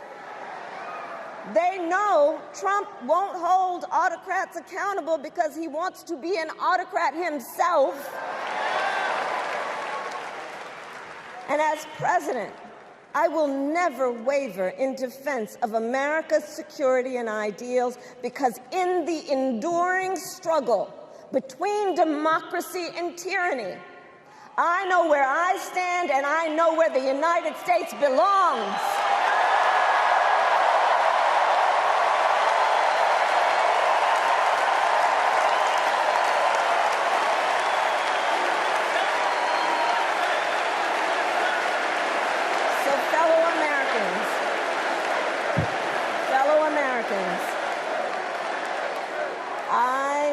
I love our country with all my heart. Everywhere I go, in everyone I meet, I see a nation that is ready to move forward, ready for the next step in the incredible journey that is America. I see an America where we hold fast to the fearless belief that built our nation and inspired the world, that here in this country, anything is possible, that nothing is out of reach. An America where we care for one another, look out for one another, and recognize that we have so much more in common than what separates us. That none of us has to fail for all of us to succeed. And that in unity there is strength. You know, our opponents in this race are out there every day denigrating America, talking about how terrible everything is. Well, my mother had another lesson she used to teach. Never let anyone tell you who you are. You show them who you are. America, let us show each other and the world who we are and what we stand for. Freedom, opportunity, compassion, dignity, fairness, and endless possibilities.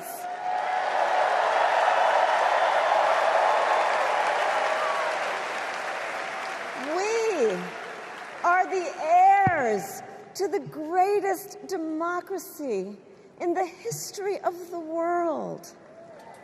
And on behalf of our children and our grandchildren and all those who sacrificed so dearly for our freedom and liberty, we must be worthy of this moment. It is now our turn to do what generations before us have done, guided by optimism and faith, to fight for this country we love, to fight for the ideals we cherish, and to uphold the awesome responsibility that comes with the greatest privilege on earth, the privilege and pride of being an American.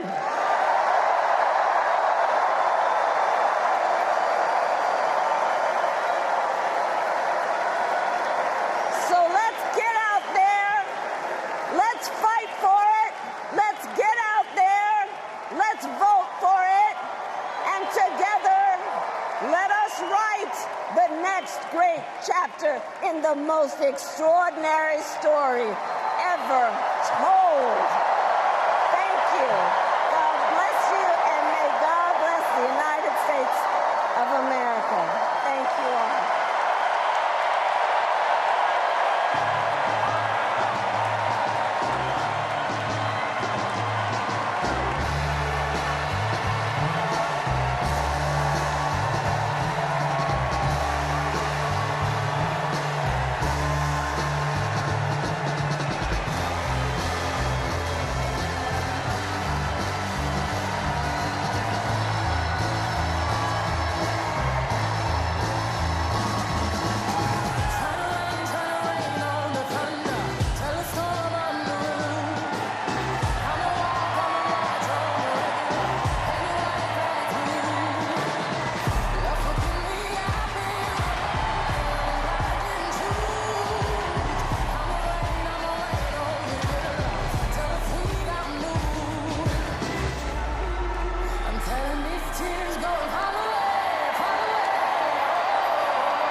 Open the streets and watch our beliefs. And when they call my name inside the concrete,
Please stand if you are able for this evening's benediction, offered by Rabbi Lauren Holtzblad and Reverend Dr. Amos Brown.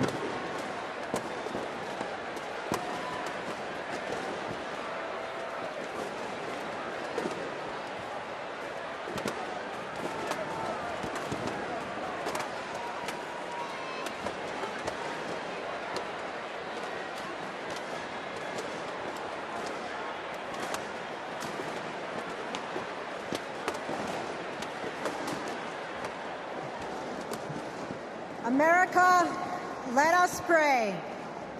God brought us out of the narrow place of oppression to freedom.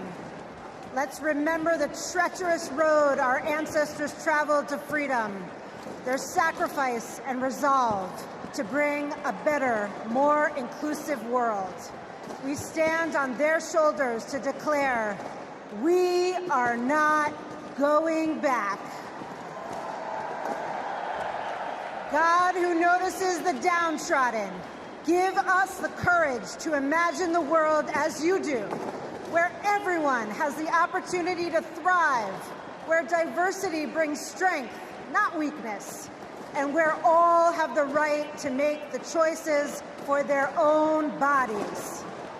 God of strength, guard Vice President Harris and Governor Walz with your sheltering presence as they carry on with courage and conviction to build a better future for all Americans. Shine a light on them so that they may continue to pursue justice, equity, and reproductive freedom. An America free from gun violence that safeguards free and fair elections, with less vitriol and more joy, not afraid to face its past, to grow a brighter future where every child can look to their leaders and see themselves and know that someday they too can lead. May we all be blessed with the ability to see the humanity in each other. America, let's make history. Amen.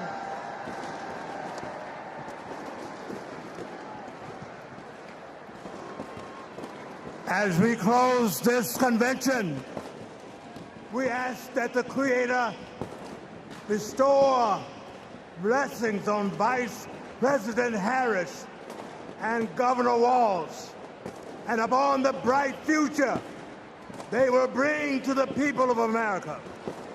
A future where our nation lives its motto of e pluribus unum, bringing together in civility and dignity the diversity that has built this great nation.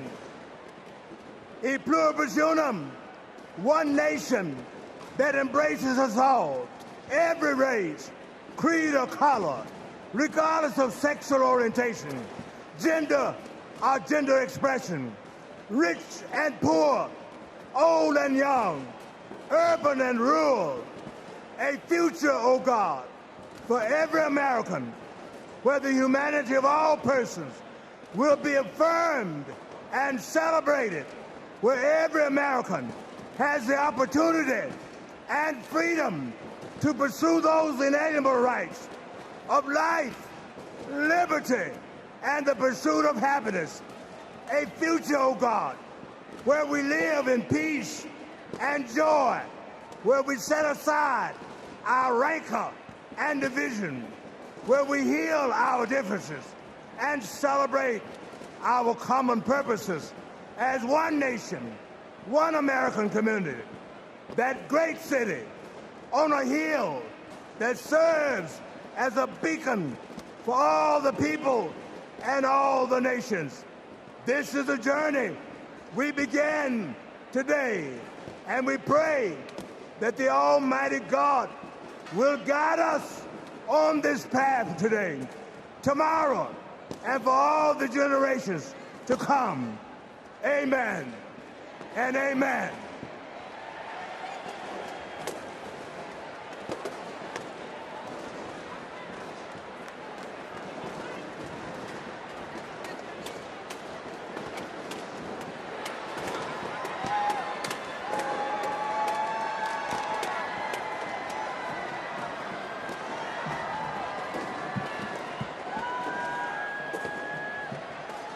As we close, I want to thank each and every one of you for bringing your energy and your enthusiasm to the convention that will carry us through to victory in November.